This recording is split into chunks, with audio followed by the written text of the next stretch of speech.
The agenda, are there any changes, Robert, anything different from yesterday other than?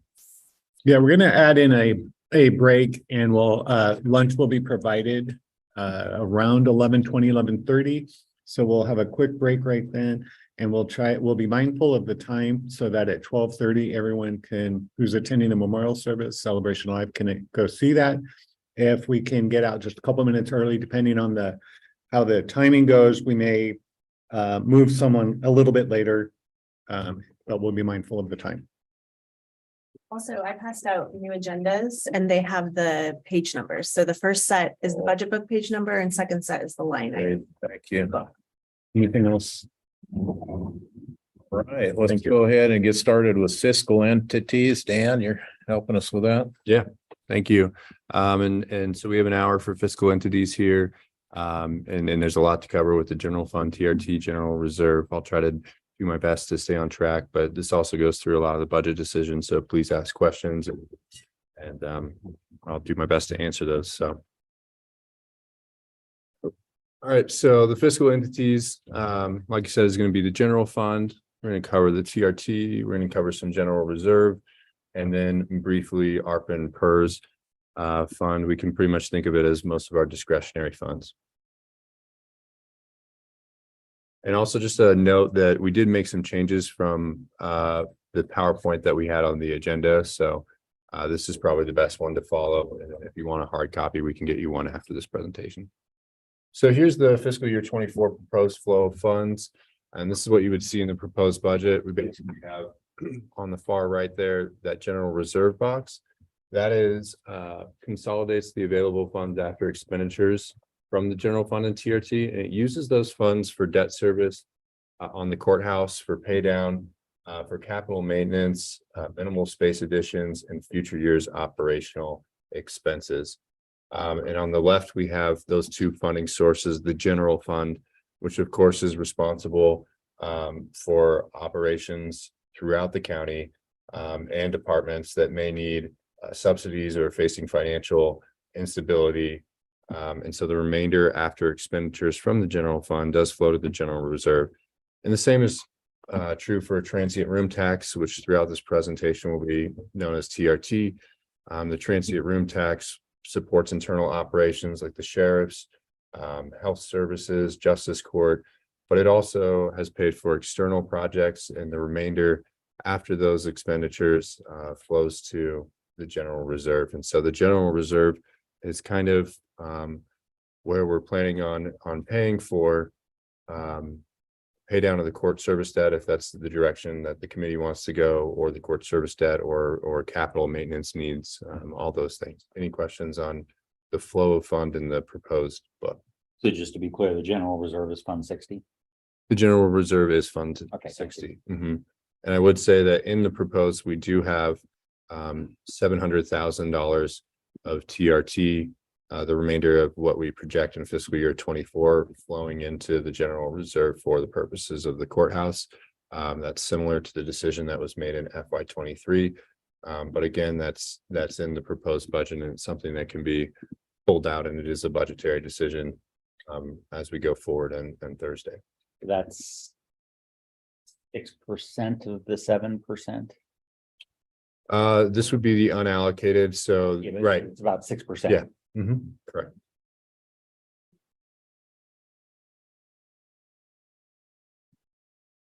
So just a brief overview of the general fund. It is made up of departments: the DA, the clerk, the assessors, the medical examiner, the board of property tax appeals, tax, property management, and its transfers out to other departments to support their operations and support their financial needs.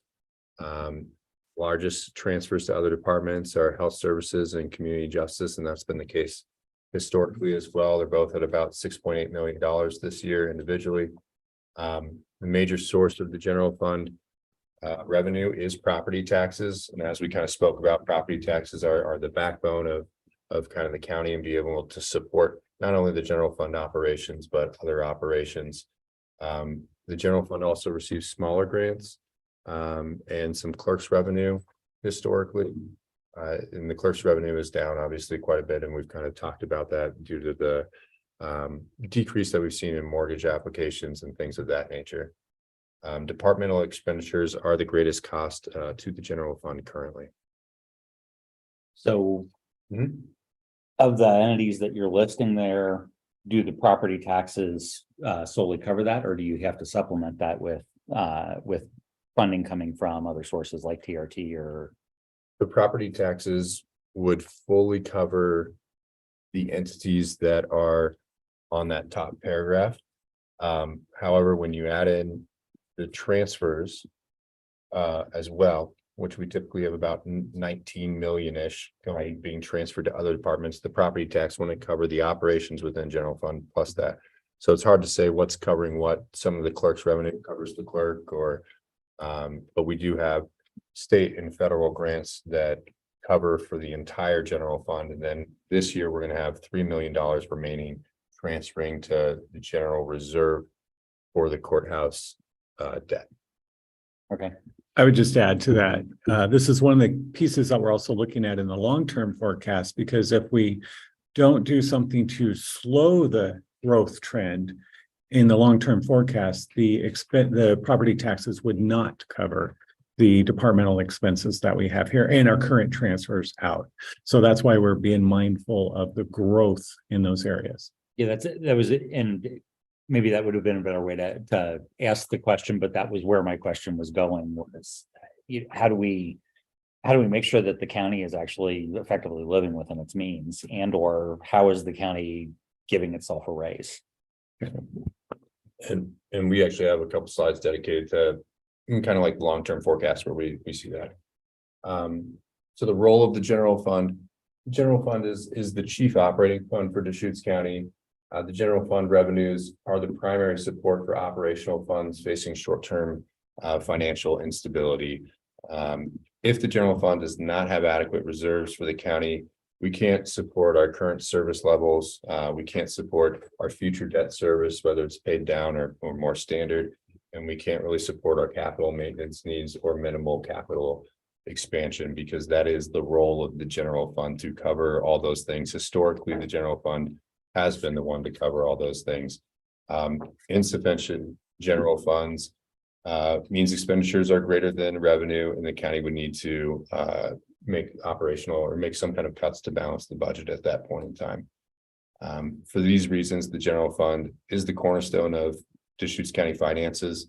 Its fiscal health reflects the financial stability of the county and its operations and its ability to fund those operations.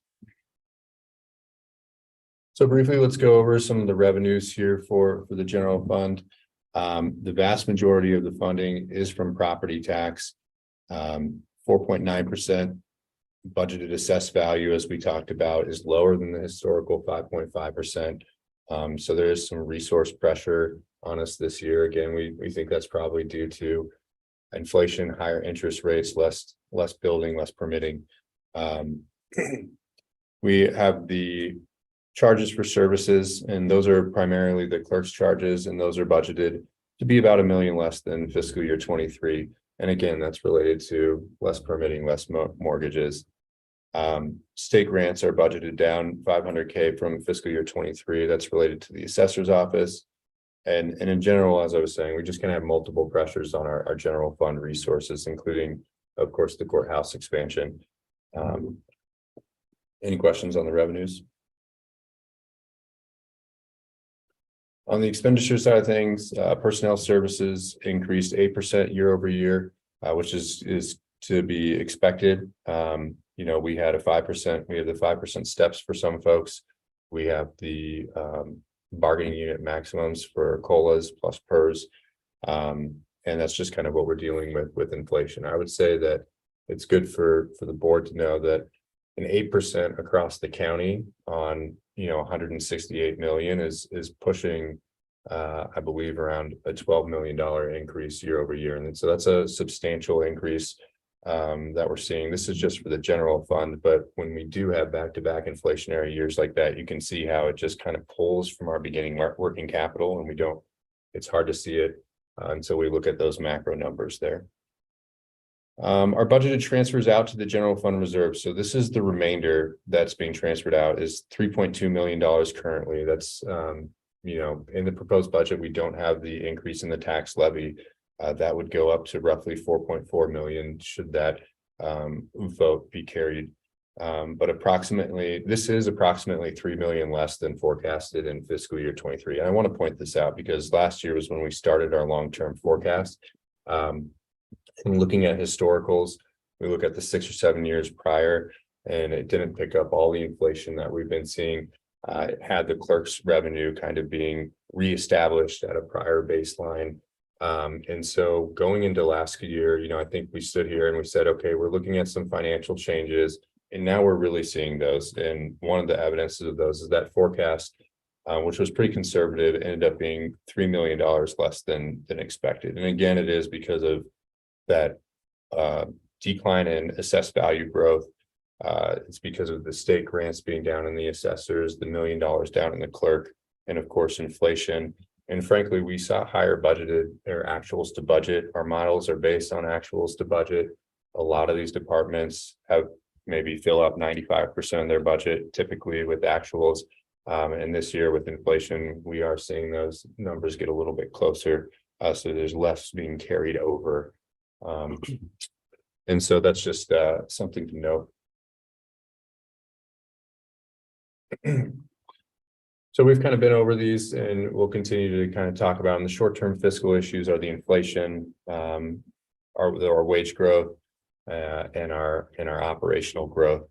Our revenue pressures are the clerk's revenue decline, the 500,000 and the assessors, and the lower than historical assessed value growth.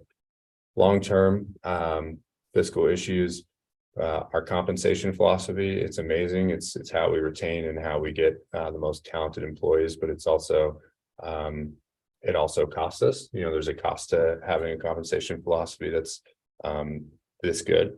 I would say our PERS, we don't know how the market will do in 25, and that really affects the PERS rates. We do have a PERS reserve, which can internally help buy down, which is good. But that's just something to flag. Future years debt service.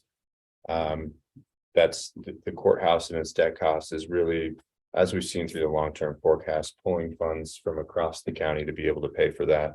Our future capital and maintenance needs, our buildings are often 20 plus years old. We've expanded the county campus as we've expanded operational FTE. And so that just is room for more capital maintenance needs. And then we did talk to a couple experts in the field kind of, and I think that some folks don't feel that the 5.5% AV growth that we saw over the last 6 or 7 years will necessarily continue going forward. It doesn't mean 4.9%, but as our, kind of the growth might slow down and folks might not see that very top of, the line kind of 5.5%. And then federal and state budget uncertainty. And I'm not just talking about, obviously the state courthouse funds. I'm talking about throughout the county. We have many funds that are funded by federal and state dollars. And if they were to remove those dollars or even pull back a portion, then, those would be budget decisions or board decisions during the year relating to, do we have the general fund to support those operations at the current service levels? And so all those things are kind of factors as we look at the general fund going forward. So from a guardrails standpoint, your low end on assessed value growth is probably about 3.1, 3.2. Right. 3 is the absolute floor, but there's always remodels and other things like that. But when you're in a complete built out situation, you're probably about 3.1. I think your ceiling is at best where you were in the prior growth in the 5.5, but it sounds like it's going under 5. Meanwhile, wage and operations, take inflation out of it because that's always a wild card. But wage and operations, what are you seeing historically on that? I'd say my guess is what, about 8%. We'd have to take a look at it. It varies by fund, honestly, but we'd have to look at the past year's budget. It might even page 39 in the budget book off the top of my head might have that summary of the actuals and how much they've gone up. But you are talking typically about half of our staff or more than half of our staff get a bump. So that's bump is usually going to be about 5%. So we would typically say about 3% total for personnel, plus the health insurance rates going up, plus the Plus PERS. PERS rates, exactly. And then plus whatever, well, you're taking the inflation out, and then we see increase when we just have supply chain demand for materials and services. So 8% might be a bit high, but in and around that area, certainly around what you would expect to see for your AV growth.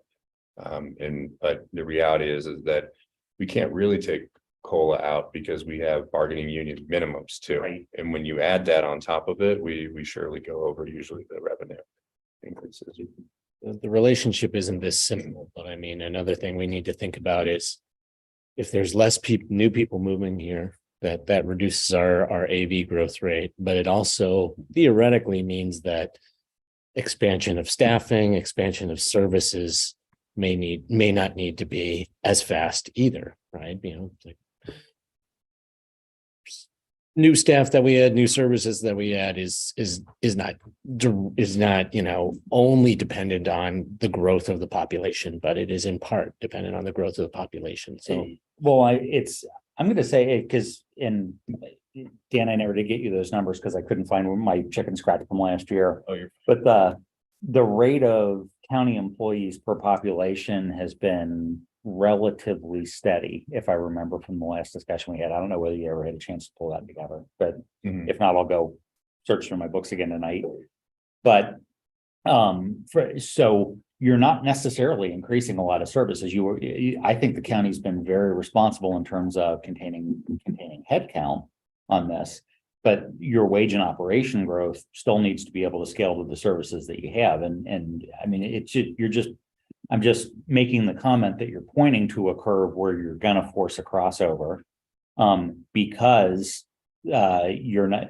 we don't have an unbounded assessed value growth. You know, we're not growing like Phoenix or Gilbert or anything else that you would do that's just sprawling in land.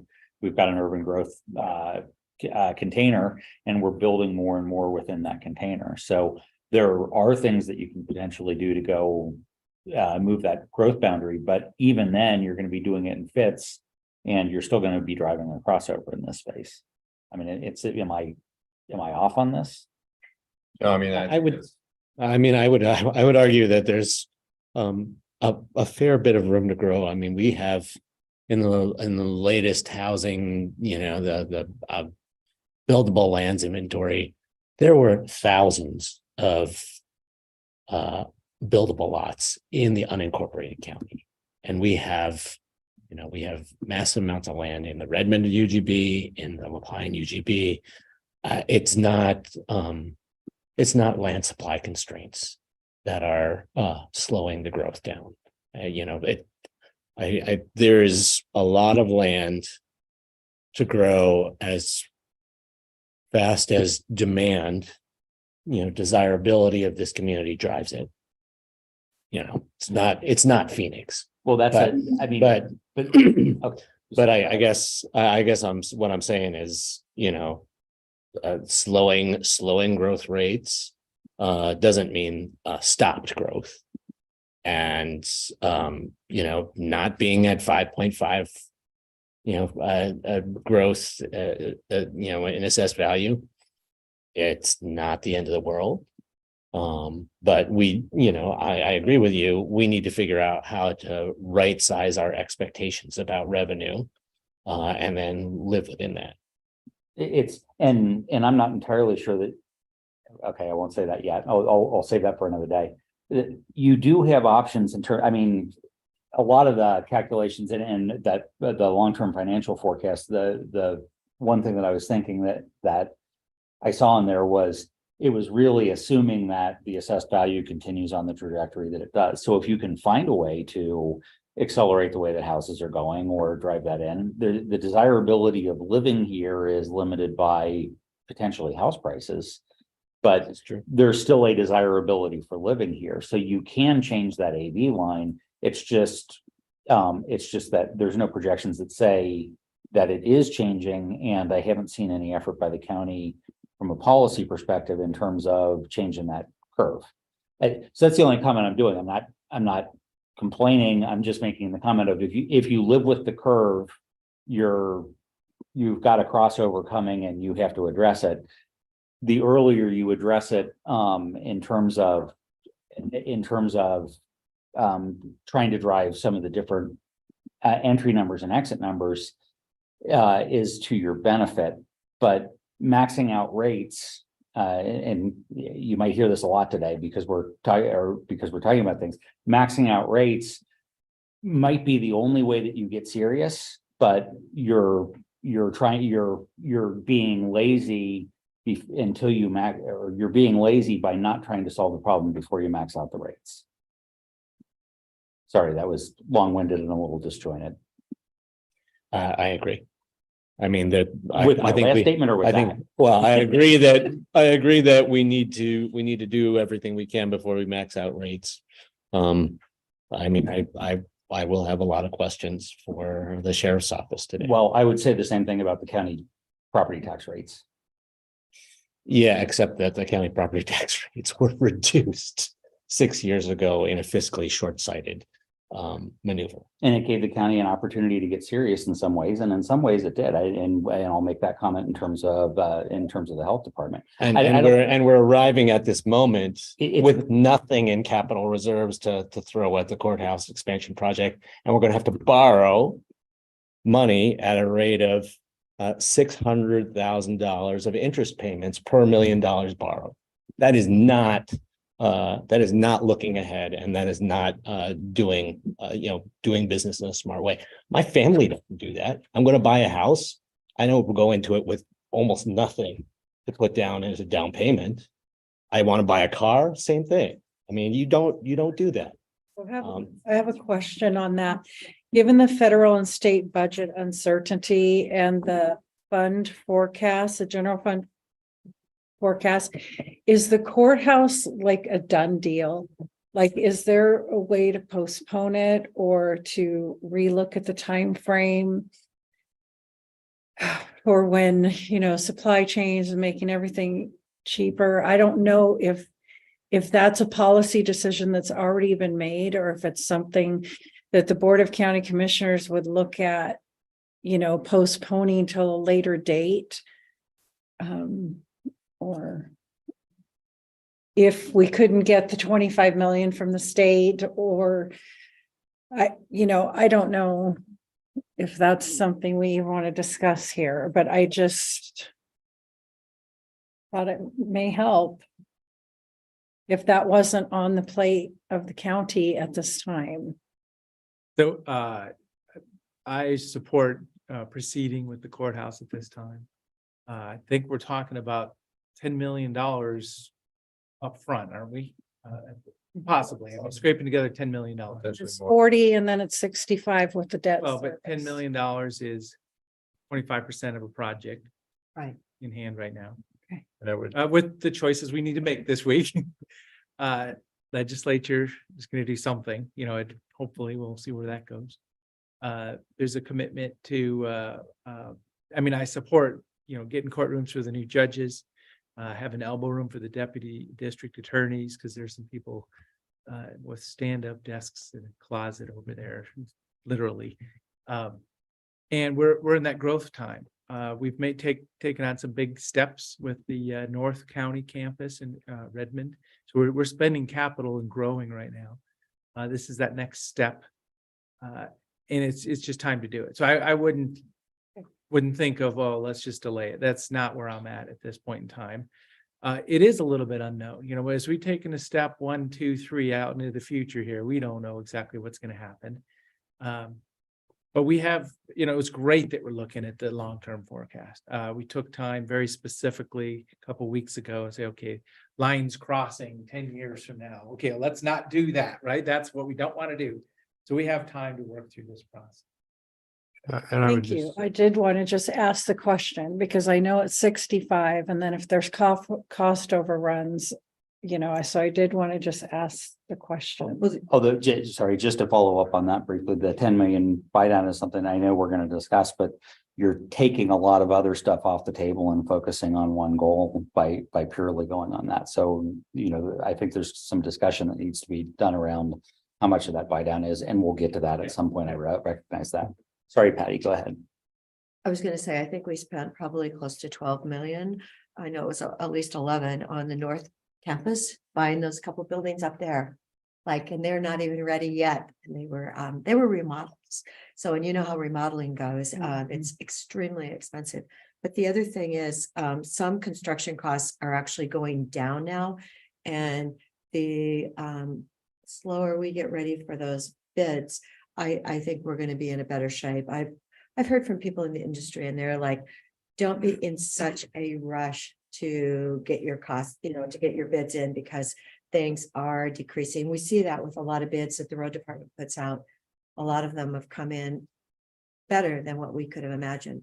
And particularly when you see the county slowdown in the build, people want to keep their people working. And I think that's important for our community, but I do believe that costs could be coming down. And okay, so we've got the 4.6 that's been sitting there. And then I know we have some ARPA funding that's not meeting the regs. And I do believe that some of those millions could be coming back to the courthouse. Because the people that were given the responsibility, and how long ago was that allocated? But like in 21, some of that money was allocated in 21. It's now 23. And if they haven't done what they need to do, then we definitely have a project for that funding. And I would appreciate knowing all those that are on the line. I know Laura's been working with them, and I've heard about several. So I think that's important to pull that money back. Yeah, for once, I think rushing is really not warranted in this case. Thank you for the conversation. Thank you for all the, I'm going to keep going just a little bit because there's a little bit more information, but then I'm sure we'll have another robust conversation. Oh, and I do want to mention that Bill Coon is in the room, and I know Bill has a lot of financing expertise, and I would really appreciate him being at the table with perhaps some of his feedback on this. The line I used to use, Dan, is if I could regain control of the meeting. So go ahead. Yeah. Oh, no, it's really good at comments. We're venturing into some of the stuff that we were going to go over. So I think we've all seen this forecast. This is the operational forecast of the general fund where things do cross over. And to Commissioner Chang's point, this is assumptions that are based on the historical growth and expenditure rate over the last 7 years. So if you were to slow down that historical growth or expenditure rate, that includes, operational growth, then that orange curve right there, which is the curve that crosses over the expenditure curve, would be lowered a little bit. This is, to Jim's point, projecting a 4.9% year-over-year property tax increase, which is about 0.3% above the 25-year average for urban areas in Oregon. And despite this forecast does include the maximum increasing to the full levy rate here. And despite the projected max tax levy increase, the gap between revenues and expenditures is decreasing dramatically. So this curve would be substantially earlier crossing over without that property tax, again, at the rate of historical expenditures that we're seeing. And this is just historical expenditures in the general fund and to those funds that need operational assistance that the general fund transfers out. Moving forward, we have general fund operations. This is the available general fund that's transfers at the end of the year. So this is the available general fund that gets transferred to that general reserve, if we remember the flow of funds. And these are the dollars that we're talking about for courthouse, for capital maintenance needs, for minimum capital improvement needs, and for potentially future operations if that curve does happen.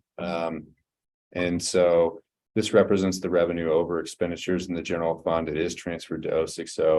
It has historically been used for large capital projects and large capital maintenance. We were blessed to be able to pay in cash for a couple large buildings, as Commissioner Adair spoke to. But because of that, partly because of that, we didn't have it drained our reserve from about 12 million to about $1.5 million at a time. And so that makes it harder when we do talk about going forward with courthouse payments. We are projected to decline rapidly with this kind of operational transfer to the general reserve, and that is because of operational costs, inflation. Even with that 4.9% and 1.8. And like I said, we had initially thought that we'd be able to transfer out $6 million this year before things, but we're only doing $3 million, so 3.2. So there has been a substantial hit. And it's not like we're not sure the clerk's revenue is just going to bounce back next year, you know, that, or the assessors, or those kind of things. So we are talking long-term, but also short-term here, kind of a decline in those funds. And again, this represents those funds that are able to support everything in the county that we talk about, the courthouse, the operations. This is it. So it's important to protect this. This is the cornerstone of kind of our county's financial ability. And so and as we can see, the full tax levy is included in here, and it's not substantially increasing it. But if you look at that green dot right there, that's where it would be if this isn't adopted, that green line, what the transfer out would be. And that would lower the entire rest of the line, of course, down as well. And so this is the longer forecast that we looked at. It's the same forecast in FY33. The orange line is crossing over the blue line. You can see that the beginning net working capital drops to a point that's impossible. We can never have that negative beginning working capital, but it's there to show, you know, kind of what would happen if we went at this expenditure rate. By fiscal year 35, kind of demonstrate how quickly that growth or the expenditure growth happens. By fiscal year 35, we'd be, you know, $700,000 kind of with unforeseen, unfunded general fund operations. But by fiscal year 39, that number would be over $5 million without, you know, additional revenues in here, without slowing down the general fund. So it is kind of critical to ensure that the general fund continues to have some available funds for the courthouse, for operations, and for capital maintenance needs. So this building, when does it get paid for? The end of this year. Yeah. No, it's No. 27. 7 more years. Yeah, it's like 7 or 8 more years. Okay, so, okay, but that, the state is still here and they're still paying us their fee. I know their fee now covers our debt, Mhm. but and you've allocated that money into here. And we've without our stopped. debt. Yep, and we've Okay. stopped future debt payments. It's based on budget to actuals, not budget. We've tried to cover everything. Okay, so it's 7 more years that we're still paying for this building. I'm gonna double check my memory. Okay, thank you. Yeah, we had about 3 or 4 years of, or 3 or 4 different debt services that we took out that would end, that would have impacted the general fund, as well as, you know, lease payments, things of that nature. So those are all in this forecast. I know I actually was looking at it yesterday, but.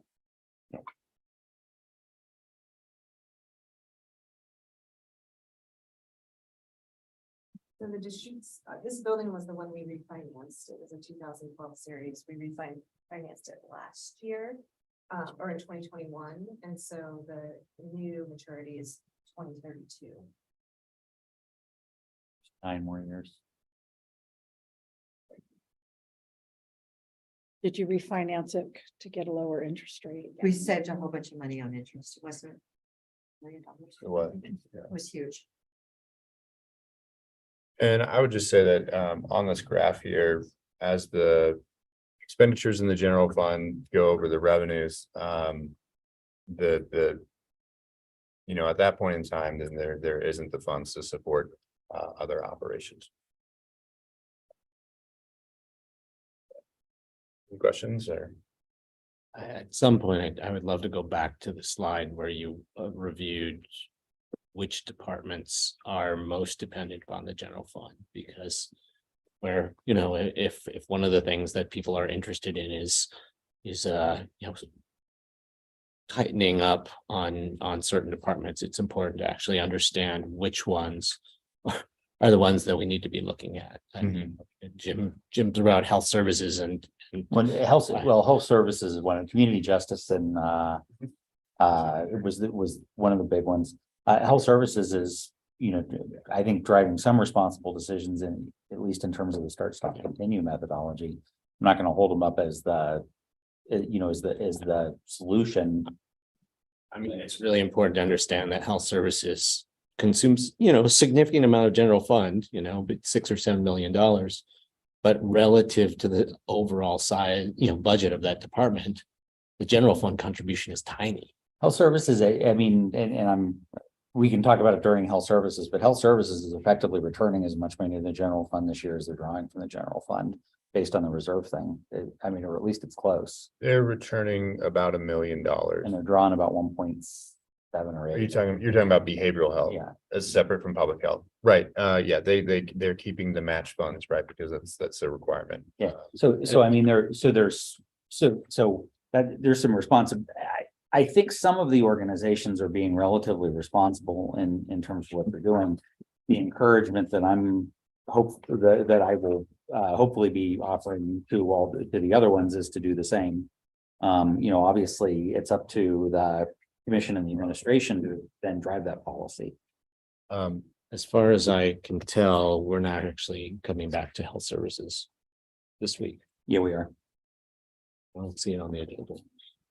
Wednesday afternoon. Oh, there we go. Okay, sorry, my bad. So I would just say, we'll keep it going forward, but community justice, juvenile, and public health are our two largest user, and we don't really transfer funds to the DA, but the DA is in the general fund. Right. And I would just say that for at least for community justice, juvenile, and public health, they don't have a reserve. So when you talk about less transfers, that would have an impact. Well, and I think it's safe to say that we do need to acknowledge that there are some organizations that really deserve the general fund. And that's why it's there. There are others that are generating revenue and there's some revenue fall off, and you need to either find new revenue sources or try and recover the current revenue that you have. But it's not part of our role here is to encourage policy, even though we can't decide it. So that's just where I'm coming from. Well, and in the big picture, there's some legislative choices that could be made at the state level. Like the percentage of counties covering district attorney office operations is growing over time. We're seeing that in the assessor's office also, and there's a few of those out there. Full-on legislative discussions and legislative funding choices. But local counties, and this is what we discuss at Association of Oregon Counties sometimes. Well, here, let's look at this trend, and the local dollars going into some of these services that had traditionally been funded at the state level always seems to be growing. So that's one of the real good legislative advocacy items that we're always agree upon between the counties is, come on, state, fund what you want to fund. Thank you. The current challenges, of course, we've talked about these. It's the long-term funding, it's the inflation, the operational space for some departments is stretched to capacity as well, even within the general fund. Our future initiatives are to continue to advance the long-term forecasts and provide you as the board and the budget committee with the fiscal decision-making tools, so that there's kind of the second piece of this, you can prioritize what you want, what's most important, and see funding possibilities for those projects, and how much is remaining for operational and capital initiatives. That's what we're striving for, and that's what we're gonna really be continuing to work on for fiscal year 24. All right, so there's some general fund budget decisions. We have one this year. And again, because of everything we've spoken about, the long and the short-term pressures on the general fund, on the operational growth, and of course, the debt service costs. The general fund budget decision, which we've talked about, will be levying the full county tax rate at $1.2783 per $1,000 of assessed value. We do project that to be about $1.8 million in additional general fund property tax. And so that'll be a conversation for Thursday. Dan, I remember that as 1.8 last year too, when we were discussing it. Are you telling me that it really hasn't gone up at all, or is it 1,820,000? Yeah. 1,800,000 and something. Yeah. Yeah, Okay, because it's it couldn't be the same number. right. If you had like a 4%, 5% growth on it, it would be slightly higher. Okay, But it's in that ballpark, right? okay, so it's slightly, Mhm. And always I mean, we look at it and yeah, it would be slightly higher than 1.8, maybe 1.85, 1.86. Yeah. okay. I like hearing that, 1.86.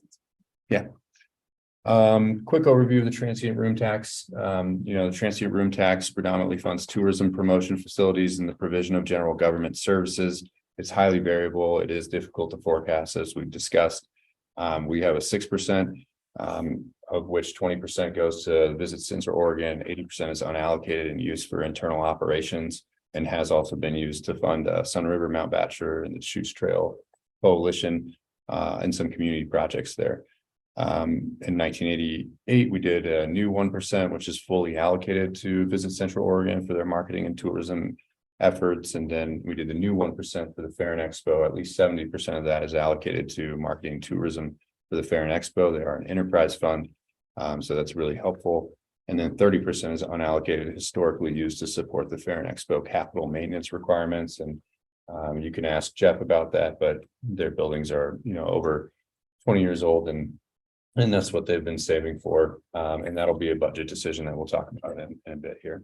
And we had previously put in capital dollars to that reserve, basically out of the general fund. So we, as a committee, I've been in a spot where we supported general fund to that capital reserve of the fairground. So now it's through the TRT, which is nice, but we've always generally kind of done that, trying to keep them at least close to their capital needs for future investment.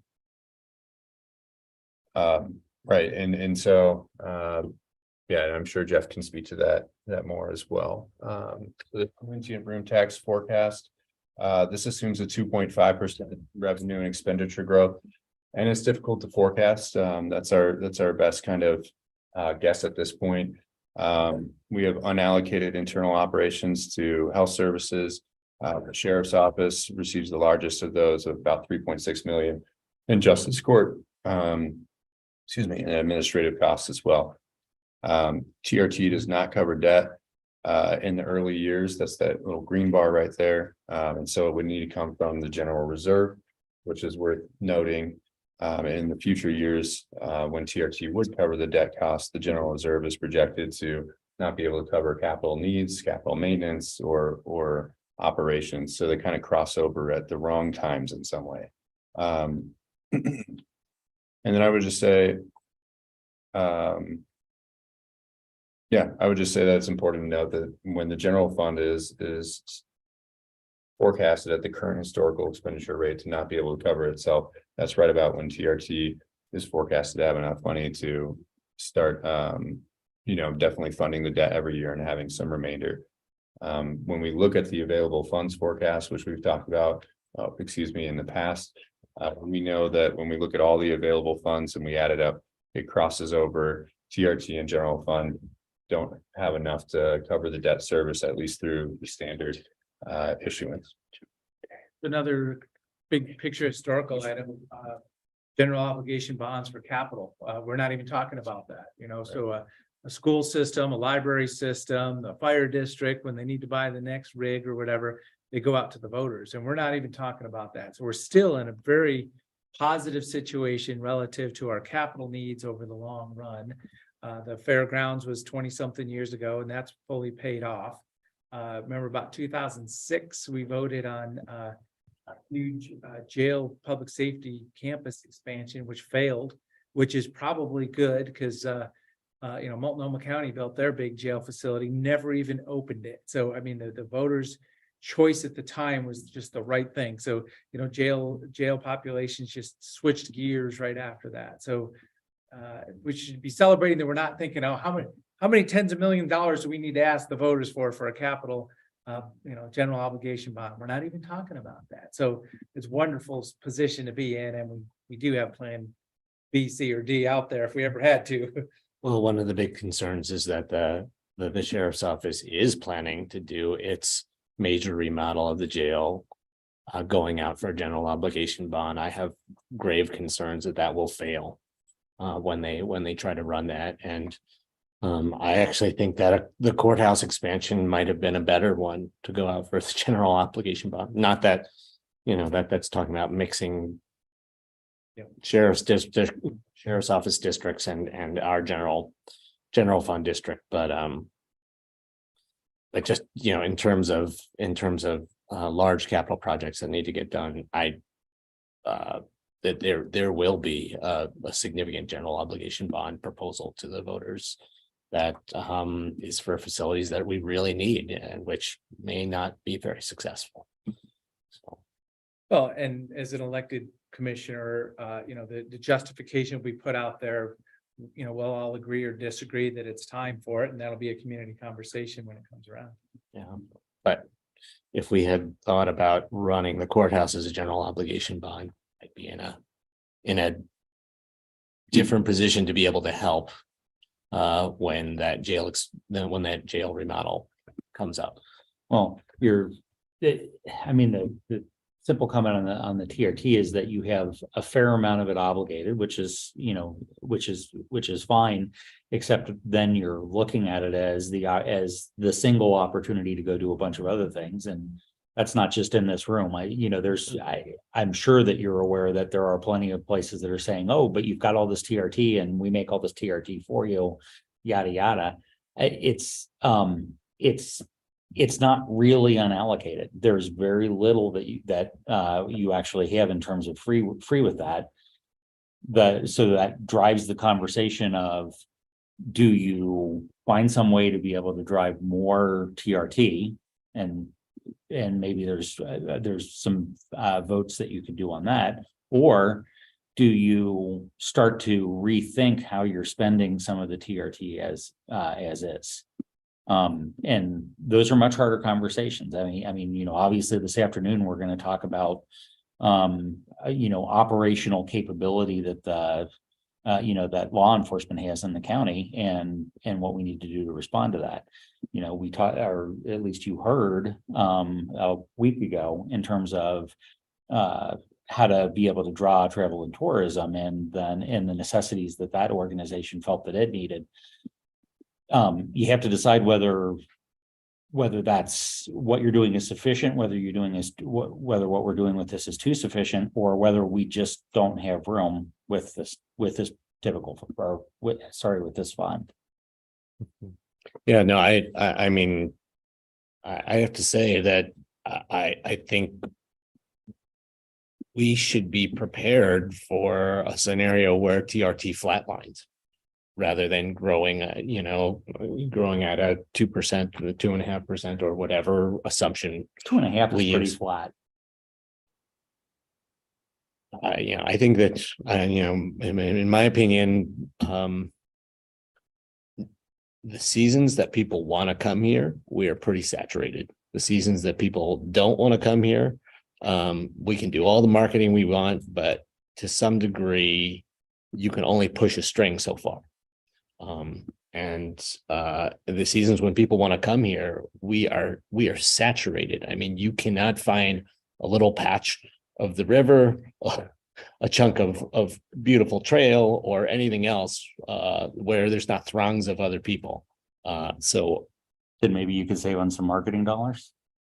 Maybe conceivably, you could save on some marketing. maybe you can save on some marketing. I apologize. I'm gonna try to. Sorry, we're Regain control of the meeting again, Dan. Get it back in. It wasn't me this time. I think Robert's gonna make one comment. I did just want to make a comment about this graph as well. And 2 points, second point, yes, we refer to it as unallocated, which really, I think that's, to me, it's discretionary. We've allocated a lot of our discretionary dollars. We've just referred to that as unallocated. So I like the term discretionary.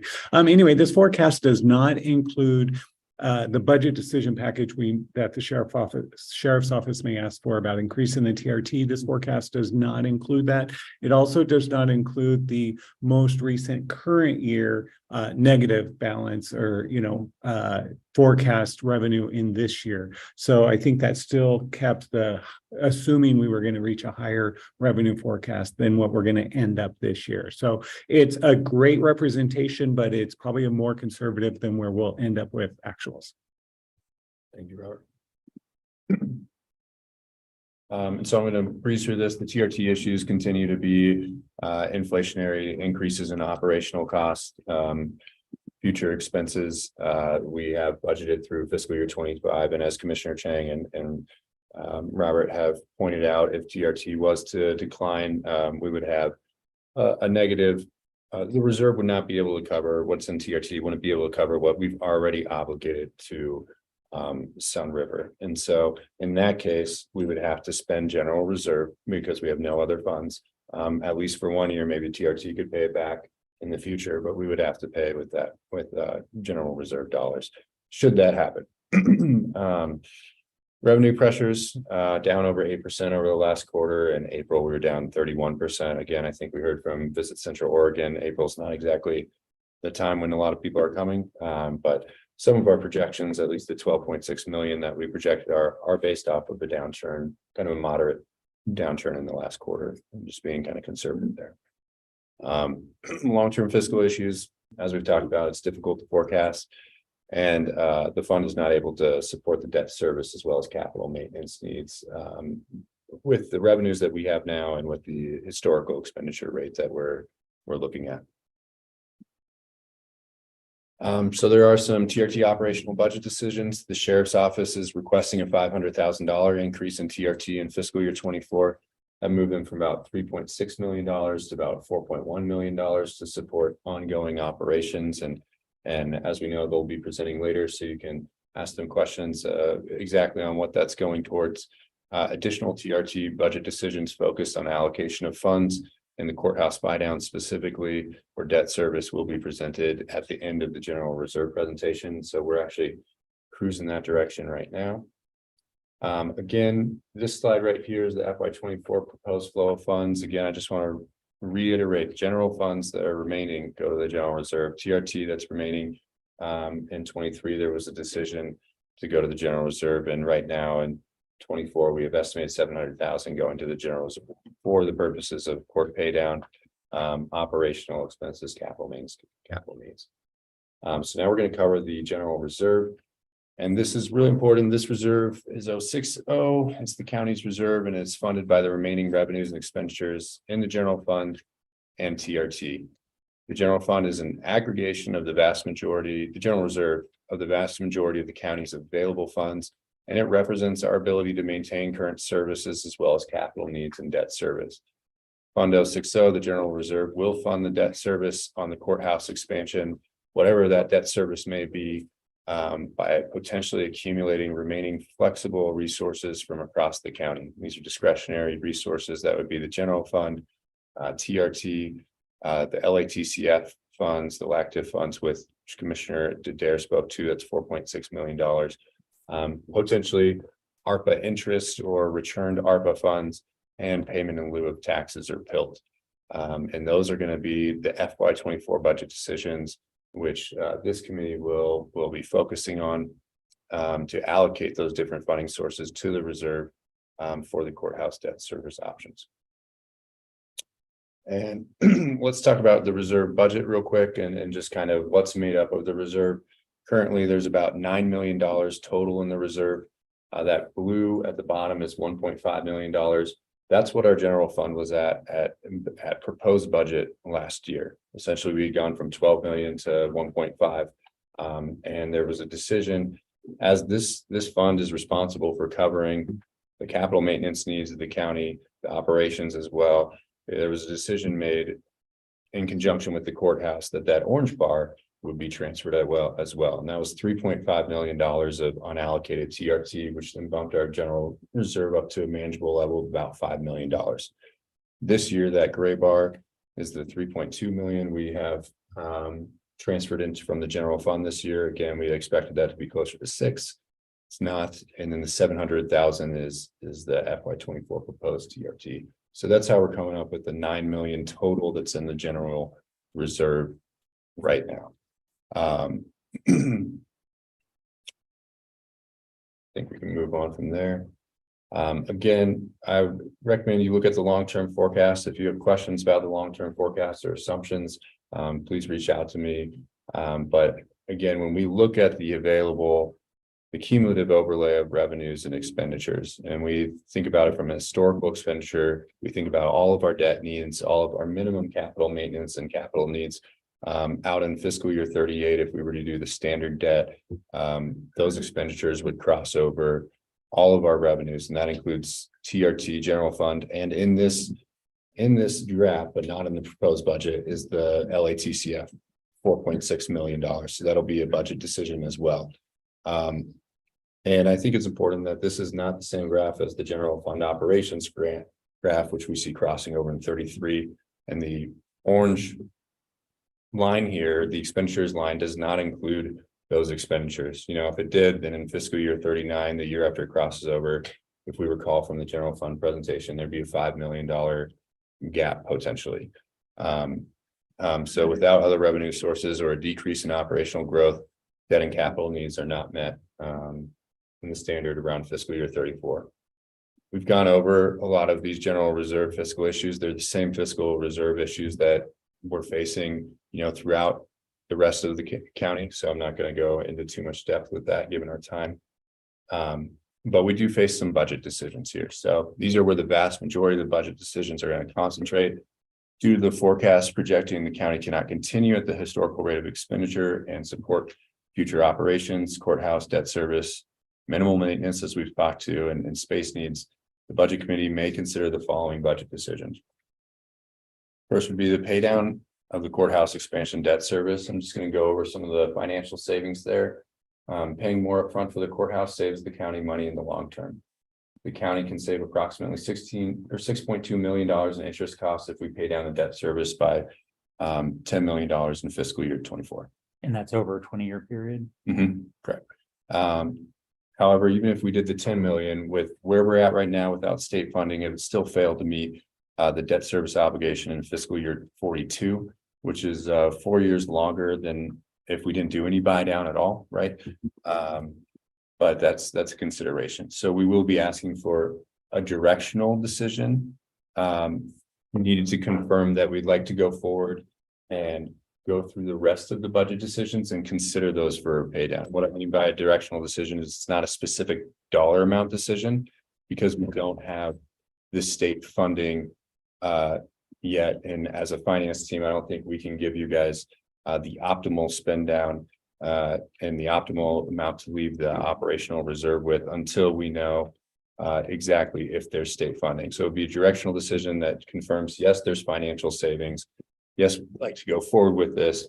And then we would go through the budgetary decisions and decide motions on those. I will tell you that, and you may want to write this down, that over the weekend, we were able to figure out that if we did not receive any state funds, we would need a general reserve level of $18 million. And we would need a buy down of minimum $13 million to make this forecast cover. So we're not asking for those numbers in this, because we'll take that back after we have the state funds, and the board can make a direction on different packages that look at, you know, what the courthouse spend down could be and how much is left for external projects or internal projects. But I would say that I think that even paying down 14 million, which we could, would only, even if you made all the budgetary decisions, it's only going to move an 18.3 into our general reserve. And that 4.3 million difference is pretty tight, given the fact that the TRT could come in lower. The health benefits fund, we know the contingency is going to drop. And frankly, we've had capital maintenance needs in the past where the roof is, something's happened, and that's been $1 million like that. And you have to have the funds there for that. And to be quite honest, these decisions that you have, that's all the money under the pillow, right? There's nothing else there. So if we take that general fund down below some kind of operational level, you may not be able to support operations or something else should something kind of come up. So that's kind of where we're at right now. When state funding hopefully comes in, and however that much is, we will be able to do a very quick analysis and give you different packages on what the optimal, not only the mathematical optimal courthouse rate is, but what some other options are that allow you a little bit more flexibility in terms of having more reserve for operations and things of that nature. And this is based on 45 or 40.5 million 40.5. spent for the courthouse. Correct. So if you were to spend it down to 27.5, then that's kind of the magic number without state funds where given this forecast, given historical expenditure rates, given no more additional revenue that we're not expecting what we'd be able to fund. It doesn't address kind of the operational things in the general fund, but it would address the courthouse. And again, we're hoping and for state funding, and we're hoping that we're able to and that would change this forecast and change what we may or may not be able to do. So that's the first thing, is that there would be a directional decision of support to at least explore these options. And with keeping in mind that we would come back in July for the board to make those decisions once we know our exact funding decision. And then we would get into actual motions. These motions would be related to actual amounts moving into the general reserve so that we can have the funds there to make that buy down when it's necessary. And so whether the reserve will need all additional funds for basic capital needs, maintenance, debt service, as we've spoken to, plus that at least $4 million kind of operational for the TRT that we've already obligated that we need to have funds to pay for the health benefits fund and for other unforeseen expenditures. So kind of here we have the budget decisions focusing on allocating additional funds to the general reserve for the purposes of buying captive courthouse expansion debt service. Those include allocating $8 million out of the $9 million general reserve balance. And really that's a number, again, when we come back in July, that number might be different. It might be all 9 million. Really, when you put all these funds together, you have all discretionary funds. You could allocate $4.6 million in the local assistance and tribal consistency fund to the general reserve. Those are discretionary. Allocate the remaining fiscal year 24 unallocated transient room tax. That is in the proposed budget, so there would have to be a motion to pull it out at this point in time. Allocate an ARPA interest, which we estimate to be around $320,000 to $400,000. I just want to add real quick, in your budget book under supplemental materials, there's a budget committee consideration, and it also lists these items on there. So it's a 1-page in your budget binder supplemental materials that speaks to these as well. All right, and we'll be able to go over these more in detail on Thursday around the specifics of these asks as well. $1.9 million of TRT is currently budgeted in fiscal year 24 to pay for the first half, to pay for the principal essentially of the courthouse, as well as the cost of financing. And so if you were going to buy down, we could move that out of the budget and use those funds to buy down as well, because the debt service that wouldn't actually start till 25. Transfer $2 million, as we spoke to yesterday with Christie here, of what was general fund was transferred to Christie and property management for the acquisition of buildings and land mid-year. We could transfer that back as well. And then transfer any unbudgeted payment in lieu of taxes, which is estimated to be $800,000 from the road service fund to the general reserve. Transfer the unallocated 30% of 1%, which historically goes to the Fair and Expo for their reserve. This is estimated at about $462,000. And this has historically been transferred, like we said, to their reserve. And then last but not least, BOCC did consideration of allocating ARPA funds, ARPA return funds for internal eligible cost. If you were to do that, that would free up some general fund resources to either buy down the courthouse or capital maintenance, capital needs. But all of these are the considerations for buying down the courthouse, and if that's the priority, making sure that that is paid for. And then of course we can bring state funds. Once we have those, we can bring an analysis to the board on what this would kind of like finalized look like, what any packages look like. I'd invite anyone from finance or admin if they have anything else to say, as we worked on this quite a bit at this point.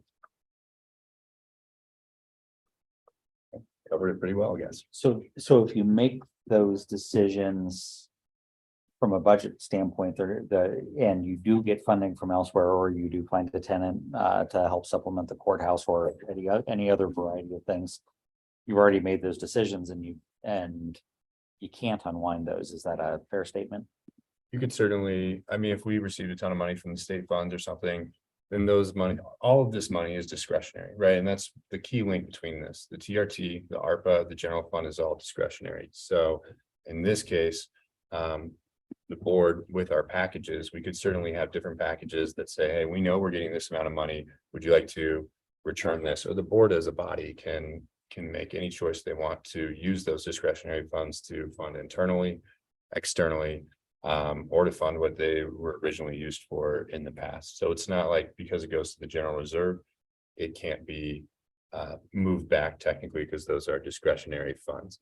That being said, if we don't receive any funds from the state and it becomes the board's priority to ensure that we can meet our debt service obligation, then we would need kind of the full package, less maybe $300,000 to be passed, that we can pay down $13 million for the courthouse, if that's the priority, and then can pay $5 million to have in that reserve, which will actually need to be used to pay down future years a little bit, but also would need to be used this year as kind of a contingency for the entire county for these other funds that are maybe below optimal contingency levels, and for our commitments, which we've already made through fiscal year 25 to our community partners.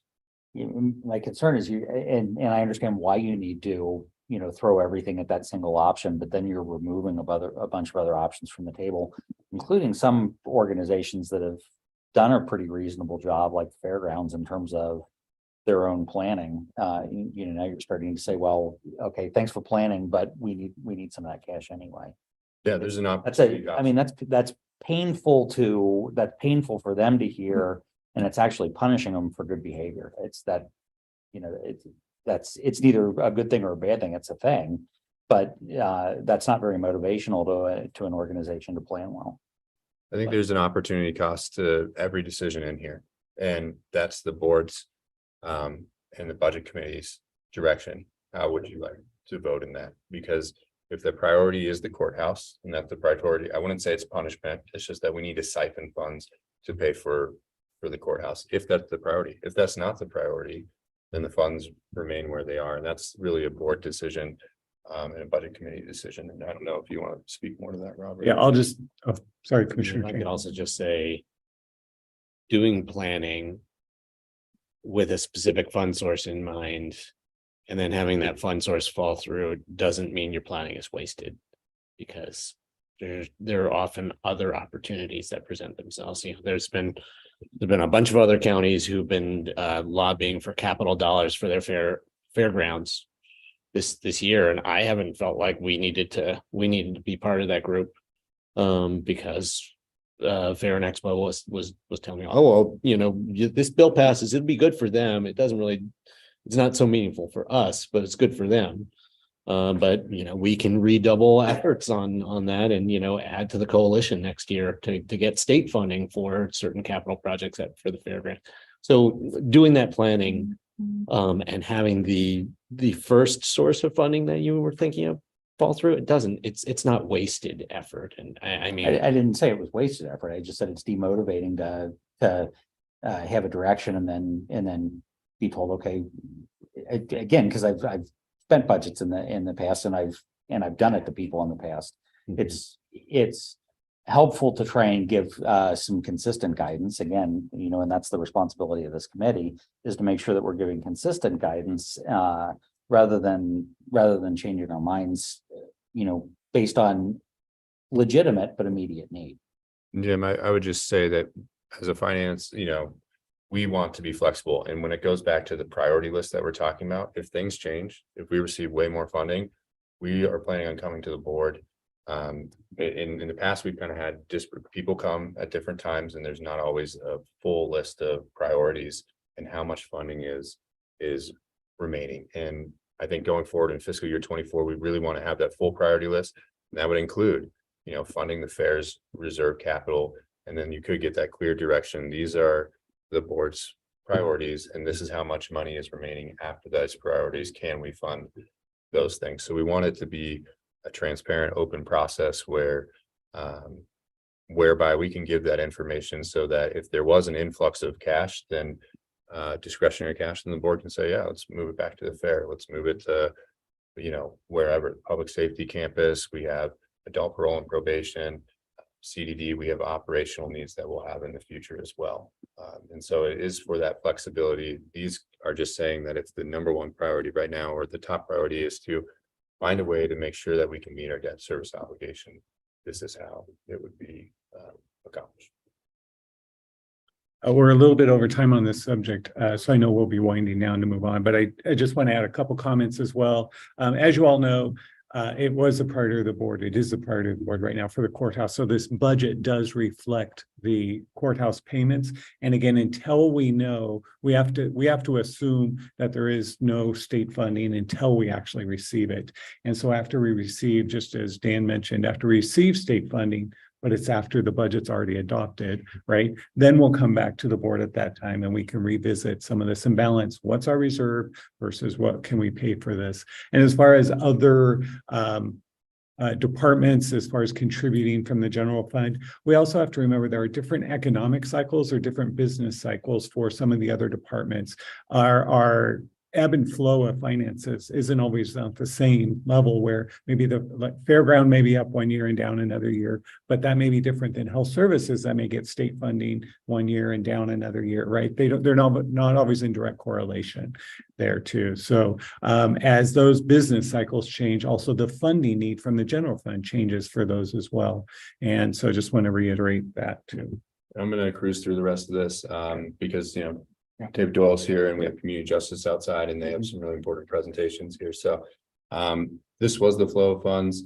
If those were approved, this would be the flow of funds right here. I encourage you to look at that as your PowerPoint. There's multiple TRT decisions. There's actually multiple ARPA too. All those funding sources would flow to the general reserve. They are all discretionary and can be rebudgeted or appropriated however necessary. The PERS reserve we spoke about a little bit earlier. We had increased rates this year. They were less than we expected. It took a $1.75 million impact. We do have a reserve of $4.7 million for future pay down. And then I think last but not least, let's talk about ARPA. It's the largest pass-through federal funds the state and local governments ever. We received $38.4 million. Of that, we have obligated 38, and our partners, usually subrecipients, have spent about 28 million. The county expects at least $400,000 in returned ARPA fund, potentially maybe quite a bit more due to being completed under budget. And then something that at some point we should talk about is that our county's done a great job of obligating these funds. A lot of counties obligated them internally. I think we've obligated them for affordable housing, almost $9 million, I think, homelessness, childcare. Really a phenomenal job of getting the money out into the community. And so just something that I would flag for everyone. And then I guess the LATCF funds, did we stick them in this fund 200 or are they somewhere else? they're in Fund 200, so that will be a budget committee decision if they would like to move them or not. But in the proposed, they're in Fund 200, and that is part of the budget decisions would be the LATCF funds, as well as allocating all ARPA interest and consideration of using returned ARPA funds for internal eligible costs. And then on Thursday, we can talk much more about these budget decisions and let me know if you have any follow-ups to today's meeting.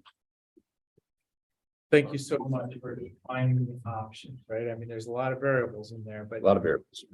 just having a list of what's possible is very valuable right now. Thank you.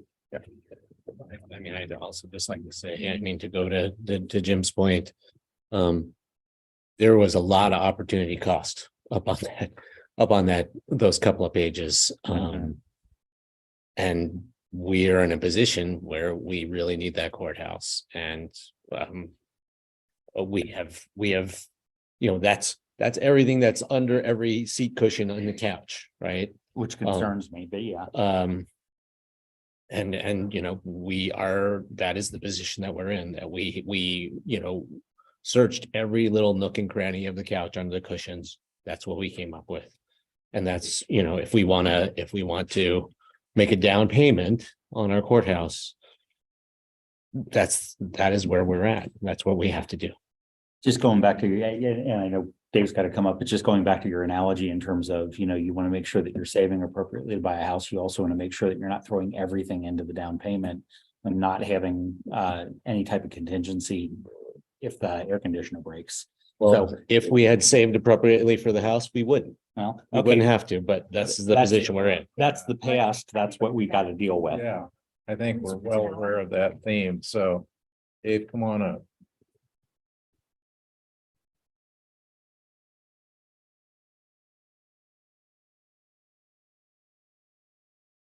And we know that Dave's going to lighten up the mood. He's always got a great joke. Yeah, Right, Joe. I didn't bring any jokes this time, Oh, but you did. No. did not bring any jokes. But I will be quick. I understand you're a little behind schedule. So- We want to hear from you all 10 minutes. My understanding is you have the PowerPoint. It's a status quo budget. The only increases we have essentially are, related to the health insurance, PERS. Looks like what else do we have? Step increases for attorneys. We're not asking for any additional capital, anything of that nature. Not a whole lot of intrigue or excitement associated with this budget, so I'd be happy to answer any particular questions you have, but I didn't have a whole lot to highlight. He's looking through the PowerPoint for you. Yeah, I appreciate that. On to kind of emphasize the. It's a simple budget. You folks have to deal with a lot of heavy duty stuff this week, and this is about as easy a one as you're going to get. It's basically a rubber stamp of last year, just factoring in whatever inflation's done. So Dave, first of all, thanks for the, all the service that you give to the county. I mean, it's, at least from my experience, in other areas, you're one of the most, easily giving organizations in the county in terms of being able to supply time and do your job. And thank you for that. Right. In doing the prep, I noticed, you do have a fair material services growth, but it looked in the numbers like that's a software upgrade. Yeah, that was a software upgrade. In addition, part of that budget includes the county code. Historically, in the past, the county code was maintained by the IT department, and a number of counties participated in how that was budgeted and charged out. When we switched over to an outside vendor, we decided to just put that all into legal. So I think some of that is also encapsulated in that as well. We pick up that full amount rather than parse it out to CDD and admin and BOCC and whomever. And do you see anything on the horizon that changes the needs in your department? No, I think at least in the immediate future, we're fine with the staffing levels we have. Obviously, the county continues to grow, and as the departments grow, they need additional legal support. And so, one area where we're spending a lot of time is in civil commitments. We took those over a couple of years ago, 3 or 4 years ago from the DA's office. I seem to recall Mr. Hummel had articulated that he had about 1.5 FTE allocated to that. And so the budget committee said, great, we're going to give you kind of a backdoor 1.5 FTE increase. We're going to take that off your plate and give it to county legal. So we've had it since then, and it goes in ebbs and flows, but there's a real crisis with mental health in the state. There's a real crisis with treatment beds, and we see it with civil commitments. And so we're constantly trying to deal with a certain population that there isn't a good place to put those folks to get the help they need. And unfortunately, the process is they either cycle through the jail or they cycle through St. Charles and Sageview. And when it's through St. Charles and Sageview, then we're involved with that. But that's it. Obviously, I think retention is something I'm always concerned about. We have a really top team of attorneys, and I lost one a year ago that was cherry picked by a private law firm that paid them a lot more money. And so I'm always concerned that could happen, but I suppose that's a risk of doing business. And so it's an issue. It's something I'm always concerned about, but there's not a whole heck of a lot I can do. The one thing we can do at county legal is they get an opportunity to have their hands in a lot of stuff that you don't necessarily have that broad of a reach in some of the private practices. So you have to trade some of that off for the money. The fellow I lost a year or so ago, he's making almost double what we were able to pay him. It wasn't even close. So just not a whole lot you can do when that's the case. Tom yesterday, he was in a good mood. I would be too. Uh, Yeah, for Your procurement manager was mentioned yesterday, so that's from finance. You have a feel, is there kind of a percentage that you do for review of contracting and bidding and procurement projects? that probably takes up at least 30% of one attorney's time over a year. It might be me, it might be Kim. On occasion, it might be one of the other attorneys, but yeah, I did hear anecdotally something about a procurement position. I'm not necessarily supportive of it. I've been doing procurements since March of 1994. I've had 2 challenged in 29 years and neither was successful. So I don't know what bang for your buck you're getting with the procurement manager, but I haven't been privy to those discussions, so I won't wade into them.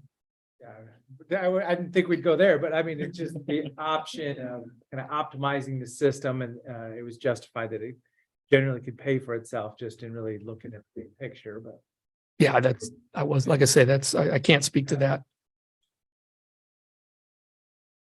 All right, anything else for Dave?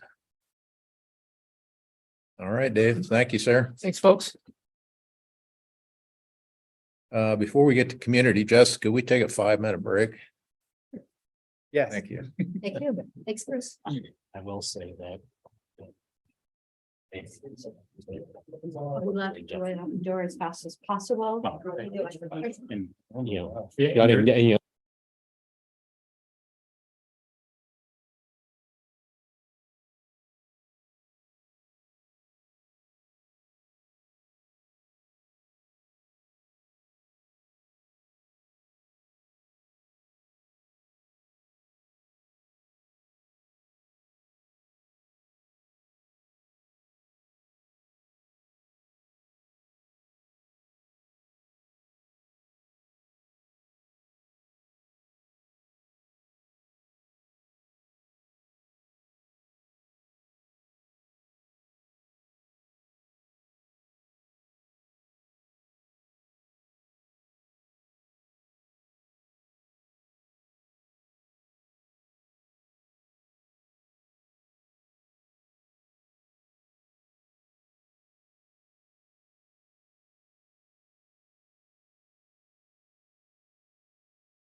And I'll turn it over to Dee Dee. Thank you very much. Good morning. It's still morning. Good morning, everybody. It's nice to see you. Now I've got to the age where I have reading glasses, so I have to do this. Join the club. Goodness. Maybe just before I start, I just want to say so much thanks to Dan, who has been a huge help, particularly on the parole and probation side this year for the budget process and in a couple of other venues. So stellar work. He's always patient. He's always bringing us back to reality and keeping our position safe. So thank you. I am DV Holcomb. I think I've met everybody, and I think you all have probably met my team.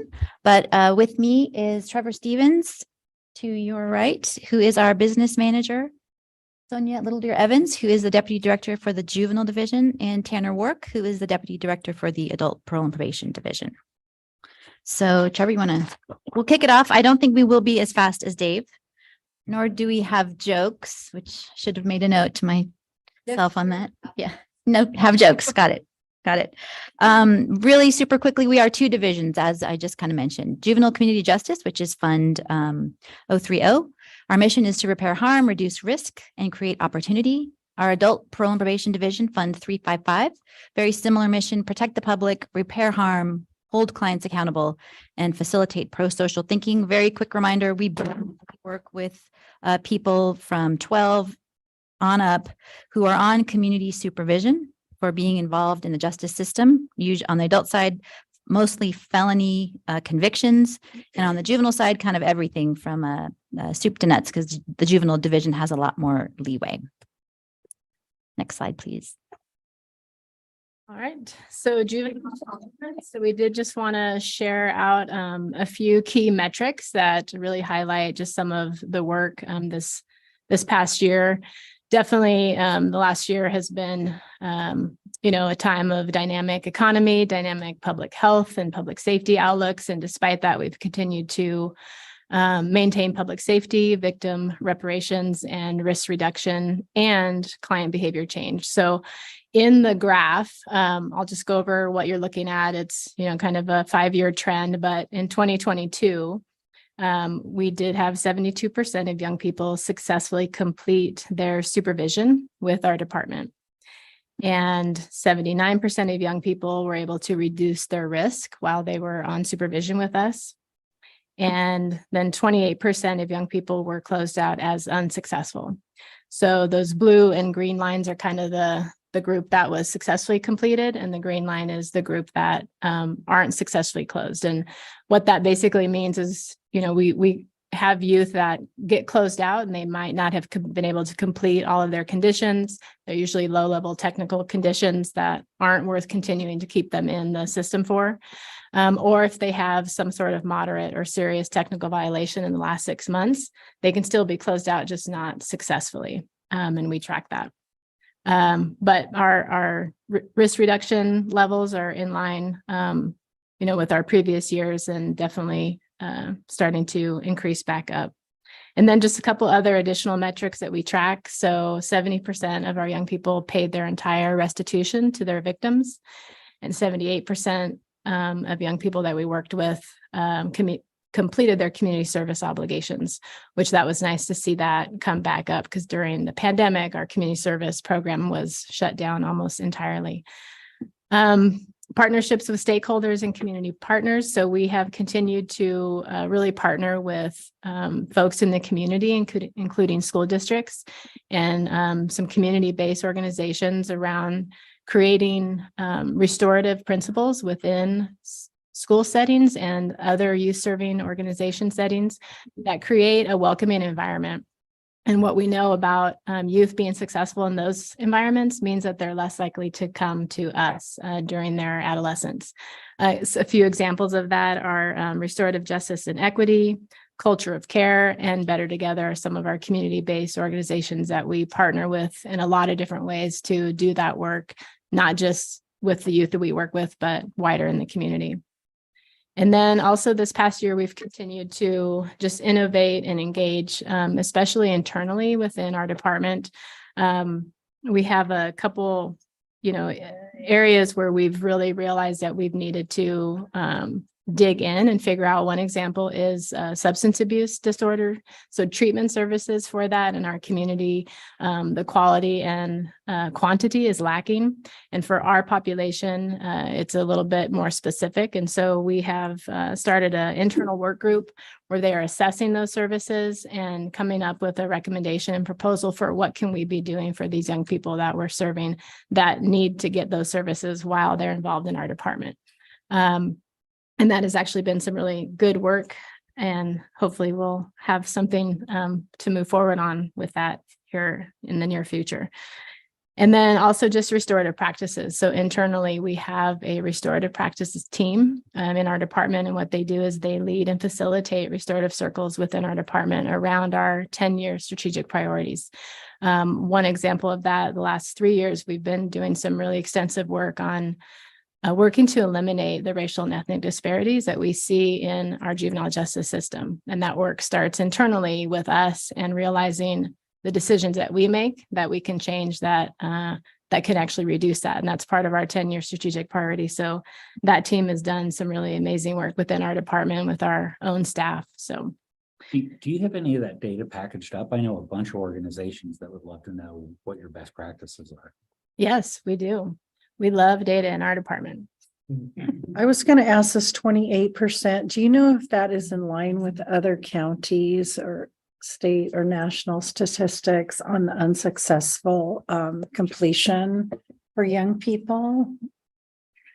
Yeah, I actually don't know, because not all departments, at least in Oregon, track successful case closures the way that we do. So this is an internal metric for our department that we've created. Same with the risk reduction. So, you know, we also track recidivism, but internally we have a process where we've created where we track whether or not their risk, a validated risk score to reoffend, has went down. Yeah, I think so. There is, in terms of recidivism, the statewide, there's very standardized definitions and tracking. So for example, for the most recent year available, I believe the juvenile recidivism rate was 27%, 27% of young people getting a new criminal referral within a year. Our recidivism rate was actually 23%. So again, it's a little more, this is a little more stringent in terms of criteria than that one. Yeah, so a lot of successes, but that's just a brief highlight. Thank you, Sonia. And so for our FY24 budget, in terms of requirements, for FY24, we anticipate resources remaining fairly stable for the juvenile department. And you are seeing that we are requesting an increase of 4.1% in our general fund request. We tried to keep this as low as we possibly could. And so we really did some looking at materials and services and other things to kind of reduce that down. But we're anticipating the request is a 4.1% increase. We are anticipating a small reduction by a few $1,000s in some state grant funding, but overall the juvenile state grant funding will remain fairly stable based on what we're receiving from Salem at this time. Of course, we're still waiting for those final numbers to come in, but we do anticipate on the juvenile side that to remain fairly stable. We do anticipate a strong FY 2023 ending year balance, mostly due to personnel savings. As DV will explain in a little bit, we've had quite a retention with detention. And so retaining those employees, we've experienced quite a large personnel savings. And so she'll kind of explain more about that in detail, but we do anticipate quite a large FY 2023 ending year balance because of that personnel savings that we're experiencing. So for requirements for FY 24, in terms of requirements, personnel is up a little over 9% and materials and services are up about 4.65%. So that brings our total requirements up about 7.8%. One of the reasons why our personnel, as you see that go up to 9%, is some of the staff that we used to share between adult and juvenile. We had 2 positions that were 0.3 funded by adult, and then the rest are funded by juvenile. And then we had another position that was 0.5 and 0.5. The work they were doing was really, we kind of looked at that work in this fiscal year and we analyzed it, and it's really juvenile work. So we've shifted that personnel back. So that's why you see that increase of about 9% there. Their workload really represents more juvenile work. And so that's why we made that change. We will see for our FY24 budget request 2 capital projects that are outlined. And one of them is just a continuation of this fiscal year. It's our security upgrade. with our detention facility. Like the sheriff and we, for the last couple of years, we've been kind of changing the touch screens, doing all the upgrades that are necessary because of the phasing out of certain Windows systems. And so we're just finishing that project out, and we hope to have that completed this fiscal year to have that security upgrade completely finalized. Also, there's a gate at our facility that's part of the larger public safety campus that they need to replace. And so we're joining with facilities in that capital project as well to replace that. But that is an overview of our requirements for the juvenile budget side. Just on that, as you talk about holding personnel and or, just recognizing that you're going to be down on personnel. Obviously, there's an overtime component that comes in on that. But what about basically the burnout of the staff that you have? How are you tracking that, or how are you mitigating that? Dee is going to touch on that here in a few minutes, just because that is definitely something that we're really experiencing, and she has some strategies that we've kind of been working on to kind of address some of that. Give the softball for you. Yes. Awesome. Thanks. All right. So quickly, so short-term fiscal issues, depending on your definition of short-term, we feel relatively stable at this time. But our stability or not reflects the stability or not, I think, of the general fund, since the juvenile division is almost entirely general fund funded. Again, that is primarily because of the statutory obligation in ORS, Oregon Revised Statutes. It is a county obligation, and that's kind of how that piece happens. We obviously do foresee increasing departmental health insurance costs. I believe it's 11% this year, maybe 25% next year. We'll obviously be working with that. Again, depending on how you view long-term fiscal issues, you want to click on, thanks. As Trevor kind of mentioned, but maybe quick background, our whole facility on the juvenile side is in a building that's about 25 years old, I believe. It's had its issues throughout the 25 years, but it is definitely reaching its mid-age. Its knees are beginning to ache and things starting to leak. So we have a lot of continual specialized upgrade needs that, like, there's literally one provider, for example, of the computer based audio and video security systems left, like, in our entire Pacific Northwest region. So we're kind of tied to working with them, dealing with their schedule, their availability. It gets expensive over time. So that's just something we are going to have to kind of look at together. At what point do these annual costs begin to just be prohibitive in the long run? Already kind of mentioned county statutory, our relationship with the general fund. We will go where the general fund will go. So we recognize the situation that the county is in, and also are hoping for that 25 million back for the courthouse. And then lastly, totally in tandem with our building being about 25 years old, we have a handful of staff, almost 10 staff, who have been with our department coming up on 25, 26, 27 years. So we anticipate most of those folks sticking around until the 30-year mark, at which time they will retire. And I do believe we'll, be on the mark there for their retirement benefits in that duration between whenever it is that they turn 65. So that's something that we see coming up. We probably should start thinking about. Challenges and future initiatives. So thank you so much for your question on detention. I would say on the juvenile side, the biggest challenge we're facing right now is the detention facility staffing. We have had a 60% turnover most recently.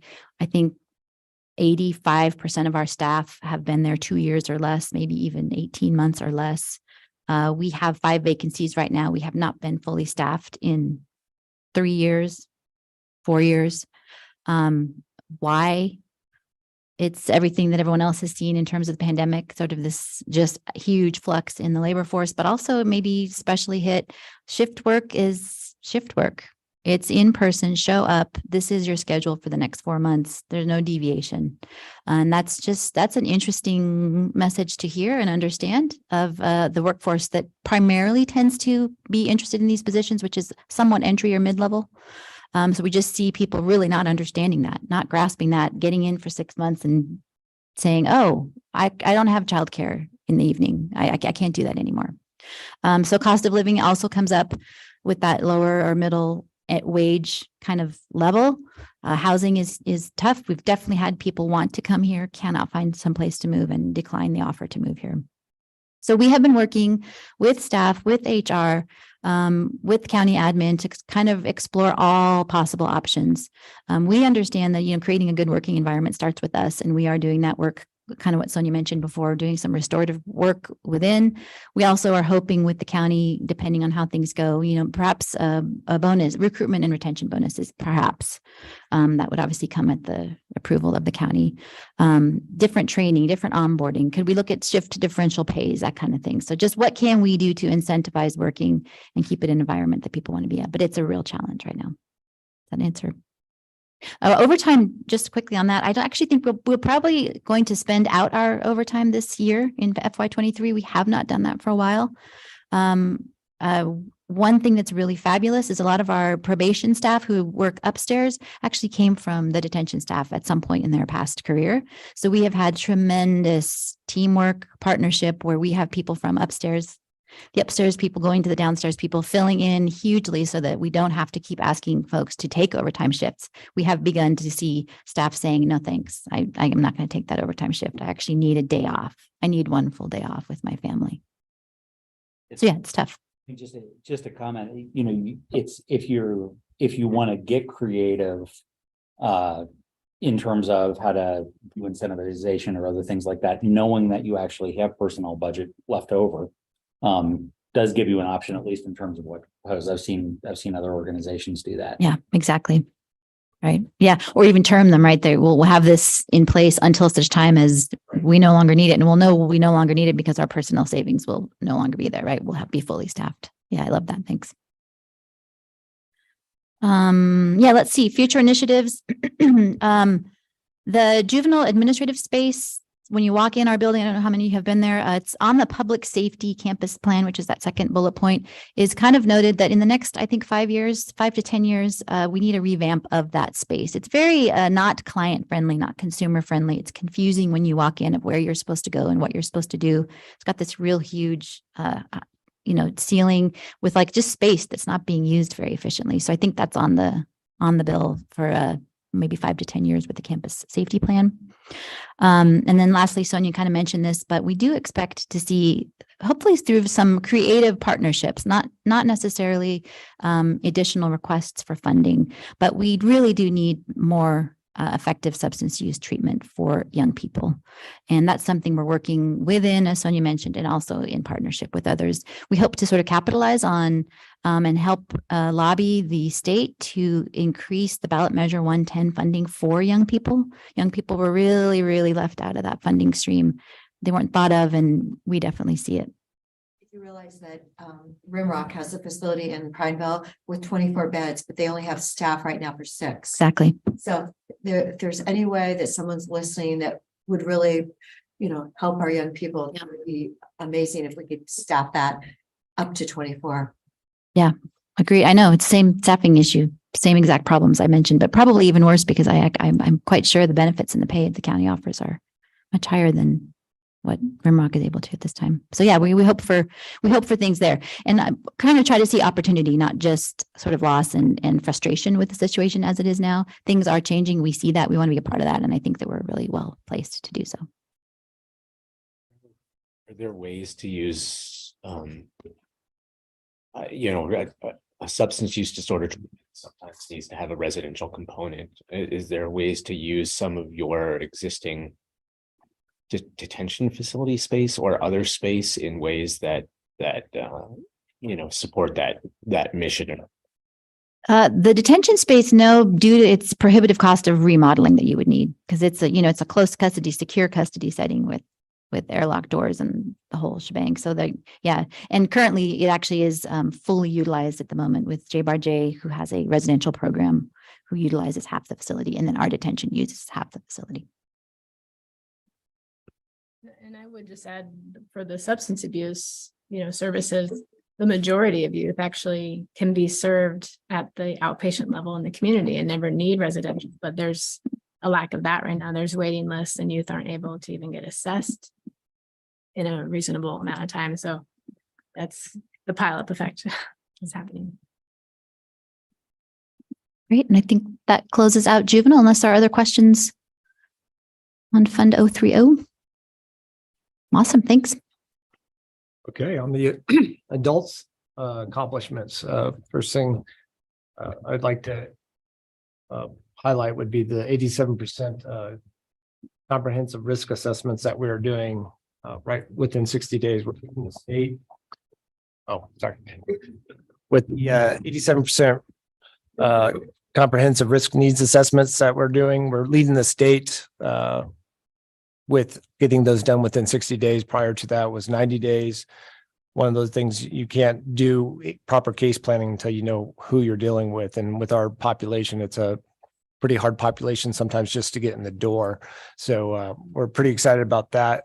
Also, that chart to the left that you're seeing is coming from our Justice Reinvestment Program, essentially, and our prison utilization. That's a rolling average that they do, I believe, for a 3-year period. We've had a 16% reduction in prison utilization with low recidivism to neutral recidivism rate with that. That's also another large funding stream that we get from the state as far as that goes. Other accomplishments are, go ahead and hit the next 3. Our work with a community conversation group. That group was started in 2021, which everybody on this panel sits on and participates on. And it's a community conversation group with members from this community that we hadn't done for years prior, people of color, different genders, all the components that go into it to get feedback from Deschutes County members, if you will, to help guide what we do on the adult side and give feedback. It's been a pretty great relationship, I would say, and especially to the work that's to my left that has been done. Community-based organizations, when we're talking about that, we're talking about all our treatment providers that we have relationship with. And what we're doing with them is essentially those risk assessments, that 87% that you're talking about. We push those forward to our treatment providers so they know what they're dealing with when they get that assessment on the, whether it's a sex offender treatment, whether it's domestic violence, mental health, or alcohol and drug. So we continue to do that as we have for many, many, many years. And I wanted to acknowledge our relationship with the district attorney's office and the courts with the DVDS program that has been going on for DVDS stands for Domestic Violence Deferred Sentencing Program, sometimes throw out acronyms.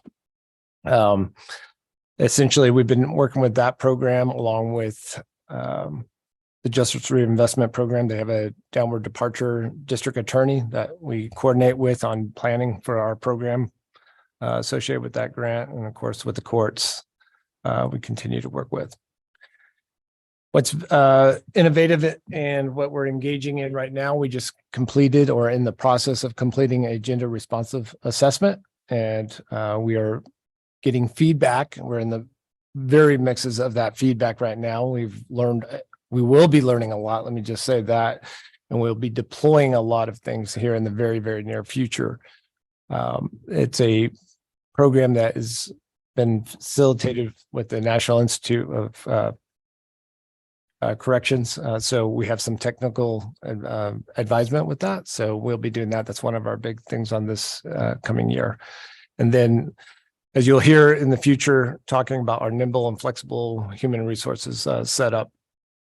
We know we're going into a significant budget cycle that's going to be pretty hard to do. So we're doing some things differently, organizationally speaking, and how we're restructuring our leadership along with how we deploy that leadership within the organization. So we are doing new things in a light version, more of a generalist mindset within the our parole and probation division. So we're excited about that and a little skeptical because it's going to be a lot of work, a lot of learning at all levels throughout the organization. In terms of our FY24 budget for adult, the adult budget is not as stable as juvenile at the moment. As you may remember, the adult budget is heavily dependent on the number of individuals that are on supervision in the state. And the state numbers have been decreasing, Deschutes County numbers have been decreasing. So because of that, we are anticipating a statewide decrease as well as a decrease for Deschutes County. Our largest funding source, which is grant and aid, is directly tied to that number. And we are anticipating a reduction of about 13% when you look at grant and aid by itself. And then overall for state funding, we're anticipating about a reduction of about 7.15%, We're still waiting on the final numbers from the state legislature, but those are the most recent numbers we have in terms of what those revenue projections are looking like for our resources for FY 24. You also notice for FY 24 that we are utilizing much of our reserve for this next fiscal year. And we anticipate starting with roughly $3 million and then having to spend that down in terms of to just kind of balance out for FY 24. You will also notice the same general fund request as last year. So state funding provides funding for certain individuals on supervision. As a county, we have decided to fund supervision for certain misdemeanors that are not covered by the state funding. And so that has remained fairly stable. So we're asking for the same request to provide that same supervision for those individuals for FY 24. And that's kind of an outline of our resources for FY 24. Bill, about some of those misdemeanor supervision being talked about the legislature, like we've been doing it, but they may come in and fund it. Not for this cycle. They funded some of them last cycle, but not. And then we lost some for the designated drug related misdemeanors that ballot measure 110 took away.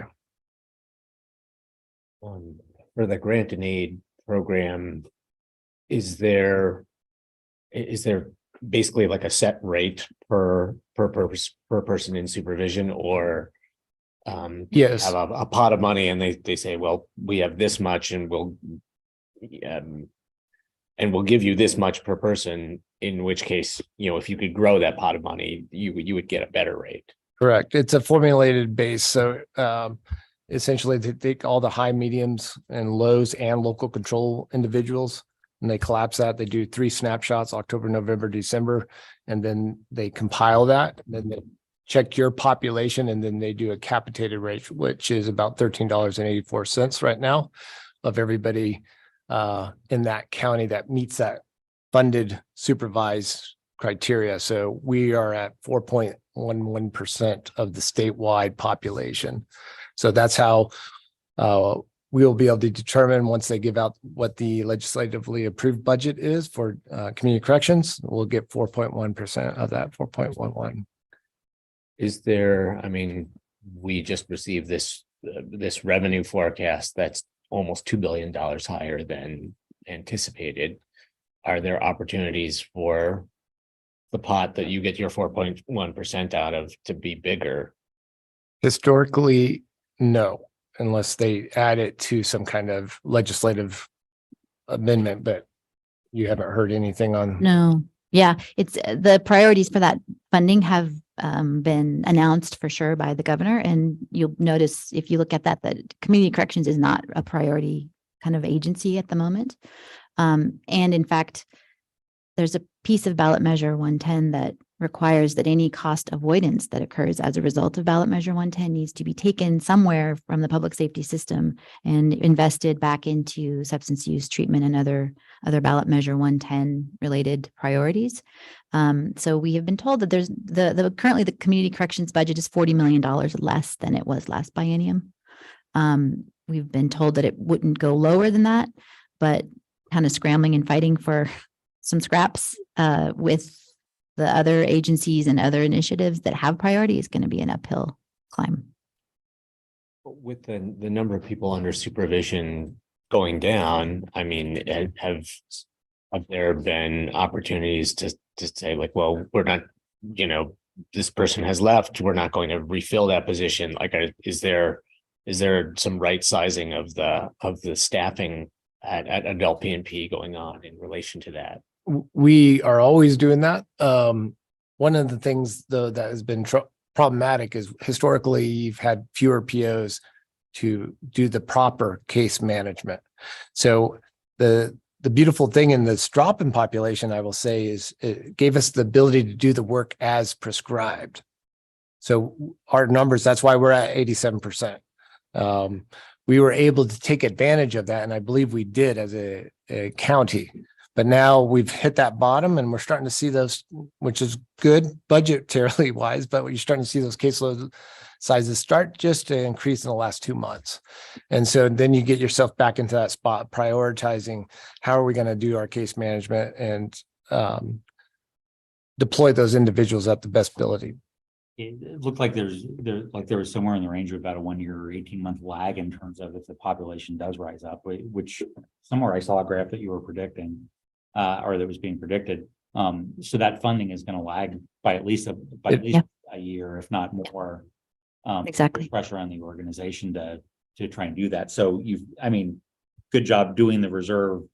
You're spending it now because you have to. It looks like there's probably going to be a spot where you're going to have to come back to something or someone for more money, that maybe that's the general fund for a short period of time until that number right sizes. Is that a fair assumption? Yes. Yeah. And the next couple slides are actually about that. We're just we practiced together. Here for you.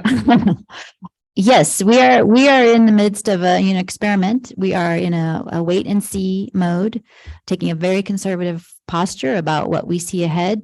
But we see some light at the end of the tunnel, but it's going to go like this.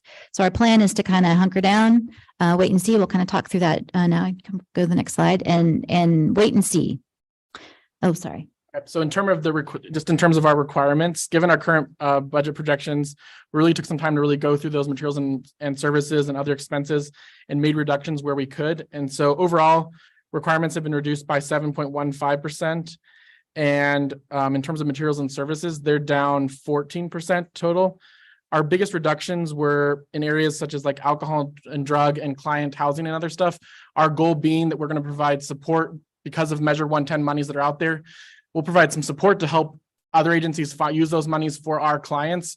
But traditionally, where we have provided those services, we're scaling that back in hopes that the Measure 110 monies that can fill in can kind of provide some of that funding that maybe we had provided in the past. And then, sorry about that. For our capital projects, our remodel is completed and we don't anticipate any capital projects on the forefront for the adult side.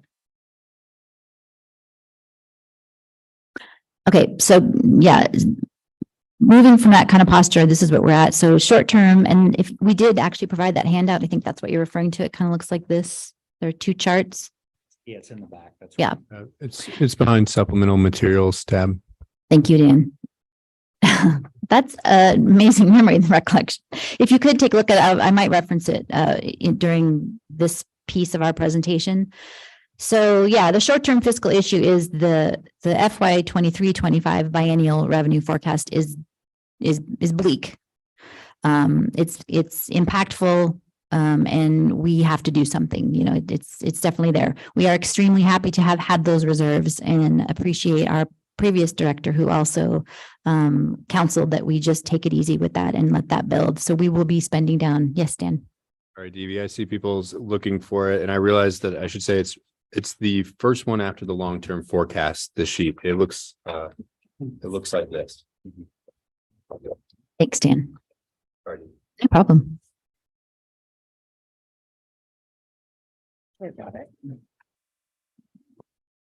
Okay. So yes, spending down reserves is our plan this year, certainly, and moving into next year. We're kind of hoping to look at FY 23-25, like I said before, kind of hunker down, keep things steady, shrink them, keep them steady, kind of keep committed to our core functions, understand that we're not going to be able to do everything in this next 2 years, but kind of hopefully slingshot out as our forecast goes up. So that's that first slide on that page. You'll sort of see we're definitely in that downward spiral starting with COVID. We are somewhere that, well, actually, I'm not this talk about small print. I don't know if y'all can see that, but it's tough. Yeah, no, this doesn't even, it's beyond. It's beyond. That's why there's a big red circle. That big red circle is important to us because that's about this time in 2 years when we will be looking at our budget and we'll be looking to see how much did we come back up. So the long-term forecast is that the supervised population will increase, whether that's just population growth, whether that's repealing of pieces or all of ballot measure 110. Our field is used to this kind of yo-yo impact. But it's kind of a wait and see. We don't have a lot of control over that. But we do hope by the time we're making budget, which is that red circle on the top slide, top image, our population will be coming up. So we're putting some big hopes on that. Want to do the next? Right now you're at the 12,350. Am I looking at? Yeah, and this is actually a fairly the dotted line is what's passed, and the solid line is what is passed. The dotted line is what is projected. And it's relatively, the forecast unfortunately is a little bit lower than this. So that we just got. So this was published about 3 months ago. Correct. This was the document that Department of Corrections presented to the legislature when they did their budget. And that 10,000 is not deshoot, that's statewide, just to be clear, it's not deshoots. Yeah, but it's the trend that we would be impacted by. Sure, what goes into this forecast is super complicated. But like, what gives you confidence in these numbers? That's such a good question. The Criminal Justice Commission, I believe, is the entity that does the projections. Yes, with LFO. There's one individual that does. Yes, it's like a guy named Mike. Yeah, a guy named Mike actually has been doing this for many, many years. Seriously. So What's Mike's record like? Mike's record is good. That's what I was going to say. Mike's record is good. He usually is, he usually errs on the side of Department of Corrections. So sometimes he's a little bit higher than it actually turns out being, I guess is what we heard. yes. Yeah, but he's actually pretty close. Trust Mike. We're putting a lot on Mike's. How many people in Deschutes County are under supervision? Right now, we're at right under 1,000. We used to be at 1,700. With this projection on that date, we're anticipating to be 200 to 225 more to our current population if it's based off of the same formula. Thank you. Okay, so yeah, on the long-term fiscal issue, so that's what we're looking at for the next 2 years, is hunkering down. And I believe, hold on a second, I don't want to get ahead of myself. Well, you probably wouldn't mind. I mean, Trevor kind of hit it. This year, we reduced materials and services significantly, and our plan is to hold open 5 FTE for the duration until we see that is totally unsustainable.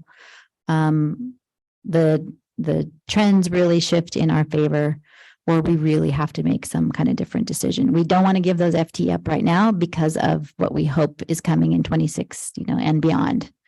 But we will if we need to. But that's our hope, is to keep it there. And then the other piece of what we need to do, that's the more with less. The other thing we need to do, and we haven't done it for a long time, is diversify our revenue. There just has to be, there has to be something more coming in the door.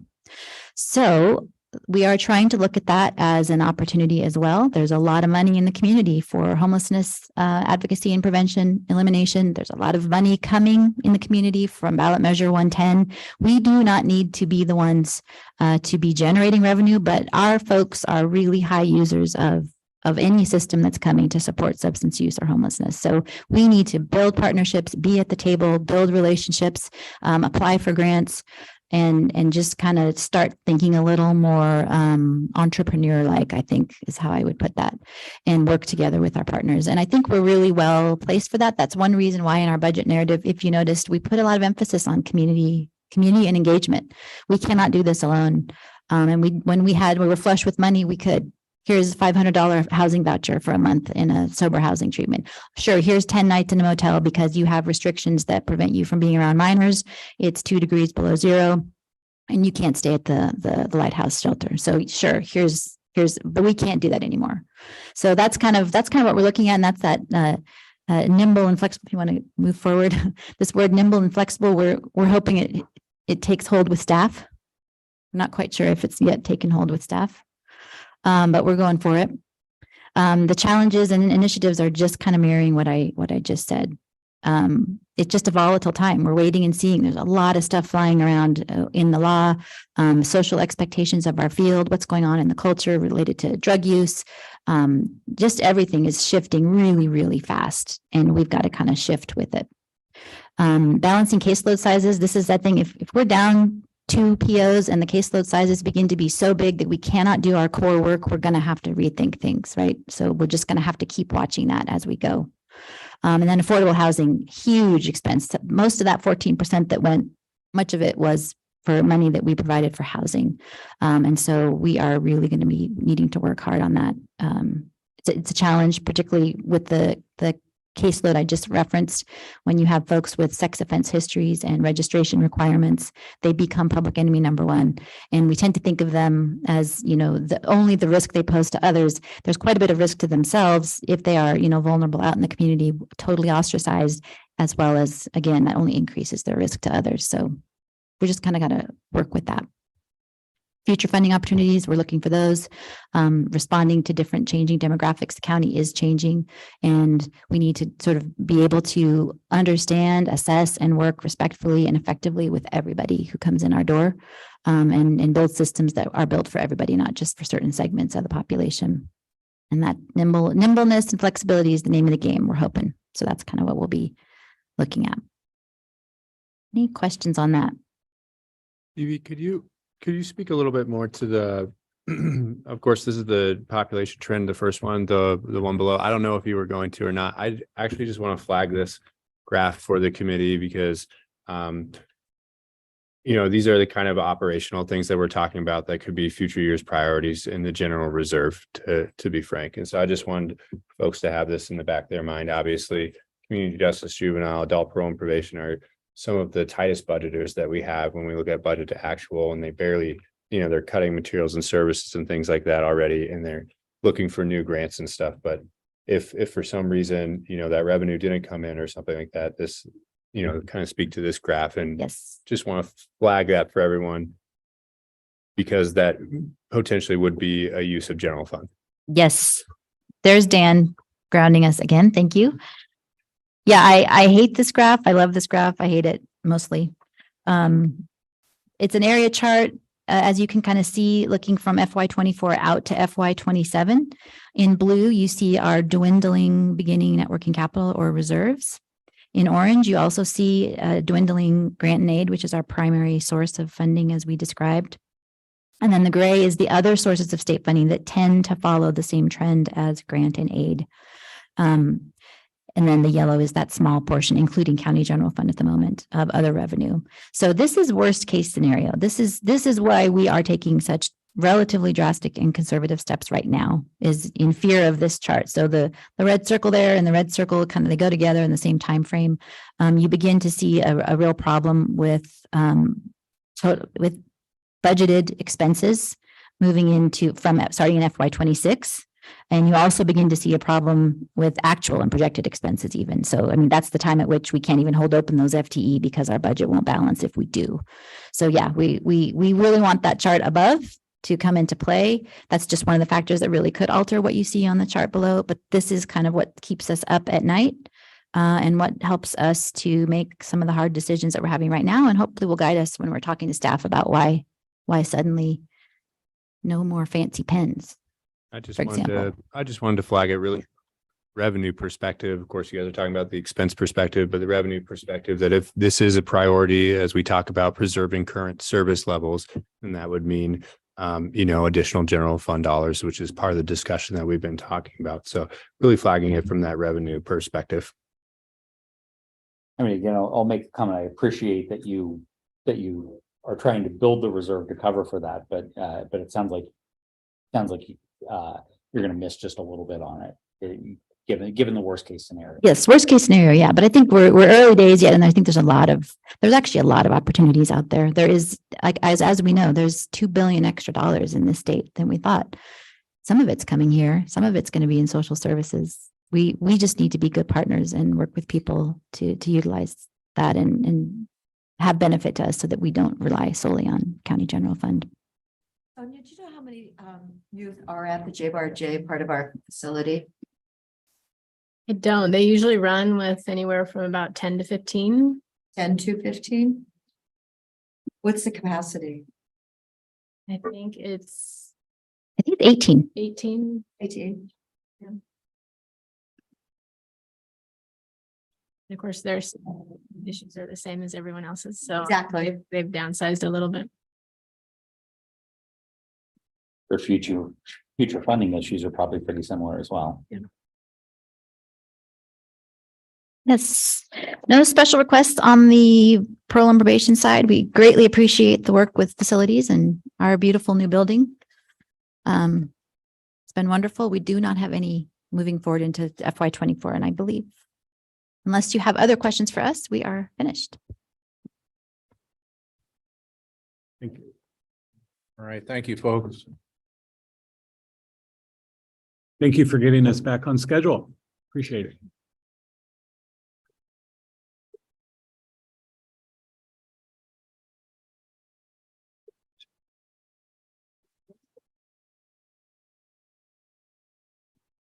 Well, it's right deadline. It's just- it's actually fixed. All right, next up is Justice Court. Judge Fadley.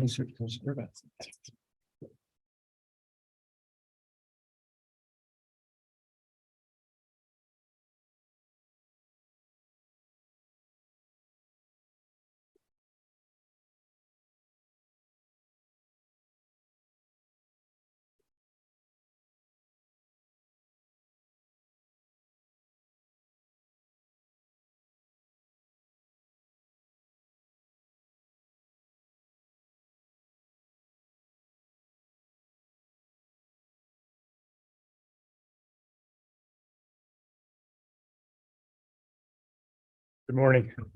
Morning, Judge.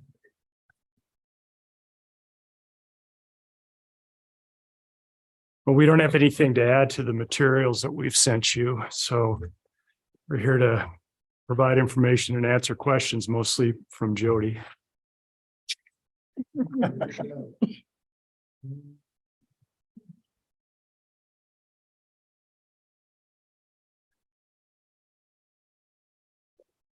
Can you help me with this, the scenario of the revenue?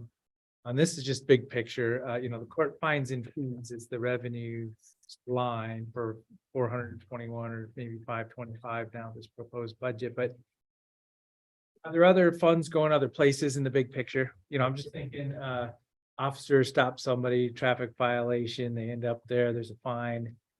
Does the money go in different places, or is that's the total revenue?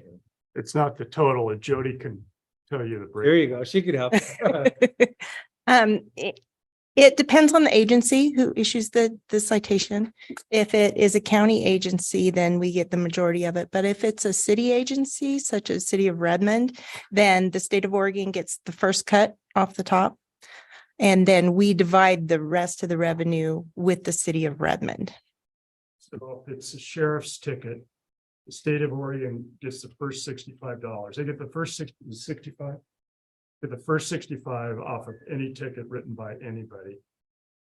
But if the sheriff writes it, county agency, then the county gets the rest that's collected. And if another agency like the Redmond Police Department writes it, they get 50% of the rest and the county gets 50%. Does that show up in our line item budget at all? I guess that's what I was kind of backtracking. It doesn't show. Okay, that's. What you're looking at is just what the county gets. We make a lot more money than that, but Yeah, more money flows through. That's. yes, absolutely. Yeah, And that's what I was looking for, the rest of. the Right. numbers. right. It's not. It's not in the documentation. I can get that for you if you'd like, though. I keep track of it. Yeah. If there's a spreadsheet. There actually is. I don't know if you guys have this page. Well, Okay. It kind of gives you a breakdown of Deschutes County, and it gives you kind of a total. What the state got, what Redmond and Sisters, and now we actually collect for Black Butte Ranch too, and the Waymaster and a couple of other, the Department of Forestry and a couple other things that just reflect as other. Good. Well, and I see that report. It's sent to us. Yeah. Twice a year. Yeah. And I never connected it all up like that till just now. Yeah. And just real quick, sorry, for the budget committee's reference, it is in supplemental materials right after that handout from Yeah. Justice. The downside, though, is that citations generally follow the number of personnel on patrol. And you're probably going to be, I mean, I think you're going to hear from the sheriff that, you know, they've got vacancies in patrol. Sun River's got vacancies in patrol. Ben and Redmond have vacancies in patrol. So that means that your sites go down as a result of that. So that is a risk when you know, again, it's opportunity, but it is a risk based on the fact that you are seeing general personnel vacancies in law enforcement, and that is going to affect the budget significantly. So my question was gonna be, do you expect a turnaround? But I don't know whether you're getting any data that says, fines and fees do reset. Actually, it's starting to increase. We had a really difficult time during COVID, just like most agencies did, but we're seeing an increase in revenue. We're back on the uphill. So, and also in that same handout, you can kind of see where we're starting to come back a little bit. It's showing more citations, a little bit more revenue. That of course doesn't show the complete figures because up to this day, but I ran them right before I came to the meeting, and this month especially is looking very good. So it's getting better. Tourist, right? Yes. Yes. Are they still They don't 25%? target tourist commission. No. What? Don't target tourists. Right, you want to keep that at a minimum. Yeah, if you look at, Please. again, looking at this page and the number of citations in FY 1920, 4,500 citations that year and 845,000 in revenue that we collected. That year, we about broke even, paid for ourselves. And then for this upcoming fiscal year, we're going to we project significantly more than that and significantly more revenue, but we're also getting more from the general fund or the transfer, wherever it comes from, than we have in the past, and that continues to go up. And that's really almost entirely driven by factors that are out of our control.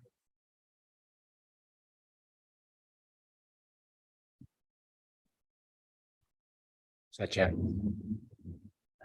Increased costs, the same as every other department, increased personnel costs, health insurance, retirement, those things. And this year we have an extra additional cost to the fact that we're going to double fill my position for 3 months while I hire and train a new court administrator. So that's increased our costs as well. If the budget can't handle that cost to fill the court administrator's position, we can live without that this year. But you were gonna say you can postpone somebody's retirement. That's what he means. I think that's what he means. Okay. Wait a I'm minute. good with that. Jody, stand up for yourself. Oh, I do, believe me. Well, how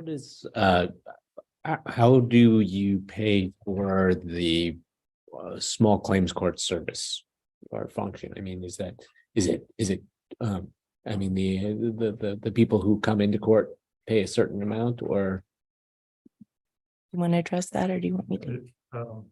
Jody can tell you the amount of the subsidy that our citation activities provide small claims. Small claims is a $37 filing fee for filing a small claim and $37 to answer the claim. That's pretty much it. For that, you get, if it goes to all the way to trial, you get mediation. Mediation is mandatory, and a trial, all for $37. In circuit court, they are not bound by the statute that says we can't charge more than $37. And I think it's like 150, something like that. They still lose money, and they'd still rather not have small claims, and we wouldn't either, but we're required to by statute. Yeah, it's even if it's just a default judgment that goes straight through. I mean, we still lose money on staff time and the supplies that it takes to process the case and that sort of thing. Small claims is not a revenue maker. Yeah. But it is a essential service to the public that we provide. But how long has it been $37? Let's see. It changed to 37 since I've been there, and before that was 35. I think it was maybe 6 years ago. They changed it to 37. What's the inflation rate right now? Yeah. The collection agencies have a very strong lobby. It's true. Oh, And it's set at a state level. Yes, yeah, all for justice court. Yeah, every justice court in the state is limited to $37 filing fee for small claims. Well, and the big picture here is this is a stabilizing force in the community when somebody is either ticketed for a violation or a small claims court. I mean, I do support this as a service. to our community. And we heard about it yesterday at our economic development lunch, you know, the successful modern countries around the world are the ones that have public safety and the rule of law. So as I say, it's good to be able to just, you know, put your fingers on the folks that are maybe out of line a little bit, driving was what I'm referring to again. And then also the claim between people, just getting them resolved.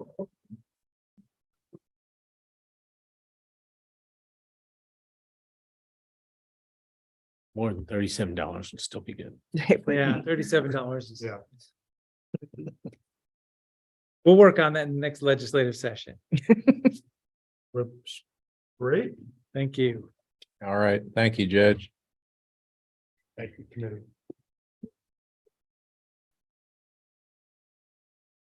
This will be the last time you see Jody. Thank you very much. It's been a pleasure working with you all for the past 13 years. She's been awesome.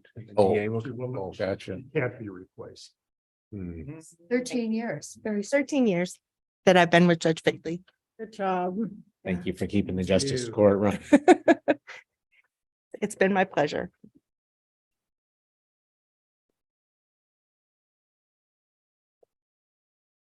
Give us the information. Ask me questions. All right, we are going to take a minute to grab some lunch and then we'll come right back here. 11:30. At 11:30. Good morning. Thank you. So I'm Steve Gunnels. I'm the district attorney for Deschutes County. To my right is Jessica Chandler, who prepared this presentation and knows every detail about our budget. To my left is Ashley Beatty, who will be talking about the Victim Assistance Program, which she runs. This is in I think objectively a very modest budget request for us. We're not requesting any new positions, any new FTE this year. That's based on a number of factors, but primary factor is that our main focus is on retention currently rather than expansion of the office. And you all probably know this, but retention of employees, particularly in the public safety sector, is very important because with experience comes expertise and continuity, stability, as well as cost savings and organizational efficiency. And that's our goal in the DA's office. All of those things together enhance public safety, and our office is a public safety entity here in Deschutes County. We currently have a vacant 1.0 FTE chief deputy DA position in our office. We've kept that open in order to pay for potential costs in order to restructure and to compensate members of our office. We're in negotiations currently with the Deschutes County District Attorneys Association, Deputy District Attorneys Association Union for a new contract, and leaving that chief deputy position open creates significant savings that would otherwise be unreachable, I think. We're eventually going to ask to reallocate that position to a supervisor deputy DA position in the next 4 to 6 months, probably. And we also have a 0.5 FTE deputy DA position that is open, that we've left open in order to fill a 0.5 FTE deputy DA position that we're losing when the grant goes away. It's the JRP grant that we're not able to reapply for due to some grant requirements that have changed. And so having that 0.5 FTE is should be an easy a fill for our office. Going to our accomplishments, we have the Veterans Intervention Strategy Program, which is up and running. Really, the accomplishment there is that it's been very successful. We have improved the lives of several veterans who have participated in the program, veterans who have gotten crosswise with the criminal justice system. And we've had very positive results, and we're continuing with that program. The big change in the last 6 months has been the addition of the Deschutes County Circuit Court as more of a involved partner in that program, where veterans are going in to see judges face to face. That level of accountability really helps everybody in the criminal justice system to say, this is what I've been doing. I've been going to treatment. I've been going to classes. I've got a job, things like that, to check in with the judge. And I think it's particularly true with veterans who have that history of chain of command and respect for authority, to go in to see the judge and to say, I'm doing well, and to get the approval of the judge. The judges who are overseeing those court appearances are veterans themselves. And I think they appreciate what that program is offering to the veterans. We have the Emerging Adult Program. We have secured a $1.1 million grant in order to fund that program. And we've successfully completed the pilot for the program. We've seen good results in the cases that we've had go into that program, trying to redirect young people out of the criminal justice system into positive, productive lives. The marijuana grant program has been improved by adding a dedicated district attorney's office investigator to help with investigations, to write search warrants, things like that. As an office, we've made it a priority to reach out to law enforcement, to attend law enforcement briefings, to put on trainings for law enforcement. And that has been successful. We have deputy DAs out doing ride-alongs as well as going to briefings, and trying to build stronger relationships with law enforcement, and also to get to understand what the job demands are on law enforcement. As an office, we've been involved in community outreach events, Polar Plunge, the First Responder Career Fair and Community Event, the Latino Community Association Gala, events like that, just being out in the community to be part of the community, and to let groups know and people know that we're here, we're part of the community, and we care about what's going on in the community. Okay, we are primarily, as you all know, a general fund office, and that is the lion's share of our budget. We also, though, rely on federal, state, and local grants. For example, the domestic violence grant funds are, along with a local grant, funds our domestic violence investigator position. That is a important role in our office. We have a lot of domestic violence cases, and it's very important that we have an investigator who can be there to do follow-up on cases, and also to meet with victim advocates and the victim, and to further the investigation, and to keep victims of domestic violence engaged with the process and on board with the process of prosecution in those cases.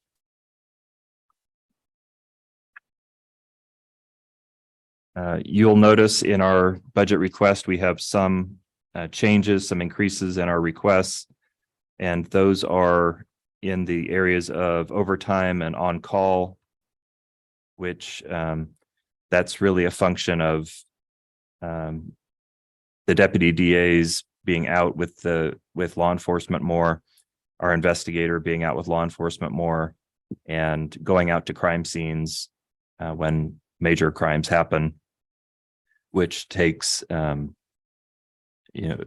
many hours of overtime or on-call time. There's an increase in our time management budget because over the years, we've been consistently going over our allotted amount. Education and training budget is increasing because in my estimation, we're behind on training due to COVID. And we intend to increase that so that our personnel are up to speed and fully trained. Our investigations line item is increasing due to some upcoming murder trials and other large trials, and our need to get psychiatric evaluations done for defendants, for people charged with those crimes. In several of the cases, mental illness is an issue. We've also increased our line item for legal research. We just upgraded our Westlaw package in coordination with County Counsel's office to an updated, an up-to-date Westlaw package. The short-term fiscal issues that we see, really the only one is that 0.5 grant-funded position for JRP is going away and won't be renewed. And so that 0.5 deputy DA vacancy position that we've held will fill that need for us.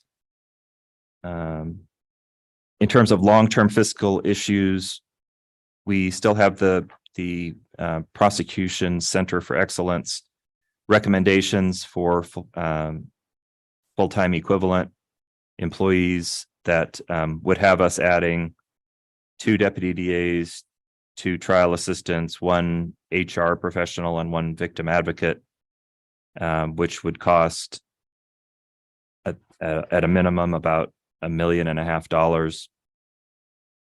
We're not requesting that.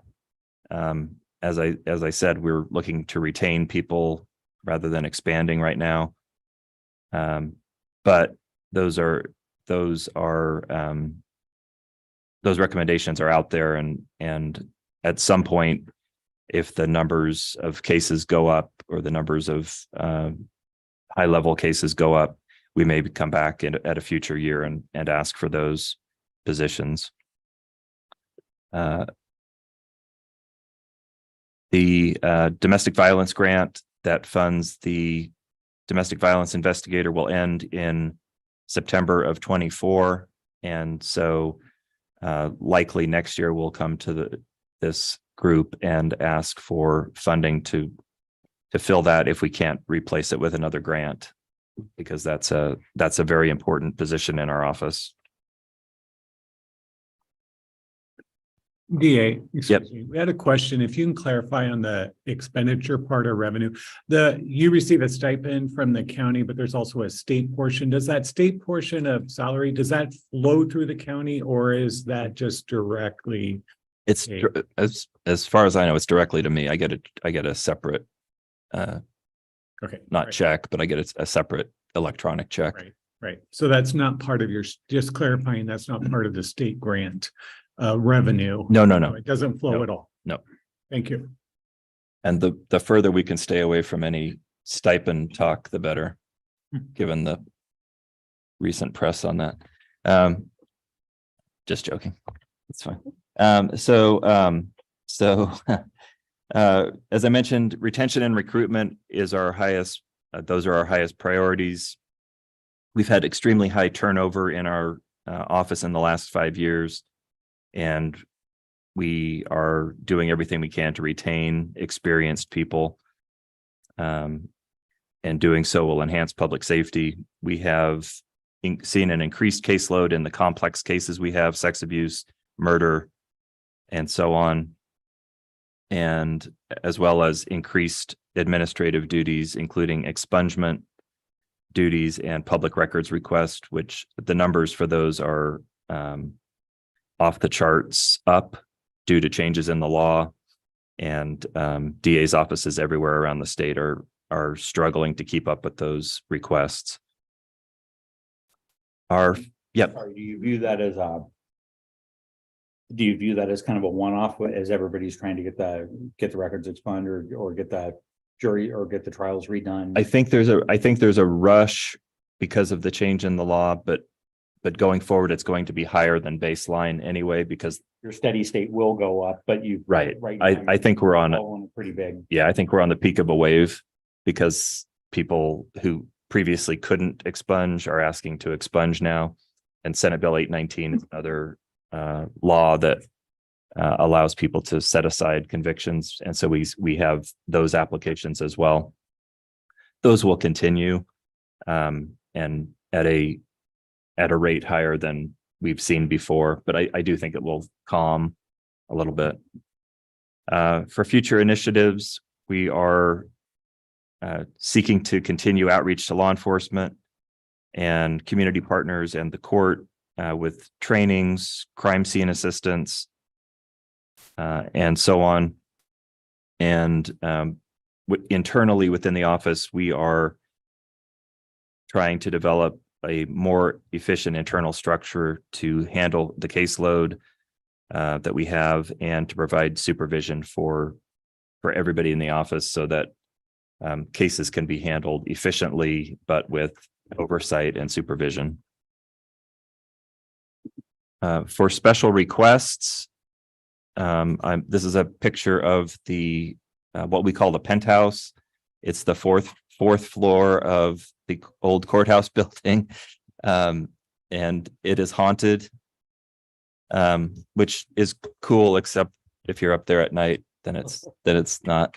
But We can invite people to come visit.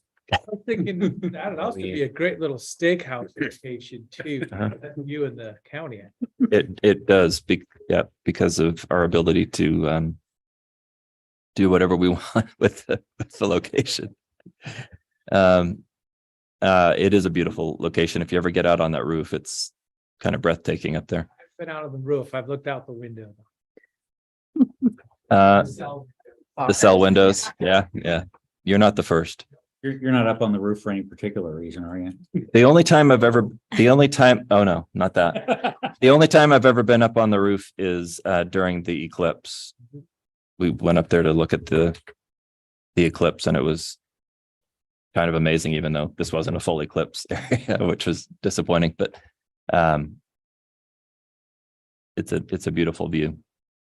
So we have two special requests this year, and those both involve the penthouse, the top floor. First, storage of the files that we have. We have used that space up there to store tens of thousands of criminal court files from our office. And there's a one-time request of $39,200 to box up those files and move them off-site.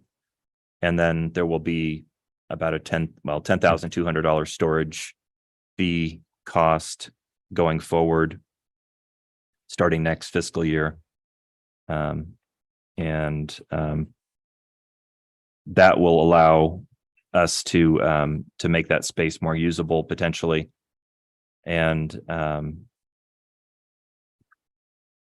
we had reached out to a vendor who could scan those files, and the estimate was gargantuan and shocking. So we decided that we would request instead to have the files boxed up and stored offsite for a tiny fraction of that cost with a local vendor. So okay, the other special request is a $50,000 one-time request for a feasibility study, and the study is designed to determine whether that fourth floor can be remodeled or restructured in order to make it usable space. It would be great if we could have conference rooms upstairs, break rooms, maybe office space, whatever is possible. It would be great because we are very cramped in the DA's office. We don't have space for people. Currently, we have a deputy DA who is in our old supply closet, which is it looks like it sounds. It's a supply closet, tiny little room. We have supervisors in the office who are at cubicles because we don't have office space. And so that's a big challenge for our office, and going up would be a help. Also, we have some space reserved over at the Mike Meyer building for offices, and that will be a big help also.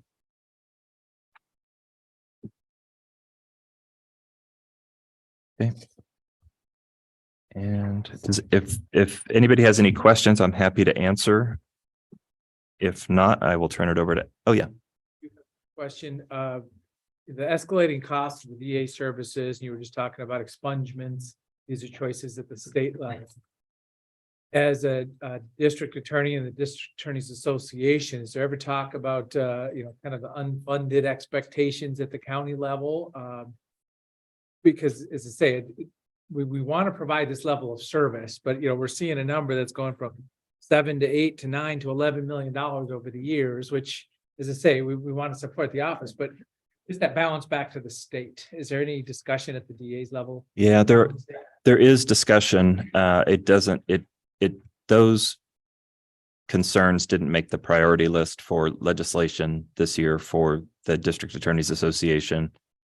Some other things did that were priority.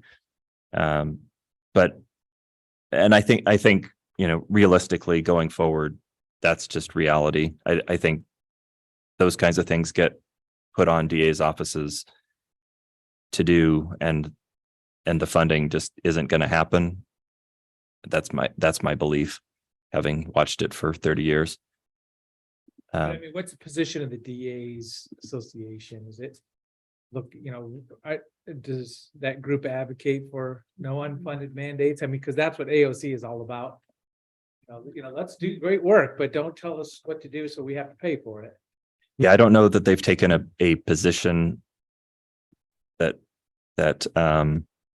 Yeah, that's fine. of that, but I know that individual DAs feel that pinch of the legislature telling us we need to do things, or changing the law so that our duties increase dramatically, and then there's no commensurate funding to support that. So that's just the lives we live, I think. I was gonna say, I'd be an advocate for that, just to make sure legislative decision makers hear about this. So we'll work together on that. Okay, that'd be good. And I just, I saw the note on the body worn cameras, and I'm presuming also car dash cams as well, in terms of evidence and expectations. Are you seeing an impact on the number of convictions based on the fact that you have video data? Is it really changing the conviction rate at all, or is it just more evidence? It changes so I know that it helps significantly with DUI and disorderly conduct assault cases, where the jury can then see the behavior, or the level of impairment typically is the issue. And so that has helped with convictions across the board. And every agency in Central Oregon has body cams, and several of them are moving to dash cams as well. And so that's going to be a plus going forward. It's I think there was slight resistance before it was implemented, but I think even those who resisted the idea are now fully supportive of having body cams and dash cams, because it just helps explain what happened, in a neutral way, which is great. And are there any law enforcement policy changes that you're pursuing or would recommend to try and help alleviate some of the issues in terms of evidence collection? We've worked, well, they're changing policies. We've worked with the agencies in order to smooth the flow of digital data from the agencies to our office to make it available. We've had hangups because their practices more than their policies were to wait until all of the data was accumulated before they'd send it over, which isn't practical for us. We need to get it out ASAP. So if you have 5 body cams on scene and they have 4 in evidence, we need those 4 now. We can't wait for the 5th. We'll get the 5th when we get the 5th, but we need to send it as soon as it's available. And so we've worked with the agencies on that, and they've been very compliant. Okay. There are no issues along those lines. All right, thank you. Yeah. And with that, unless there are any questions, I'm going to turn over the rest of the presentation to Ashley. All right. Well, hopefully you guys enjoyed your lunch. So I'm going to talk about the Victims Assistance Program. Our goal is to provide timely and effective services for victims of crime in our community and elsewhere if the crimes have occurred in Deschutes County. Something to note is our services are not replicated by any other agency, and we are required by law. A really good example of that would be the mass violence incident that occurred at Safeway. That was something that happened in that last fiscal year. Victims Assistance was very instrumental in the response, working with law enforcement to get services to the victims, working with behavioral health and the schools to set up the Community Assistance Center. And so that's really where you're seeing some of our efforts in the community. For our budget, we have a nice beginning capital. We receive funding from several grants. So you'll see we have some income expected from federal, VOCA, and then VOCA other, as we were a sub-recipient, but that grant is ending after one fiscal year quarter. So that's why you see such a small impact there. The criminal fine account is also a grant where we are able to apply for funding through the Department of Justice, and that's been a steady revenue source for us. Go ahead. Like most, personnel is the majority of our budget. And so you'll see the biggest portion, 85%, is personnel. And that means that it's pretty hard for me to make cuts. Anytime you guys ask for it, you will see that there was some increases in materials and service. We received a grant, particularly around trauma-informed response training. That is a collaborative grant with our community partners in law enforcement. I'll actually be presenting it on May 31st here to the commissioners. And so all of that will be received in full from that grant. So it'll be zero out-of-pocket expenses for the county, and we'll be able to send a training team to Salem and bring all of that training back to our agencies, as well as bring experts here who can talk about how to interview somebody who is in trauma. And so it's called forensic experiential trauma interviewing, and it's very well known. So two great things that grant was able to bring for our county. And finally, you'll get to my one special request. So proactive threat monitoring. You guys may recall that after the incidents that occurred in Safeway, I was able to secure grant funding to purchase a third-party monitoring company that goes into social media and scans and looks for certain things. Now it's not automated. It's not like AI. So it's not like anything that says, shoot, gets sent to me. Instead, it's full analysis of individuals who have posted potential concerning behavior. And then those are sent to us for review as a multidisciplinary team to see if there's anything we can do to potentially mitigate the concerns that are sent to us. That's the full goal. These aren't sent to us for crime reasons. It is truly sent to us in hopes that we can take somebody who has a grievance in our community and we can try to mitigate that so that no violence occurs in the future. It's a pretty significant contract. And so what we tried to do is get buy-in through our community and other sources so that Deschutes County wasn't taking the brunt. The Fathers Group has graciously said that they would give us $40,000 if they got their grant that they applied for. The school district is hoping to be able to kick in $20,000. If they cannot, what we can do in response is have the contract solely look at adults and just let the schools work out their own reports.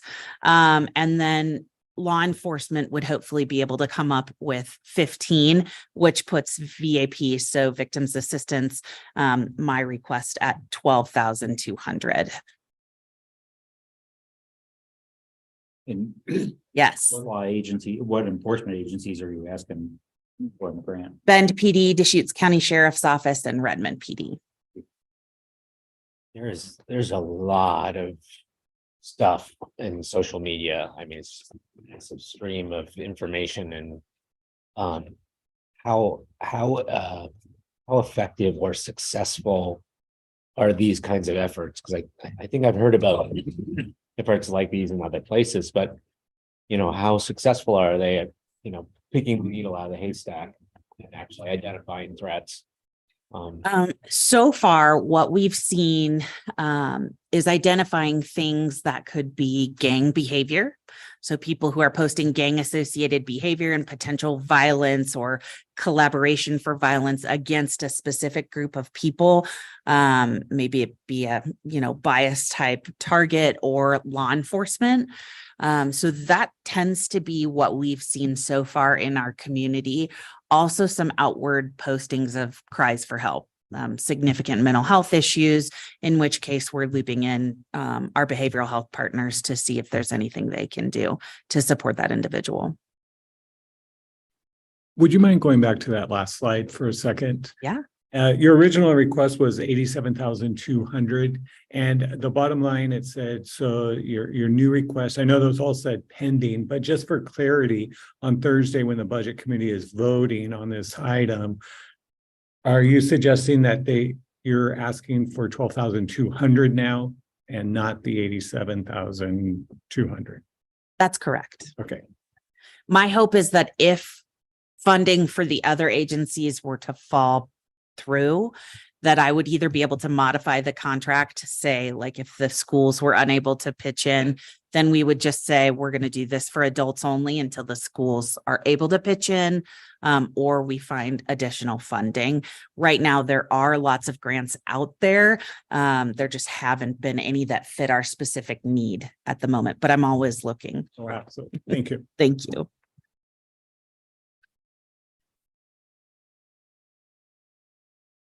Go ahead.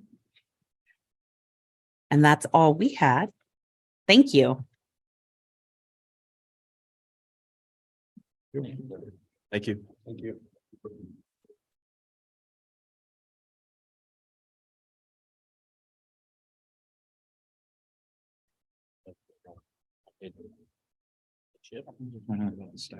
Well, the penthouse, doesn't it? We can get that. If we can get their square footage from the storage room to the penthouse. Are you gonna like provide office space for the ghost?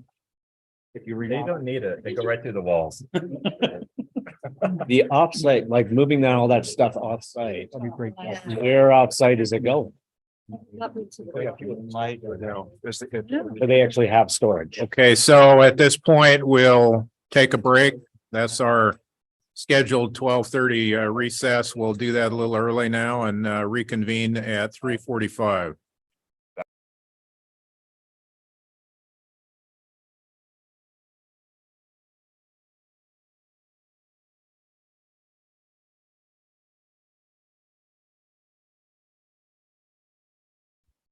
As the chair, I guess I'll just take that duty to get us restarted. So we're chair of the budget committee, but the rest of us are here. So welcome. Thanks for joining us. See you.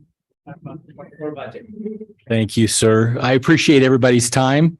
It seems like we were just here a short time ago, but I also want to recognize and make sure everyone knows that we appreciate our budget committee members at large that serve on this committee and help us out. And I always appreciate the good advice and guidance from our partners as we go through the budget process. So with that, I will turn it over to, well, we'll have introductions real quick. Joe, if you could introduce yourself. Pardon me for a little bit of business. It says open public meeting. Is this a different district? Do we acknowledge it in the minutes as a? Oh, that's right. Yeah, this is, because this is a special service district, we actually need to then open the public meeting. Go ahead. Yeah, but it's all going to be combined. Okay. So we'll call it opening a public meeting for a new district because of the line item on the budget. And we'll do that for Fund 7. This is 701 and we'll do that for 702. Okay. Joe? Joe Brundage, the business manager for the Deschutes County Sheriff's Office. Captain Paul Garrison. Shane Nelson, your sheriff. Captain William Bailey.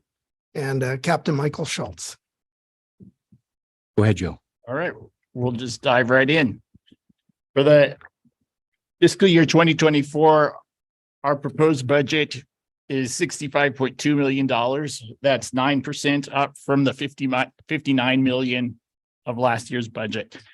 We project our reserves at the end of this year and the next 5 weeks to be about 13.2 million. And the reserves at the end of the 2024 budget to be about 9.9 million. And could you just specify which district? Yeah, we'll break that down. That's combined for the total sheriff's office, and we'll break that down in a minute. To finance the growth of that 65 million, we're going to need to raise rates in our tax districts.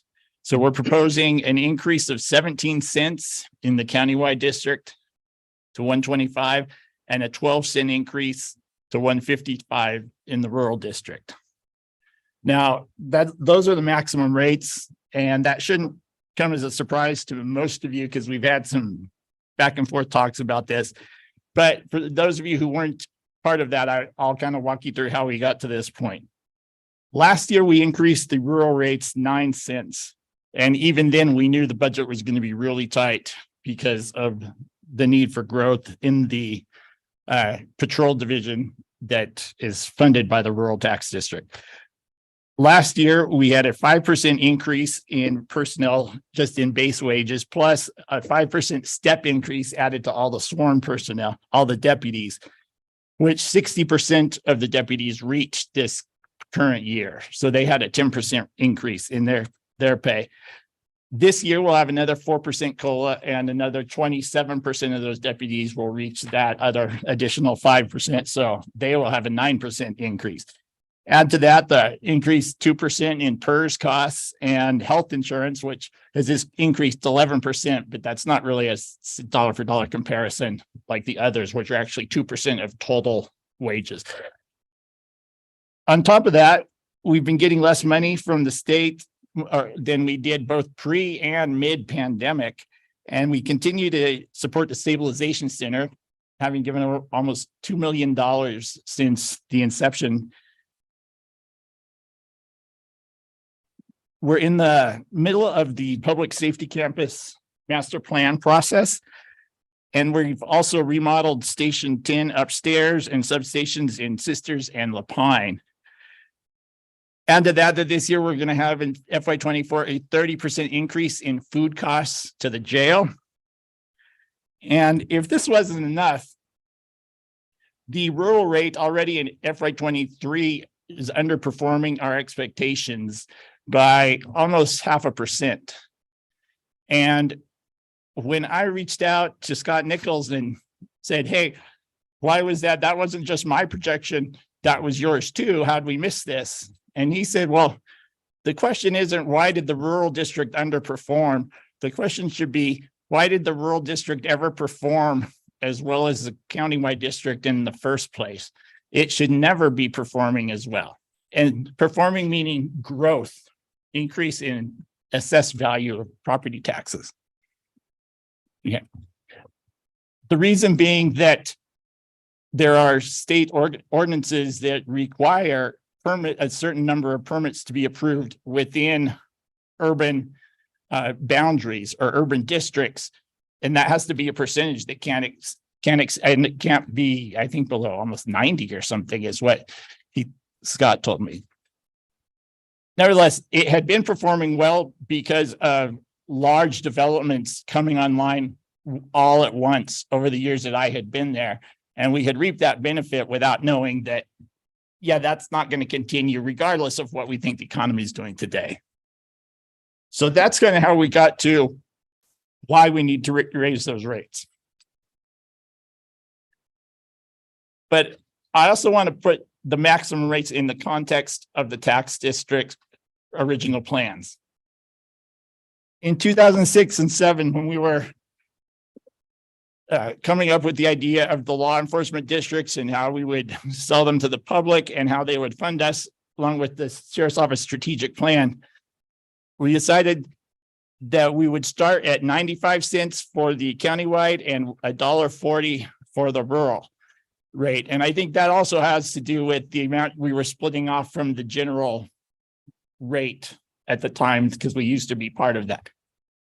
The plan was that in 5 years, we would max the rates at the ceilings of 155 and 125, and then keep those rates at that max level for probably, hopefully up to 20, maybe 25 years before we need to redo the ceilings and get ask the public for the ability to go higher than that. What happened in reality, though, is that we didn't raise rates in the first 5 years. And you can see with the countywide district, we actually cut rates twice, once to below the 95 starting level. In the rural district, we did the same thing. We held it flat and then cut it as we had some excess reserves there. But then in the last 2 years, now I've had to increase to the map. The sheriff's philosophy is that this money, taxpayer money, is always better in the taxpayer pockets than it is in our pockets. This kept $67.7 million, and that's not adjusted for today. That's just what would have been collected each year had the rates been that. 67 million in the pockets of the county taxpayers as a whole, plus an additional 16 million in the pockets of the rural taxpayers. So 83.6 million we've allowed the taxpayers to keep by waiting until 2024, 11 years after the original plan, to hit these rates. And the reason I wanted Joe to share that information is because I think you always got to take a look at the positive. If we don't remind ourselves what we've accomplished as a sheriff's office and through these tax districts, it's pretty easy to forget. And from our perspective, we understand that our bosses expect and deserve quality service, and we only want as much funding as it takes to provide that quality service. And I'll say, as a budget committee member, I appreciate that that type of look, as long as you're making sure that you're adequately funding reserves or needs and other things for the, for your department. So we need to understand the byplay of the rates that you can collect versus the rates you're collecting elsewhere through general fund or TRT contributions, or just to get an idea of where all the taxpayer money is going to support the sheriff's office. Right. No, we have a saying at the sheriff's office: hindsight is 20/20, but only if you look. And what we mean by that is we like to look back at the decisions we make or the assumptions we make when we make decisions that have impacts, and review if they were good or bad, not just on the outcome, but on the assumptions. Because sometimes you could make an assumption, be totally wrong, but get lucky and you get the correct result. It's still important to know that we were lucky and we need to revise our systems, or at least be aware of what's happening. So to use that principle today, if we take a look back at last year's budget, we were looking for 59.5 million. That was a 10% increase. And we said that the reserves would be 14.4 million at the end of 22 and 7 million at the end of 2023. Today, well, we know that the actual reserves ended up 15.1 million, because I always like to be conservative when I do those numbers. And the reserves were projecting to end up closer to 13.1 million at the end of 2023. So nearly 7 million. And now you mentioned the tax districts. Let's break this down to see how it comes around. The original budget had 6.5 million in reserves in the countywide and 0.5 million in the rural district. That's the 7 million. Current projection is showing 10.6 and 2.6 million. So an increase, or an extra $6.1 million. That comes from unfilled positions. It comes from even filled positions taking time to get fully funded, fully on board because of our hiring process. It also is a result of either choosing not to do projects or slowing down projects as construction costs have been high, and just sort of being conservative. So if you look at the current projections of 8.8 million and 1.1 million and are concerned, gee, those are low, those are below the 4-month county goal of reserves, though the sheriff's office has it about 3 or even 2.5 because of our other income that we get as the sheriff's office that can support that. But based on the track record of last year, we feel comfortable that this year should be handled just as well, or even better. So typically, I mean, you've got a rotating set of personnel and vacancy rates as a result. Are you seeing a higher vacancy rate or a consistent vacancy rate? Consistently high vacancy rate. We're around 12%. Ideally, we'd like to be closer to 5% or 0%, but 5% is good. Sorry. I didn't mean to interrupt. Of the filled positions, how many of those are waiting for an academy slot and therefore filled, but not necessarily on the Right. In the job? We usually have I think the longest we have to wait is probably 12 weeks for an academy slot, just because the academy's been responsive of adding classes if they get funding from the legislature. So we've been pretty blessed there. The academy's been really attentive to that. Our problem is, and I know we've mentioned it a lot, but law enforcement or public safety is not a popular profession for folks to seek out anymore. We've had 33 FTE openings this is probably our 3rd fiscal year, and it's not from lack of trying. I think in 2 years, we've hired 62 people or something, and we still have a net gain of 0. I mean, we still have 33 FTEs, and a lot of that is because of attrition reasons. I mean, there's folks that this job's not for everybody, and I absolutely respect that. There's folks that they can't make it in the training, but it really goes back to, we have a good backgrounding process, which is a good thing. But between our backgrounding process and the training process, we probably wash 80 to 85% of the folks that would want to come join our office. That's the way we want it. I mean, we only want the best professionals serving in those capacities. And so right now, the real demons for public safety are a pendulum swing that goes too far. When you have a call for law enforcement reform, and please don't get me wrong, there's agencies and law enforcement officers that absolutely need to be reformed. We can always be better at what we do. We keep a close eye on that. But what happens is these bad apples speak for everybody and become the example for everyone. So of the over 800,000 law enforcement officers, everyone is labeled as an individual that would conduct the behavior of the bad apple. That affects the whole profession. The national news media and how they choose to focus on bad apples and really make those the big case, that seeps into folks that are watching the news stories, and it affects them. You take a look at protests that have occurred in Ferguson, Missouri, the George Floyd protests that occurred after that. These are all behaviors from bad actors, but they affect the whole profession. CBS News had an article in 2021 that I think really paints a big picture. You know, what they said is law enforcement staffing fell 4% in 2021. There was a 47.2% increase in resignations. And I'm sorry, I don't have all the agencies that were sampled. 23.6% increase in retirements, people leaving the profession. And of course, law enforcement staffing has shortages all over the nation. And that's nothing new, because basically private business and public sector has staffing shortages all over the nation. But the law enforcement profession will be slower to react than your normal private sector or other government agencies. And Mr. Chair, I do want to check, what is the end time? You're good till 4:30. Okay, I just want to be respectful of that. All right, go ahead, Joe. With the rate increase, this is what our 5-year outlook looks like that we project.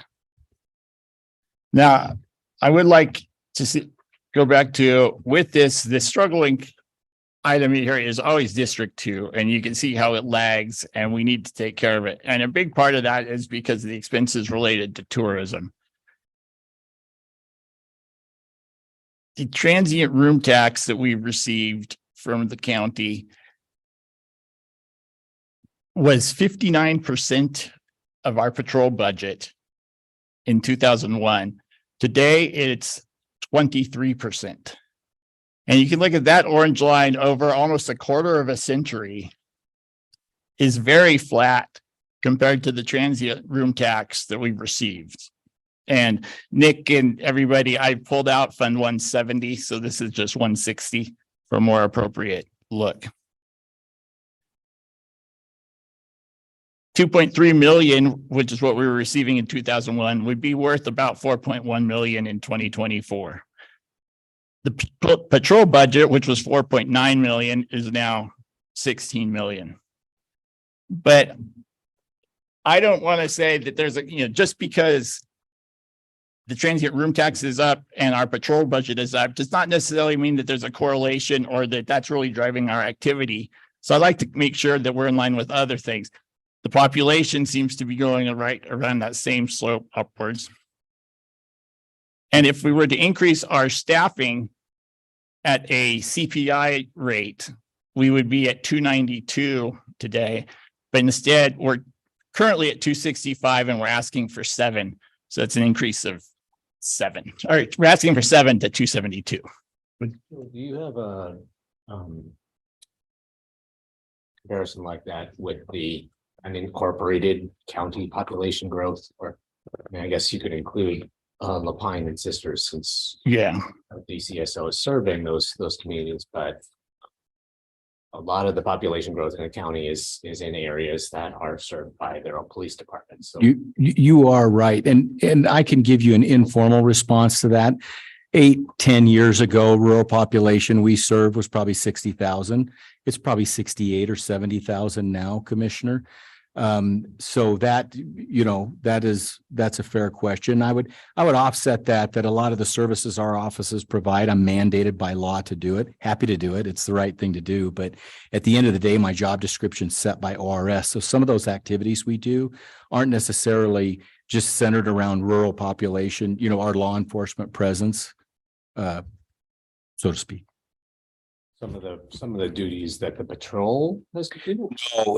The entire office. Yeah. And I mean, at the end of the day, that's why we want to be such good partners to our municipal agencies, because if our municipal agencies were to fold tomorrow, that responsibility is to the Office of Sheriff to provide public safety. Go ahead, Joe. Good. One more thing I'll add while he's pausing, just so everybody remembers, everything we're talking about here is from that resource study and the strategic plan that we had given you. I believe last year or the year before was when we gave you that information. And then the strategic plan, we updated the strat plan goals and sent that out to the tax district committee before. So everything we're talking about is in line with those roadmaps. So with the transient room tax revenue, tried to be very sensitive to what we're asking to be placed on the burden of the rural taxpayers. Those 68,000, are they shouldering more than their fair share? Because yes, a lot of the patrol things, maybe calls to their homes, would be things that they have, but you can see some of the activities here in these photos, and we can go around the horn one more time, but there's the High Desert Stampede, the Champion Tour bull riding, Pull Pedal Paddle, the Sisters Rodeo, Farewell Music Festival, the Sisters Quilt Show, Frontier Days, the County Fair, the Sisters Folk Festival. All these things bring in people that they might stay in Bend, or they might stay in Redmond, or they might stay rurally, but they're driving, they're on the roads, they're causing problems, they're requiring our services. And so to put that on the backs of them, to put the entire cost or so much of that on their backs, when 33% of the arrests do not live in Deschutes County, the traffic stops, and I apologize, we had an update to 25% is more accurate, and I thought I had done that, but I guess it didn't get saved on this one. And 52% of our search and rescue activity comes from people that do not live in Deschutes County. And so that ended up as a percentage of our budget, about 11 million is dedicated to the tourism or non-local resident portion. Folks that don't live here. So Joe, you're saying it should be 25%, correct? Yeah, it's one The percentage traffic below stop, 26. yeah, it should be 25, not 26. 26% was the figure the year before. The reason I wanted Joe to share this is because we continually come around to this transient room tax conversation, and really the creation of the transient room tax was to help of course promote visitation and get folks to come visit the area, and then also take care of law enforcement services and some infrastructure services like road department for those actions that the visitors were taking when they come and they respond here. I'm going to steal just a little bit of Bill's thunder because he's going to tell you there was 8 million visitors to the Deschutes National Forest last year and about 4 million-ish overnight stays, which I think you got that when the Visitors Association presented to you. And so those do affect what we do. And those percentages are how they affect. So 33% of our total bookings are folks that don't live here. 25% of the folks that we contact in patrol. And by the way, that doesn't even measure a call for service. We've got to figure out a way to collect that data point for a theft or a criminal mischief or something like that for a visitor. Those are just our traffic stops when we write a citation or a written warning. So that's not even encompassing the whole thing. Search and rescue, 52% of our calls are generated by folks that don't live here. The reason I make this correlation is because the reason for the transient room tax was being able to capture folks who come visit to pay a portion or some sort of fair share of the work that they create when they go to a community and visit. And so I'm not saying, hey, let's go back to the great old days when sheriff's office had 80% of a transient room tax cut. The amount that we're proposing for the sheriff's office, $4.1 million, is basically just the floor of 2.65 in about 2007. That has that's what 2.65 in 2007 would be equal to today. It would be around $4.1 million. So what I keep trying to share with you all is that we want to continue the transient room tax distribution to the sheriff's office, but it has to grow much like our expenses grow. I mean, these are core services here. I recognize and appreciate special projects. I fully supported the Sun River transient room tax allocation for their public safety building. That's a great thing. But like with everybody, when you have a great thing, you're all of a sudden going to see more hands at the door ready to take that on. And I know that puts individuals in a tough spot, but I think if we just remember what the core reason for transient room tax is, then it all of a sudden becomes easier. So I had Joe do this, I call it the circle of life. So it's a Lion King thing. So transient room tax there. I mean, it's all related, right? Transient room tax can have an effect on our service that we provide. What kind of level of service, which there he is, Simba there, Deputy Simba, which has an effect on the livability or the enhanced livability of a community. I think you only have to look to Portland, Oregon and how they're struggling for tourism and most likely tax base to kind of see what a poor case scenario would be in livability and not enhancing livability. If you don't have livability in a community, you can say goodbye to your visitors because they're not going to come here. Again, we can just look to Portland, and visitors directly impact transient room tax. We have a portion of this circle, well, more than a portion, and we take that very seriously. And so I'm just asking that the burden of rural patrol, I'm not even asking for funding to offset search and rescue costs. I'm not even asking for funding to offset, and we didn't even include administrative services or support staff. We just included those core budgets. Okay. So we're just asking that the tourists pay a share So it's not all on the rural taxpayer when we took a look at these things. And to me, the right thing to do is have that increase as expenses increase, because that's kind of the model we're trying to create here. Okay, I'm taking a look, and so we just want to step on quick, sir. Yeah. Tourism costs, DCSO. Traffic stops, arrests, search and rescue. Tourism is also one of the main reasons why you have a significant property tax base in the unincorporated county.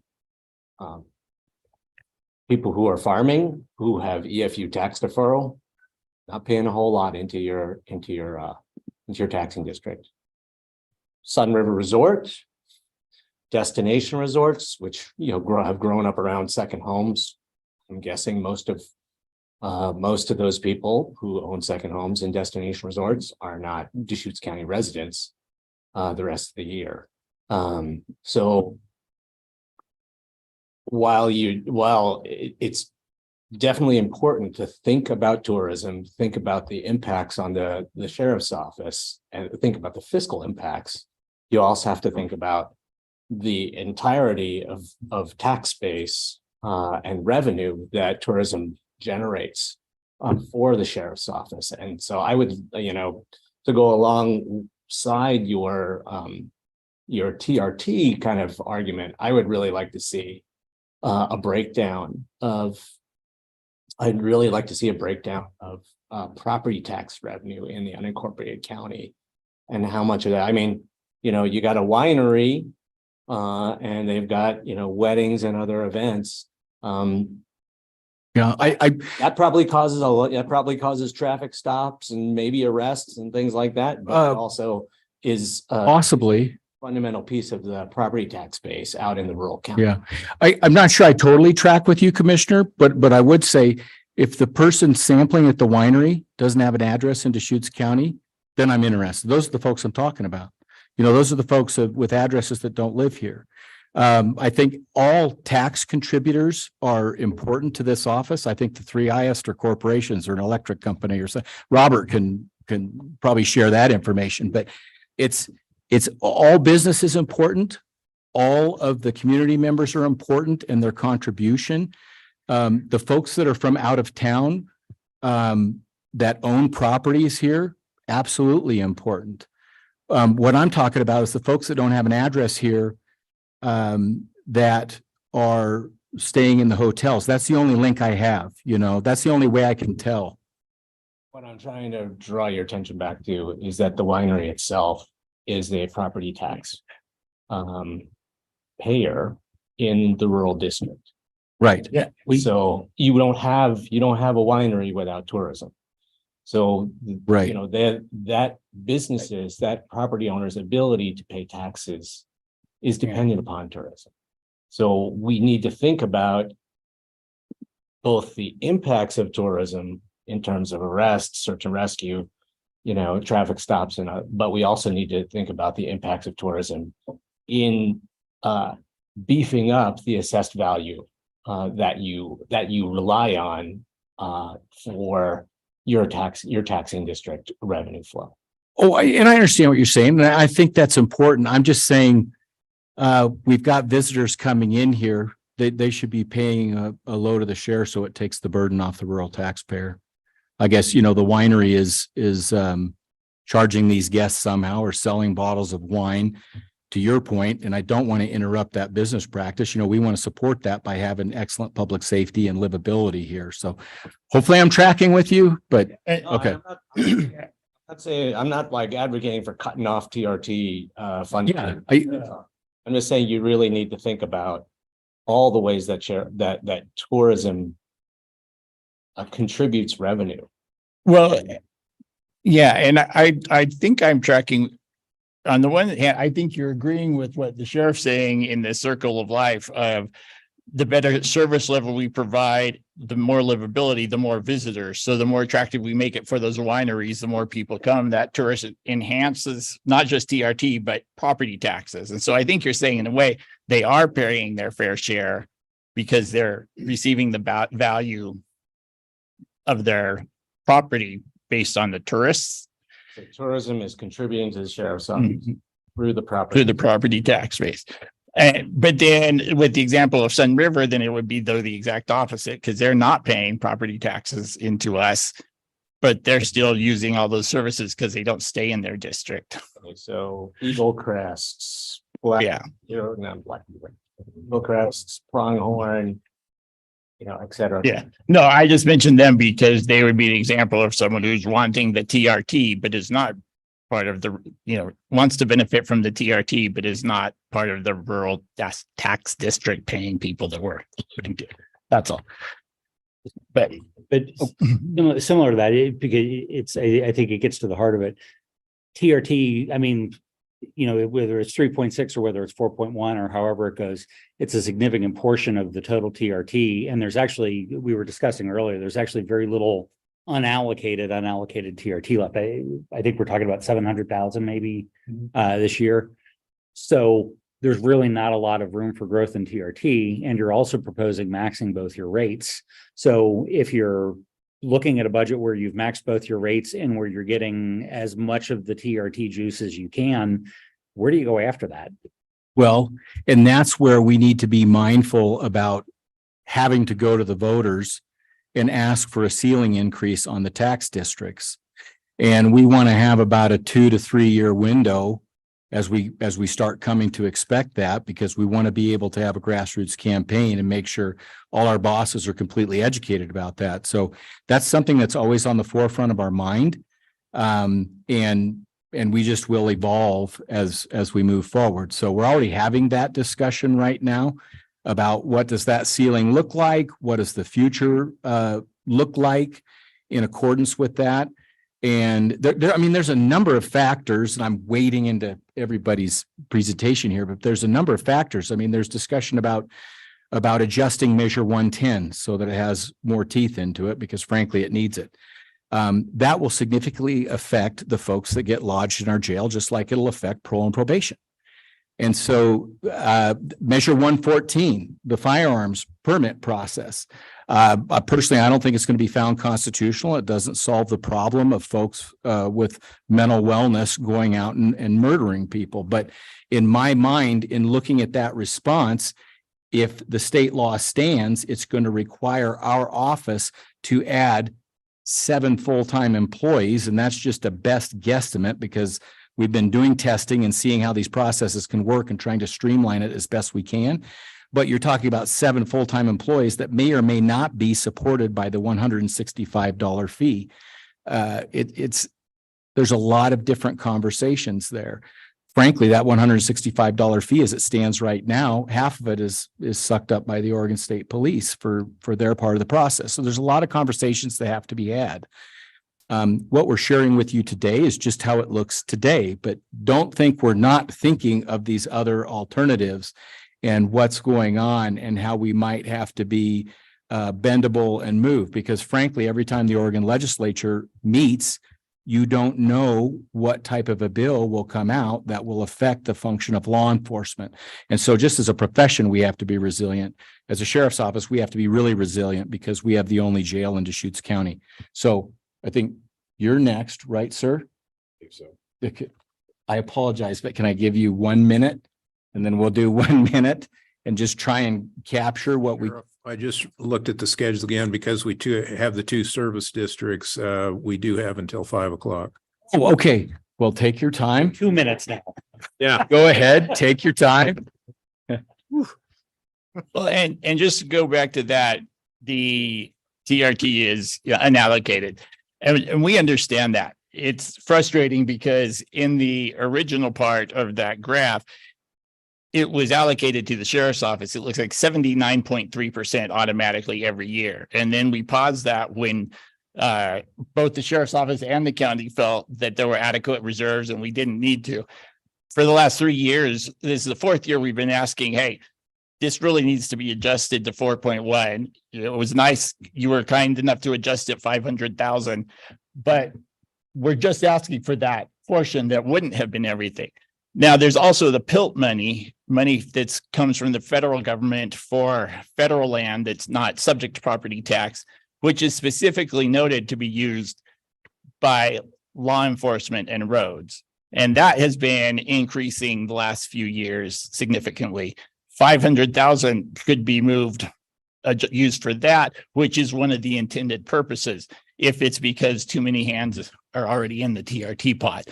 We just, in the sheriff especially, would prefer to keep it as simple as possible, just having it all come from one fund instead of this and the one way and that the other. And I just want to add the Simba slide is not in your handouts. I figured we did not need a Disney problem in this county. So that was just for video only. Yeah. Why not? University Now, of Oregon. yes, the world through Zoom, but. That's good, yeah. Go ahead. Oh, you sure? Yes. Okay. Go ahead. That Simba-like character. Symbol up, yeah. All right. So the two positions that are on there are listed that fall underneath my division is the criminal analyst and additional detectives. Those came to us through our staffing analysis, which was conducted by an outside two hired contracted individuals that we've used for a multitude of resource study items previously. The criminal analyst provides us an opportunity to gain an operational and a strategic analysis that we haven't had the ability to do previously, but it goes beyond that. The analyst is able to identify some problems, coordinate our sheriff's office resources, show some results for our efforts of programs that we put in place while identifying hotspots where we have problems. They analyze the incident data that's available and any kind of commonalities and themes that come through crime. That basically results in the fact that we can better our service delivery by that coordinated effort of our resources at the sheriff's office. Strategically, they assist us with long-term planning, evaluating crime control, those crime control programs, and optimizing the employment of our workforce efforts. That's essentially the benefit of the criminal analyst and the need for it. And any agency that is our size or larger has oftentimes multiple analysts that are available to them that they employ. On to the detectives, that's broken down into two. We're going to asking to add a criminal detective and a street crimes detective. Further delving into that staffing analysis that was provided to us presently, the detectives that work in the division or the unit that I have, they carry 30 cases per detective, which is excessive by national standards. And the recommendation by our analysts was that they should be down to the 20 mark for that. By adding a criminal detective to that, they are right around 21, which brings us right in line with that recommendation. Street crimes, if you've seen any of our media releases, business is very good. It's very, very hopping, if you will. Recently, seizures that they've been responsible for, they've located and stopped the production of a clandestine lab. Another search warrant just alone yielded 13,000 fentanyl pills and multiple firearms that were seized. They also were able to develop a lead that resulted in 20 plus pounds of methamphetamine being seized in a neighboring state. They provided that. Additionally, in the business analysis that I gave of that, the seizures, HIDA, which is our high intensity drug trafficking areas, they're a federal group that provide us information. They've given us information that in the metropolitan area and homeless camps that there are individuals dealing drugs within homeless camps. To the fact we have also seen that we've performed 2 search warrants on Hunnell Road that have resulted in large quantities of narcotics being seized. They say that's a model for the cartels. That's something the cartels are trying to get into to get the drugs out on the street. I want to take a pause and just fentanyl's very dangerous.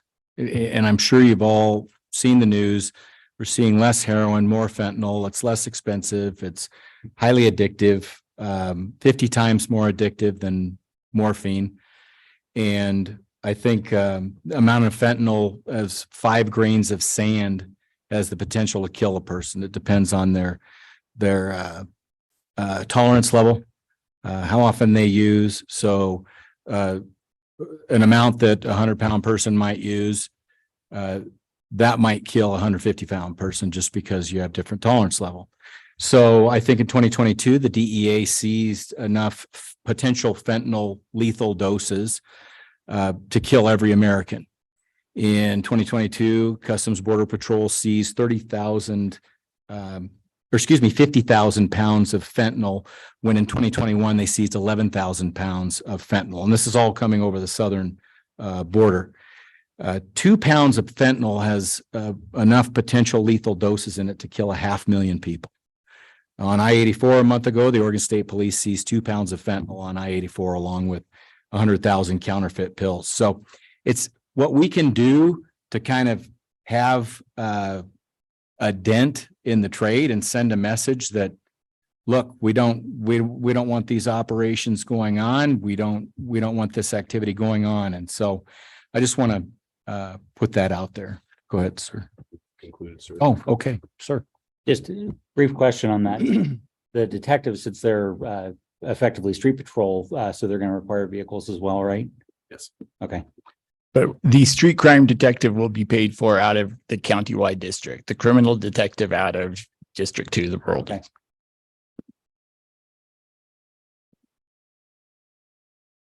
All right, before I get onto the positions, I just want to piggyback on what the sheriff said about fentanyl being dangerous. One of the accomplishments we made over this last year was outfitting every deputy sheriff on the road and in the jail with Narcan on their duty vests.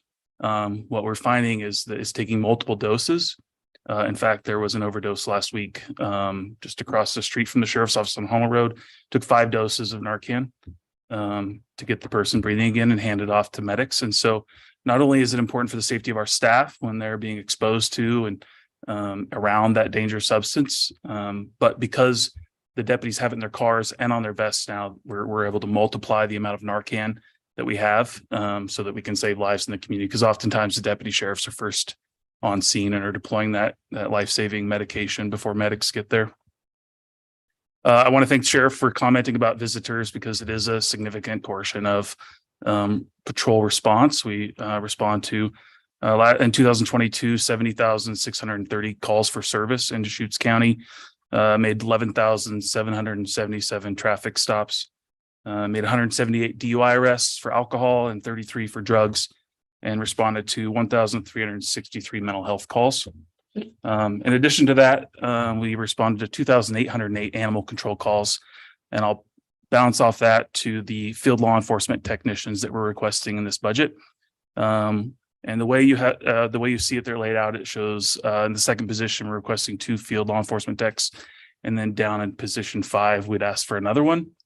And that's at the discretion of the budget committee. But field law enforcement techs are a force multiplier for our patrol division. Animal control calls are currently being responded to by patrol deputy sheriffs, and that takes them away from their other criminal investigations, report writing, and I think is contributing to some extent to overtime, needing to stay after their shift to write reports while they continue to respond for calls for service. Field technicians can help fill that role of animal control calls, barking dogs, dogs at large, animals, dogs chasing livestock.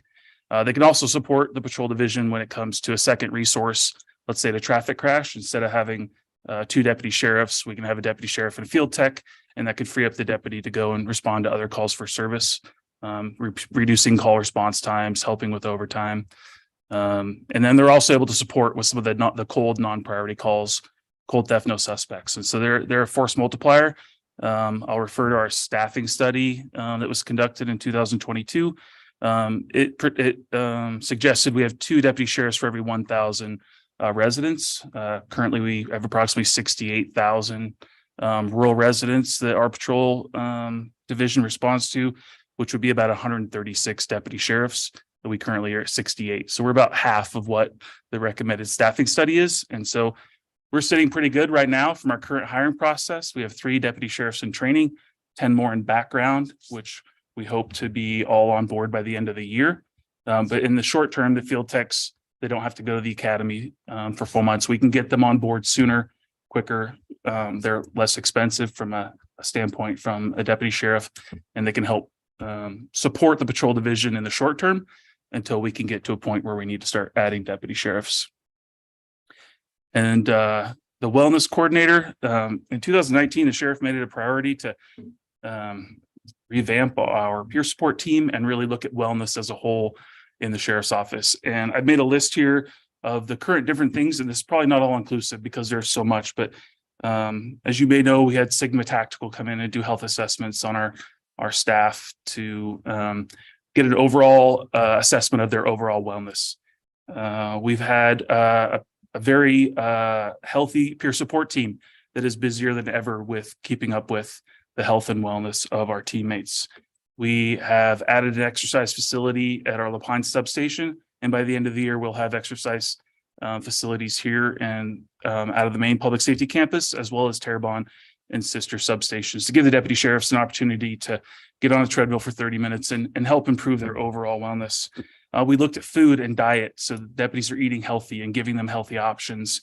We're tracking, and this is relatively new, but tracking the exposure, the number of times deputies are being exposed to calls that are traumatic in nature. We deal with some of the worst incidents that you can imagine. Someone's got to go to that call, and that's our deputy sheriff. So we need to be mindful of what they're being exposed to and how to care for them after the fact so that they can remain healthy. They can have a 25-year career here. And the next call they go to, they're prepared mentally to go to that next call, because we don't ever know what the next call is. It might be a fatal crash today. We want to make sure they're ready to go to the next call tomorrow. And so we have to be mindful of that overall wellness of our staff. Focusing on critical incident debriefing, our EAP program. We have phone applications for the deputy sheriffs so they can seek additional resources. We offer counseling internally to support our staff. We're looking at testing a device to track stress, sleep recovery, and sleep. The DA's office, I think, has just taken on that device. And so we can get an overall picture of how well our staff are sleeping, how they're recovering, and which is important for them being on the road, responding to calls for service. And so we need a wellness coordinator. We need someone that helps keep track and manage all these programs going on so that they're all being used to their efficiency. Everything is being done as best, and we can keep track of these, because right now we're taking care of it. The captains, the sheriff, our wellness, our peer supporter, but we need someone to help focus on these and take these programs to the next level. Can you speak to the cost of that in our, for the budget committee's reference in our special request? That looks like that's an added position that's not on the list. So I just want to, if you can also speak to the cost of that FTE. So when the budget committee is voting on these items, we'll have all that information. Yeah, we had been working with Kathleen, our HR had to come up with a comparable position. And I don't know if that was ever finalized, but I think we were talking about 110 with benefits was, and I don't know what that puts us at. An intern possibly. We've got our. But that position would also be shared between the two tax districts. We have our on-site clinic. We have opportunity for wellness coordination. I don't know if we've gone down that path at all, because I do support the idea. Yeah. And I don't know what the status is, in the last year or two, kind of post-COVID, but we have quite a health plan here. So I'm wondering. Yeah. Well, Commissioner, we did try that because, and I'm sorry, I think it was Julie that used to be here, wellness coordinator before. She was awesome in helping us. And the new coordinator, really willing. It's a bandwidth issue. It's a bandwidth problem with how much we want to have, how much demand we want to put on that position. Even maybe through our health program, there's a way to do this instead of funding it this way. So I'm just thinking maybe there's a different way to get there here. Yeah, we're open to any ideas. We just, the reason the health and wellness piece is so important to law enforcement today is we want folks to stay, because if we can lower the amount of times we have to recruit or hire folks, it will give longevity in their careers, healthy longevity. It's better for them, better for their families, better for our bosses.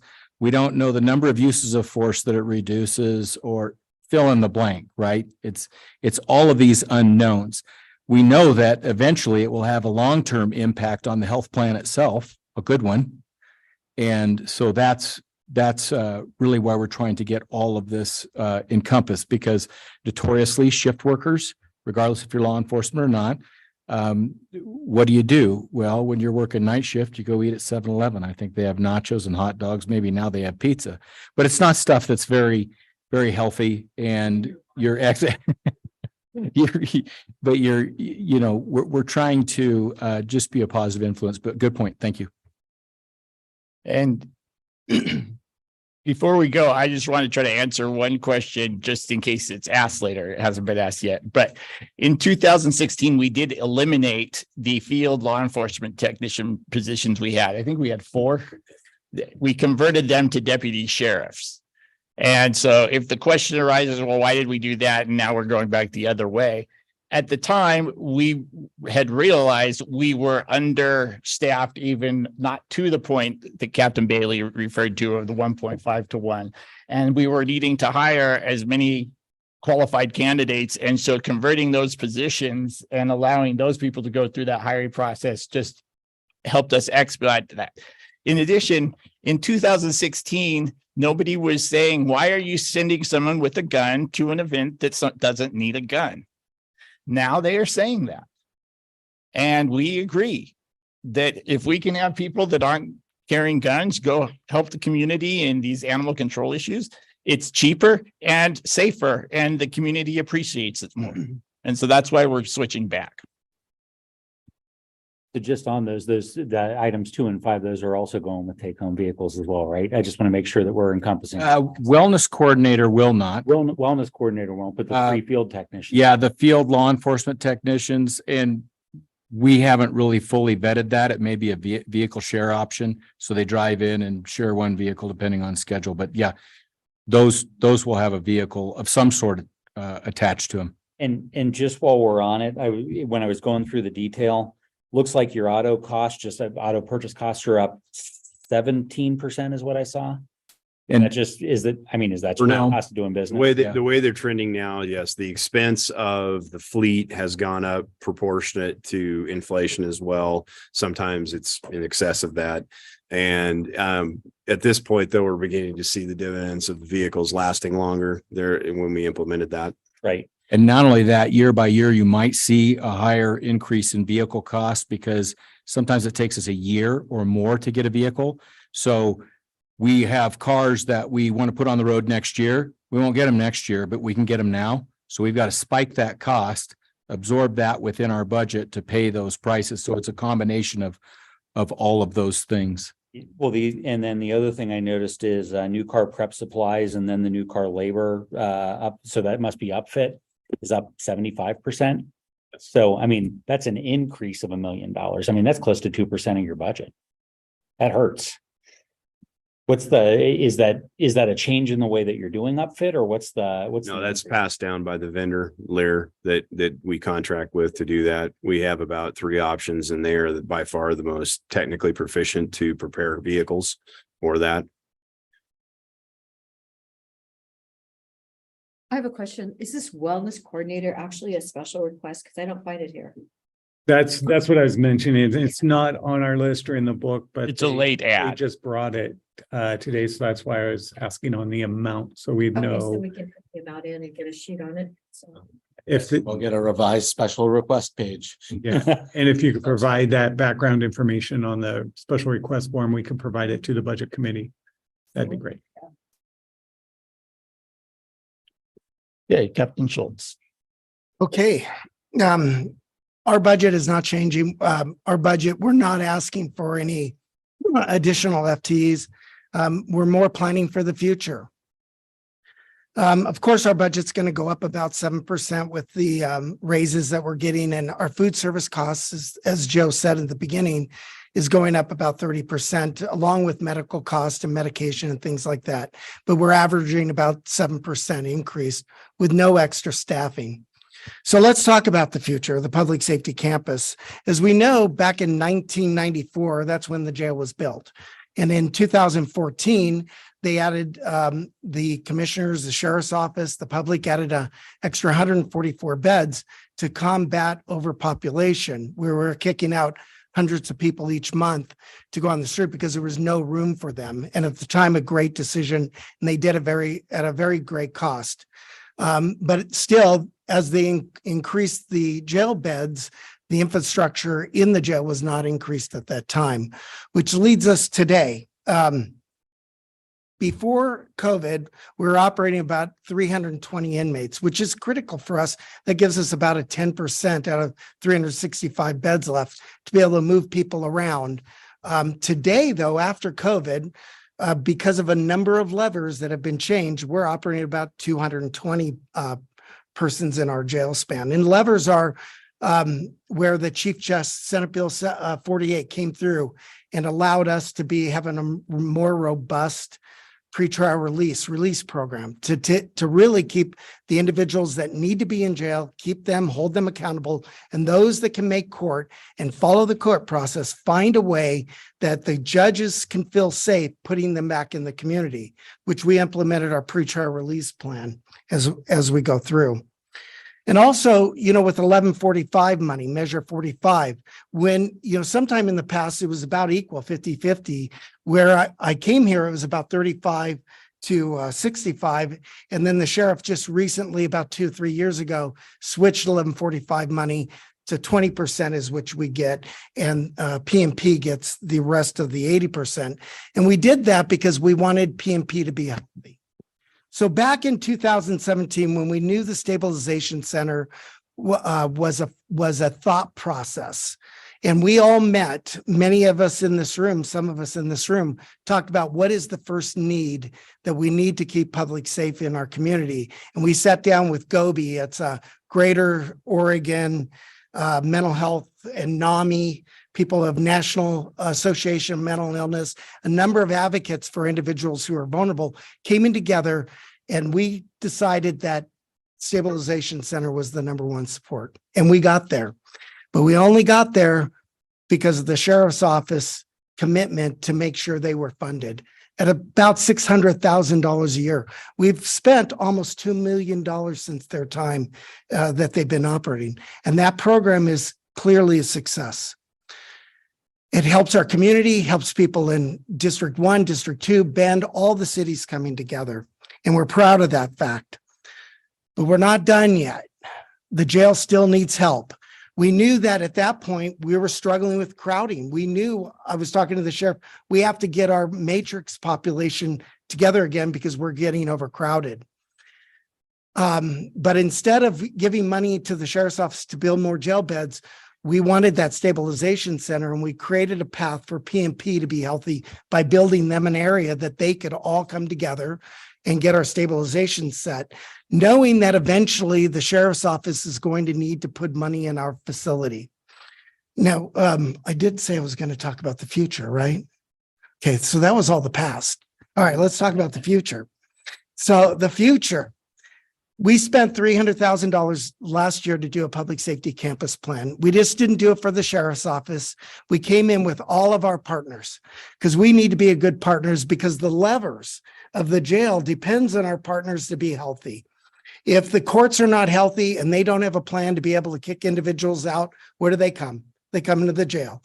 If stabilization center and hospitals aren't diverting people with mental illness, where do they come? They come to the jail. If individuals that can't get out because there's no system for them to post bail or be able to be transferred to a warm handoff anywhere, they stay longer in our system, our numbers go off. But because we've done a number of things in our system, working with behavioral health and working with the pretrial release, we're able to get that, slow down that lever so the jails aren't at critical motion yet. But we are still in need of making sure our system is proactive for the future. Because if we don't, what we do is have catastrophic issues like overcrowding or death in custody or overdoses or fights in our system. And we want to focus that into the future. And are we on slide 2 yet? I want to, before you leave that real quick, I think it's important also to talk about the past. The sheriff's office, when the state courts found themselves in a financial predicament and weren't going to fund a court release officer, I think it's been over 10 years ago. Okay. Do we still fund that position? Yes, to the tune of about 160, I would say, with roll-ups. Probably. Okay. We've been funding that state position, no control or authority, because you want to respect the separate judicial branch of government.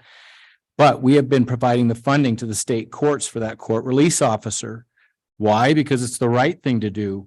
But the second reason is because it helps us manage our average daily population. And by the way, this isn't just based on a whim. This is based on science that says pretrial release for folks is a good thing. They tend to be more successful.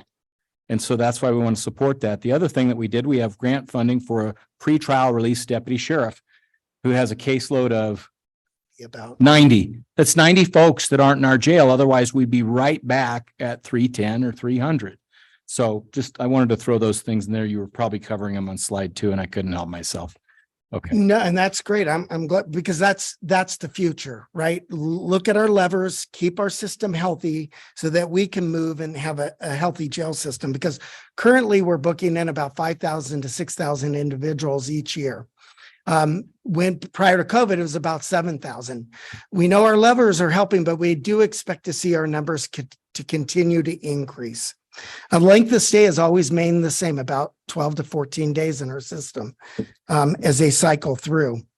One of the things we put up here, go ahead with the next information. I'll cut it close. Go ahead, Sheriff. No, I just want to make quick mention about the stabilization center, because we're always want to be as proactive as we can be. If you put prevention dollars or proactive dollars towards something, you save yourself a ton of money in response. All right.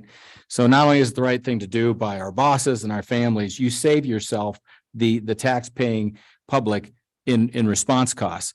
So stabilization center, another thing that we're so thrilled that Mobile Crisis Assessment Team under the direction of Holly, well now Adam, but they came up with a field response system that doesn't involve a uniform. It goes back to what Bill was saying earlier. You don't need a uniform and a gun at every type of situation or call. So they are now doing field calls where they will get a dispatch to a call. We're not even notified unless they need our help or it's a safety situation. What we wanted to do is we wanted to support that program. So we bought a van so that they could have the mobile field response. And then for the stabilization center, they had concerns about a generator and we wanted that to move quickly. So we purchased that generator because we want to make sure they're as successful as they can be. I think the numbers speak for themselves. You know, really the only number that sticks out to me is 97 folks had said they would have taken their life if they didn't have the stabilization center there. And then there's 1,750 folks that they weren't sure if they would have or not. Well, when you start looking at it, there's also additional benefits through the stabilization center. 30% of folks were diverted from the emergency room, the emergency department at the hospital, freeing up others who have true emergencies to go in and seek health care. The other thing that I want to mention is law enforcement being able to use that resource. 20% of those drop-offs were law enforcement related. They have a 4.5 minute turnaround time. I don't even think you can get a number 7 in a McDonald's in 4.5 minutes.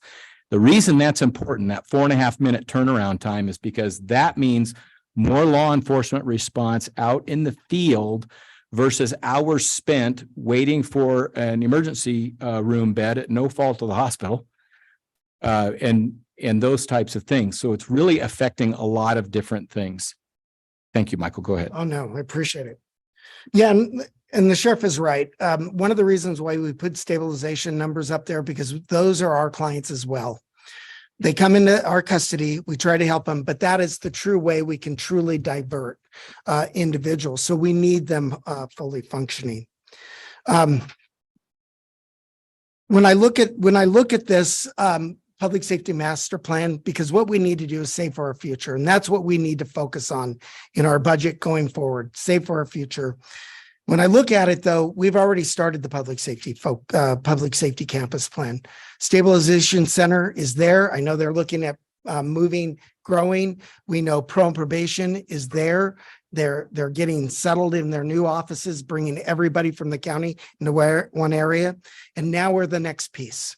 We are the next piece in the public safety plan to be able to look for monies, to look for ways that we don't straddle ourselves back into a catastrophic environment. It is amazing when we solved that 2014 by building 144 beds. There are still counties in Oregon that struggle with matrix and population releases every day. We don't want to go back there.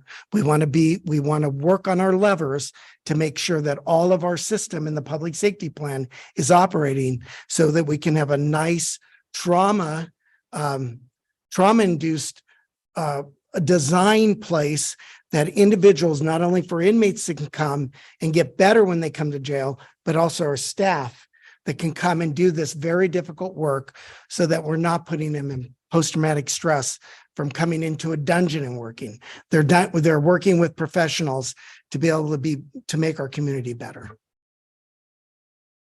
Thank you, sir. The medication assisted treatment program, very important. We had to think, that's right, had to think outside the box a little bit because we're having trouble finding nurses, just like St. Charles, just like everybody.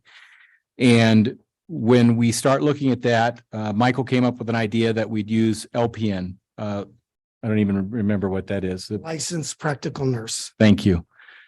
So we can use them in our medication assisted treatment program that we got a grant for, partnered with Ideal Option. So we can hopefully help these folks that are addicted, that want help. It's starting small, but hopefully it'll lead to greater things because we want to stop that cycle that keeps folks coming into the system and get them help for their addiction challenges. The other thing I want to say, Robert, I'm going to do you a big favor. You can strike wellness coordinator right off there. I had a misunderstanding. So we'll talk about that at a different time. Budget stays the same. I don't want to change anything, but wellness coordinator, we're not going to be asking for right now. That'll save some time. I do want to say Eden Aldrich was the one, our medical director is the one that's been helping us through to make sure we get these individuals. And her idea was the licensed nurse practitioner. Oh, okay. But it's awesome. Treatment program, is that Measure 110 funding? It is. Yes. Yeah, and you bring up Measure 110. We worry about that because we know it's in transition. That's another lever of the jail. If that gets changed, we know our numbers could spike pretty quickly and having to accommodate all the individuals that may be coming through our door. So we have to keep a good eye on that in our jail system. Yeah, so when we get those LPNs hired, we will receive reimbursement from Ideal Options, who's the recipient of the grant to fund this program. I'm adamant I'm done at 5 and you all can ask questions as late as you want, but I will wrap it up just a quick bit here. And Commissioner brings up a good point. Measure 110, we are blessed to have that grant money. And there is another positive of Measure 110, and that 60,000 folks sought health assessment help through that health assessment funding that's supporting those programs. The problem is with Measure 110, those folks in the criminal justice system, that's where we're missing the loop. And we've got to guide them. And this isn't Shane talking, this is addicts talking and nonprofits talking. Sometimes they have to have a consequence hammer to go and seek treatment or help. Homelessness, I wanted to touch on homelessness just for a moment. We, of course, have quite a bit of activity that's caused by homeless. Some of the crimes that we respond to in some of those living situations are assaults, thefts, firearms, drug activity. Mentioned a little bit about fentanyl. There's concerns around fire danger, especially out in the China Hat Road area. And so really, we have concerns over livability of those individuals that are put in that position. Some choose it and that's fine. They just have to find a place where that's allowed. But for those that don't choose it, it's important that we continue to offer resources. At the same time, our office is enforcing the law. I'll give a quick example. We offer resources in the form of, there was an individual with a motorhome, 2 young kids. He was taking very good care of his children. The office was able to get him a battery and a starter for his generator. He's got a job. And so we want to keep them on the path to being a productive community member. That's the whole point. Law enforcement is a piece of that response puzzle. And the final thing that I want to mention, and I know very little about the courthouse. But from what I've learned about the discussions in budgeting and as we move forward on the courthouse is I'd say pause that thing as long as you can. Listen, I don't owe the state of Oregon much, if anything. I owe this county everything and the folks I work for. And when I start looking at the commitments the state makes and how they slowly over time back away from their unfunded mandates at times, which we talked about 1145 money and DUI money that we get for individuals in our custody to help offset costs. It makes me start to wonder, you know, when the state of Oregon's talking about returning a huge kicker, which by the way, don't get me wrong, and everybody in media world, don't get me wrong, huge kicker's awesome because at the end of the day, taxpayer money is better left in taxpayer pockets. But when we're looking at being in a position where in order to get much needed judges, which again, we needed those judges, we're put in a position where now we have to build or supply this courthouse. I understand and respect that, but if the state of Oregon's talking about giving a big kicker back, they ought to be asked about giving a little kicker toward the courthouse. I know you didn't call me in for an editorial, but sometimes I just can't help myself. So the whole thing as I approach the courthouse project, and you three commissioners are in a bad spot, and I don't envy you. But I think there is considerable discussion that we can have about, we've shown right now it's not the best time to build anything. And I think the commission's done a great and admirable job about putting the courthouse project on pause. We're going to look at some kind of a recession in this community through 24 and toward the end of 25. I was at the EDCO luncheon and now I feel just real blessed with all sorts of information. We won't experience quite the recession that we did at the end of the double aughts because there's, you know, as the presenter said, not everybody who can fog up a mirror can get a mortgage. But my point is this. There's some models that I would encourage the commission to look at. I mean, 100% support your pause and any way to trim money down on that. Ada County built a courthouse in 2002 that had retail space included in it. There are some options. That's my 2 cents, and I will end with one final thing. The Clackamas County Sheriff's Office is in quite a position because of the Clackamas County Courthouse. This courthouse is looking like the tail that's wagging the dog. This is my perspective, Shane's perspective, okay? And I always want us to go back to our core function. The judiciary branch is important. They are important. That's where the stuff gets adjudicated. And I'm not talking about family law or civil suits, and they needed the judges to catch up. The one thing I will tell you is if we also don't fund public safety, a lot of that adjudication work can fall by the wayside. So it's again, it's the whole circle. I had no idea I was going to use the circle of life this many times in that presentation, but I just wanted to plant those seeds. I support this tax district committee in everything you do. I value and support each and every one of your opinions and your advice, and I will always trust your decision at the end of the day. We've been all right so far, and we will continue to be all right and keep an eye on things. And I'll take questions, and I fibbed. I'm a minute and a half over, Mr. Chair.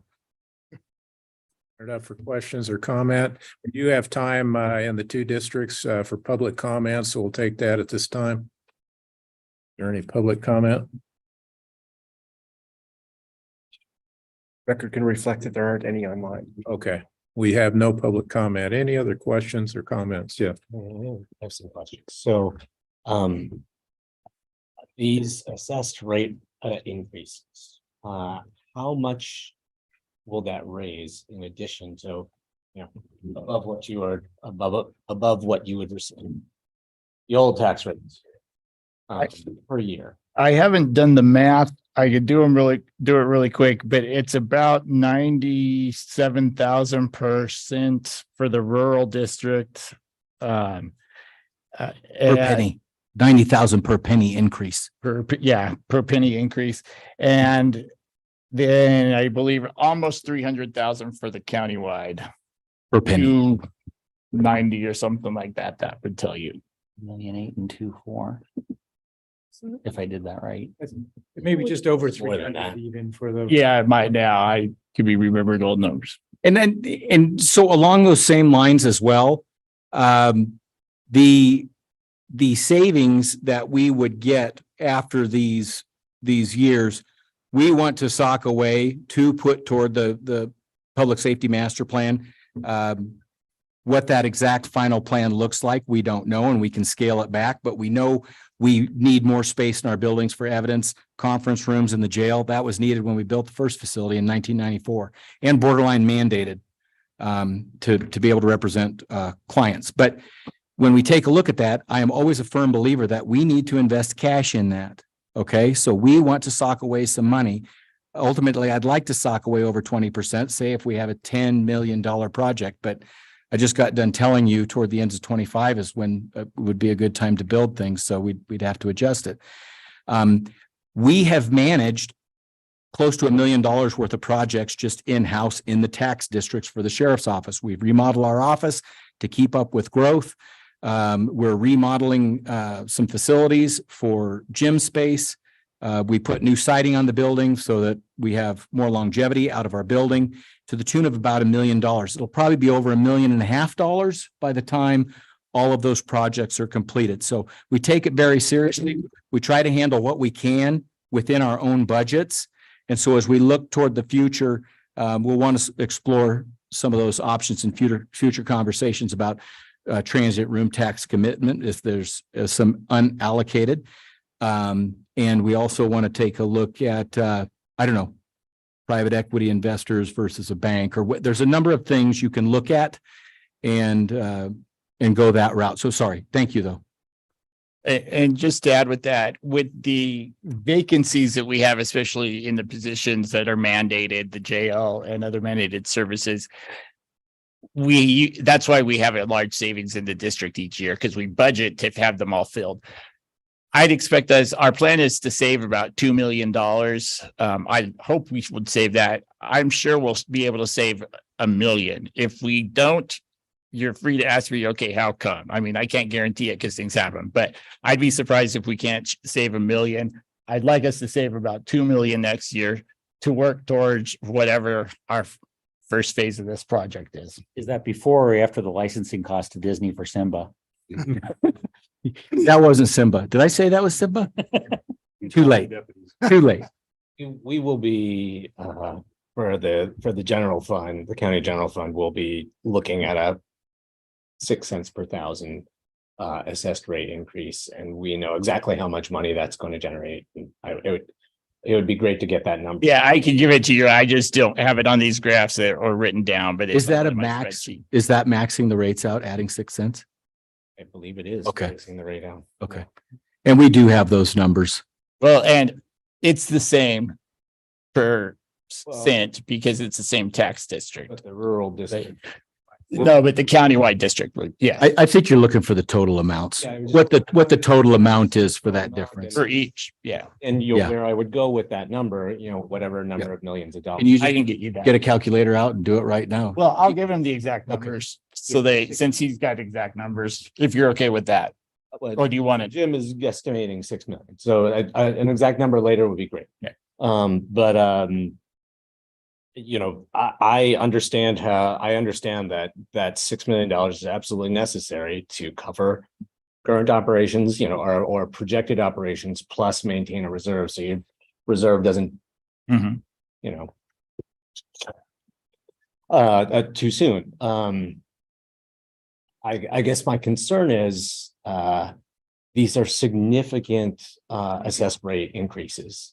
And if you had kind of ramped them up earlier, then that point where your reserves might drop to zero, would be deferred out much farther. I share your concern. Our reserves haven't dropped to zero, Commissioner. I think in one tax district, we are 2 months reserved, but that was according to plan with prior finance director. So I think what you propose, there's a lot of times I say coulda, shoulda, woulda, and that's part of the reason we look back and see how we could have been better, or could we have seen things coming, or were there environmental factors that would have helped us. We're very good about that. It's just for the life of me, well, I shouldn't say for the life of me, but I had no idea like Oregon would decriminalize drugs, or Oregon would implement a permit to purchase philosophy. So there's a lot of things that come our way that we don't even know would happen. So I guess I go back on that philosophy where when we're looking at the 3 max 5-year window, we do that every year.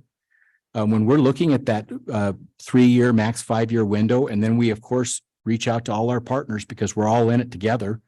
And we take advice from everywhere. So when we reach out to our partners and say, hey, are we looking at this right? And then we come up with a plan, because at the same time, I'll give you, for example, in our rural tax district, we were about 9 months reserve. It was actually mirroring a time when there were some community members that were concerned about 911 having an over $2 million reserve, and it was a righteous reserve. It was for the radio project because the sheriff's office was not going to own the radio project anymore.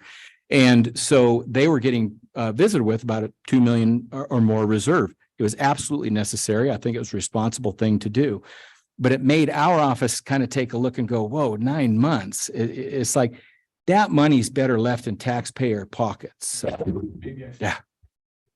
Shouldn't have used the term reserve, but your beginning working capital for the year is. And I think we're doing fine. And you're right. And part of that, like you said, is just unfortunate. It's dependent upon all of these things that we talked about today for you to maintain a beginning working capital that is of any significant size. Well, I guess I disagree because, at the end of the day, I said, whatever comes out of the tax district board here, we're going to operate with. I mean, it's you all's job to say, hey, here's what we vote on as the board. Sheriff, go forth and do with what you have that we've allocated for. And we'll make adjustments, Commissioner. We always do. And so when we take a look at that, and we don't just look at it, one time a year during budget, we look at it every day. So if you all decide that, no, this scenario is what we're looking at, we're not going to give you as bigger share of transient room tax. Look, I respect and understand that. We want to be a good partner, but that's, hopefully we exhibit that in being a good partner. We just want what's right by public safety. And it might help to clear it up. I can walk us through some quick kind of budget math so we can look at the numbers here, as I like to call it. So if you flip to page 84 in your budget binder, you'll see the law enforcement districts, which partially fund the sheriff's office. The majority of the funding comes from those. And you'll see that with the property tax raise, which is in the proposed budget, they're receiving in that property taxes line, if you combine law enforcement district 1 and 2, roughly $53.3 million, right, with that raise. Now, what we look at to judge if that's necessary or not, or necessity, we go to page 80 then into Fund 255.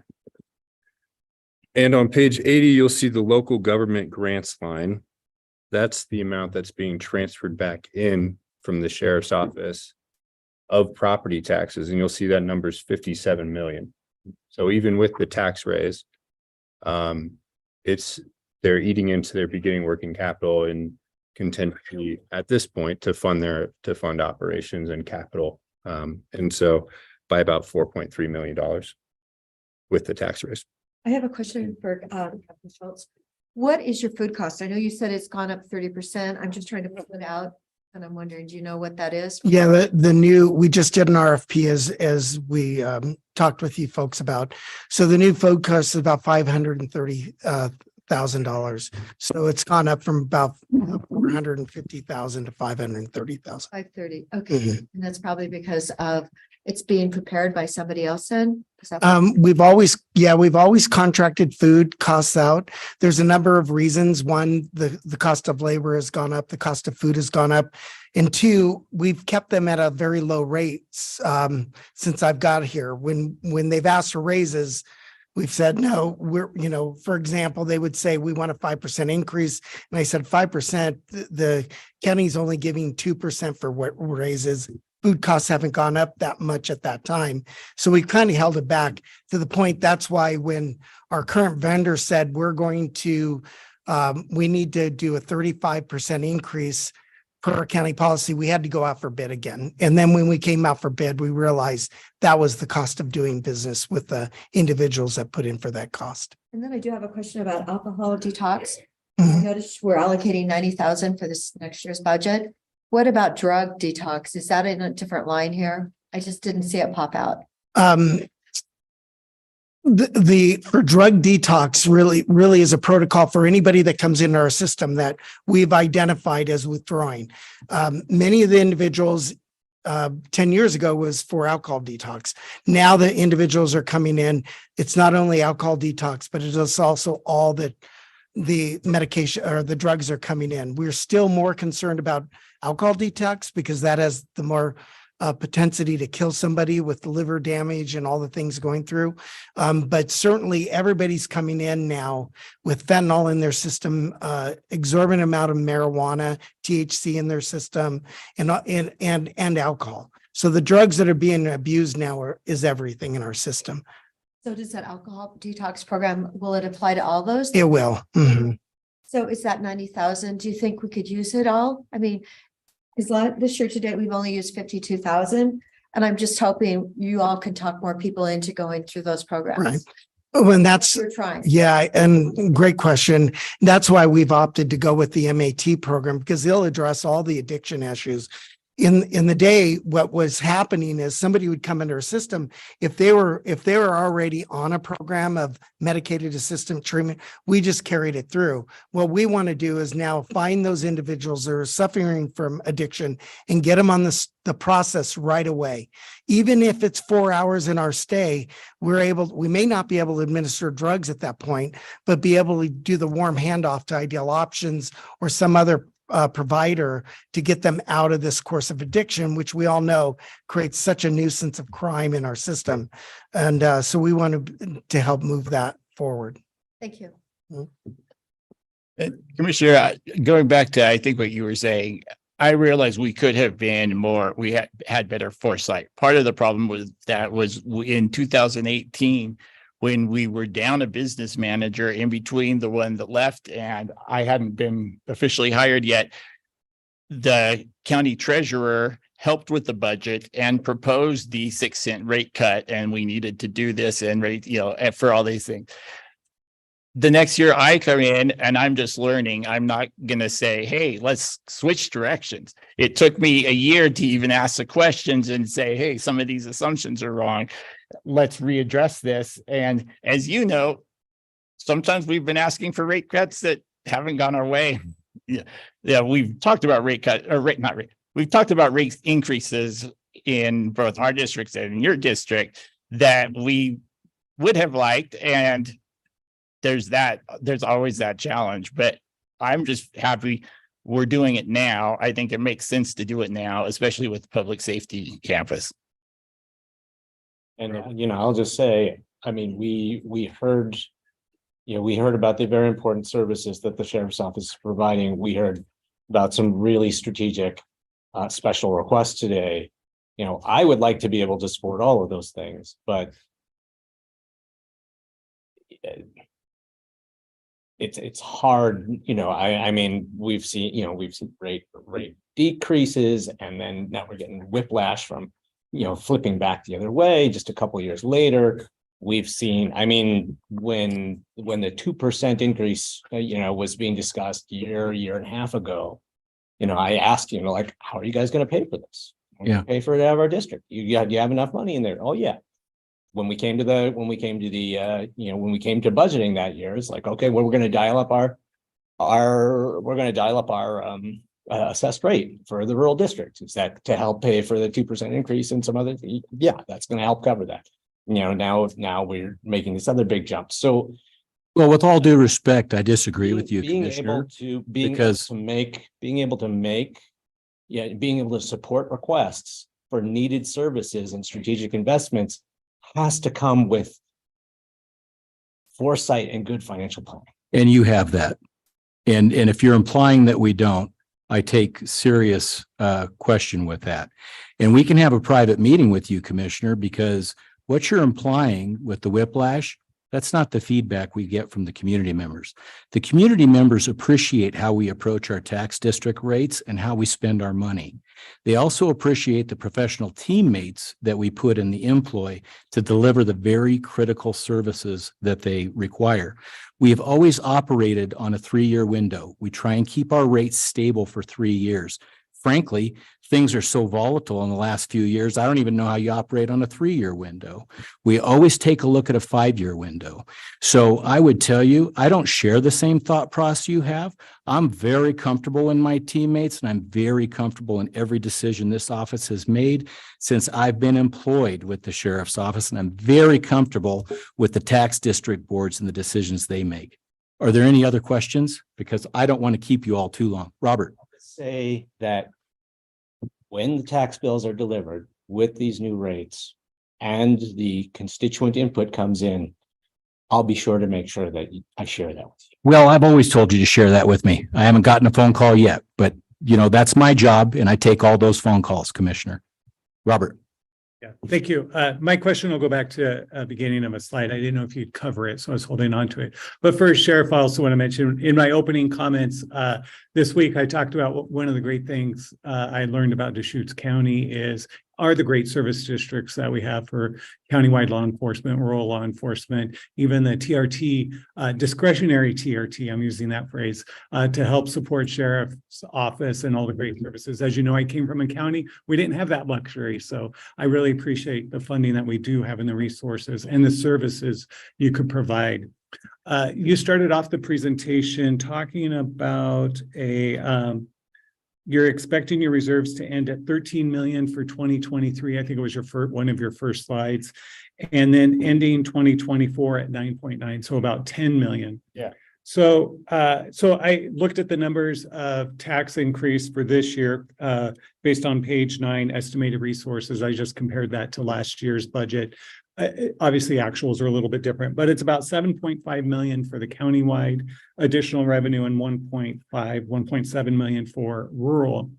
So combined about 9 million additional dollars, yet you said the reserve is, even with 9 million additional dollars, the reserve is still going to go down by about 3 million. So can you just help explain a little bit about the reserve dropping even with the additional revenue? Because I think these funds are needed, right, to help pay for operations. But just that and connected with your reserve, the funding 1 month's reserve and how you plan to build that up. So I said a lot there, but it's so if you can speak to how those are combined. I think I follow you. And so correct me if I start wandering off the path. We are ending the year even with that extra money below, because that budget includes all the vacant positions that are unfilled that are being charged at a increased COLA, increase with PERS, increase with health insurance. So you've got our 31 vacant positions.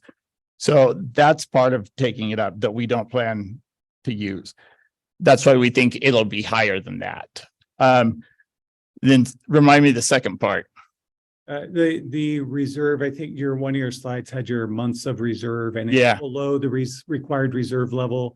But you spoke about previous meeting how you have a plan to bring that up. Well, as District 2 is what we have to be really careful of. And so as we hope that if we don't get the 500,000 in room tax, we hope at the very least you could start increasing it with COLA. So instead of 3.65, it would be 4% more than 3.651 and let it grow. That would start to at least offset some of that.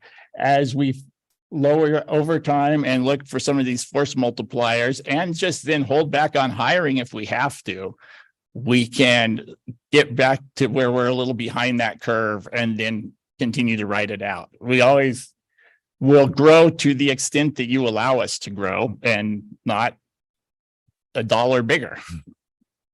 Great. Thank you for clarifying that. And one clarification for the budget committee. Earlier, we referenced the proposed budget includes a $700,000 transfer into the reserve from TRT. That's just a reminder. If we get the revenues in at the level we expect, but that does not account for our anticipated $500,000 decrease this year that we're anticipating. So that would roll over. So really that leaves, if things are continuing on this same path, $200,000. So it just depends where our actual revenues end this year. And then, but the other side is if we do get additional TRT revenue next year, then there would be additional TRT. But right now, based on the projections, I just want to clarify those numbers for the committee. Thank you. Thank you, Robert. Anybody have any other questions? I think it's important. Commissioner Chang brings up a good point. When you have these rates, and just for the record, I'm not happy about maxing the rates out either. When you have a situation like that, it is important to educate your bosses. I feel like we have an excellent reputation with the community we serve. I think we have an excellent conduit and track record to show that we've been responsible with our bosses' money that they entrust us to be responsible with. I think the 8 times we cut taxes is significant. Even though at the times we cut taxes, it may have only saved one of our bosses $60 or $120 a year. I think it's a significant measure that shows we only want the amount of money that we need to provide the quality service they expect and deserve. I won't go on to repeat myself. I appreciate everybody's time. Thank you. Sure, thank you, team. At this time, we'll close the public meeting for Countywide Law Enforcement District 1 and close the public meeting for Rural Law Enforcement District 2.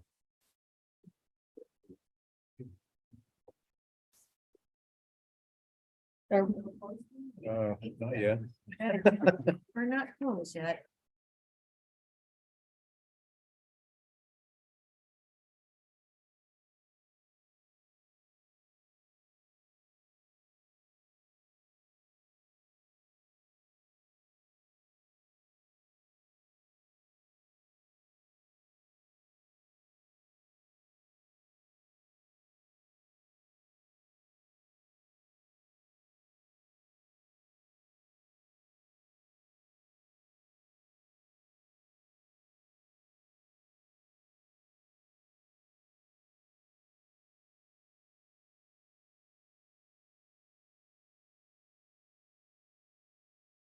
Sounds like the Republicans have committed to coming back the last day of the session and do a predefined package. And this is exactly what we were talking at the break, just at, before we took our break today, or right after we took a break.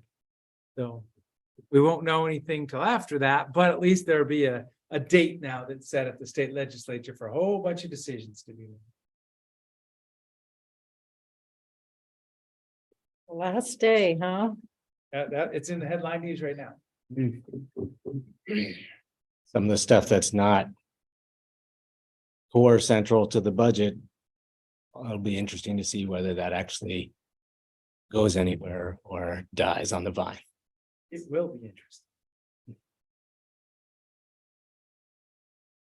A lot of bills that have been through committee, been through vote in the House, been through Senate committees. I hope that they can get to some of those. All right, if there's no further thoughts, Robert? We'll just reconvene tomorrow, 9 a.m., starting at 9 a.m. again. Accurate Yep. time. Sure you don't want to be at 7? Going once, going twice? Okay. I'll be on. Me too.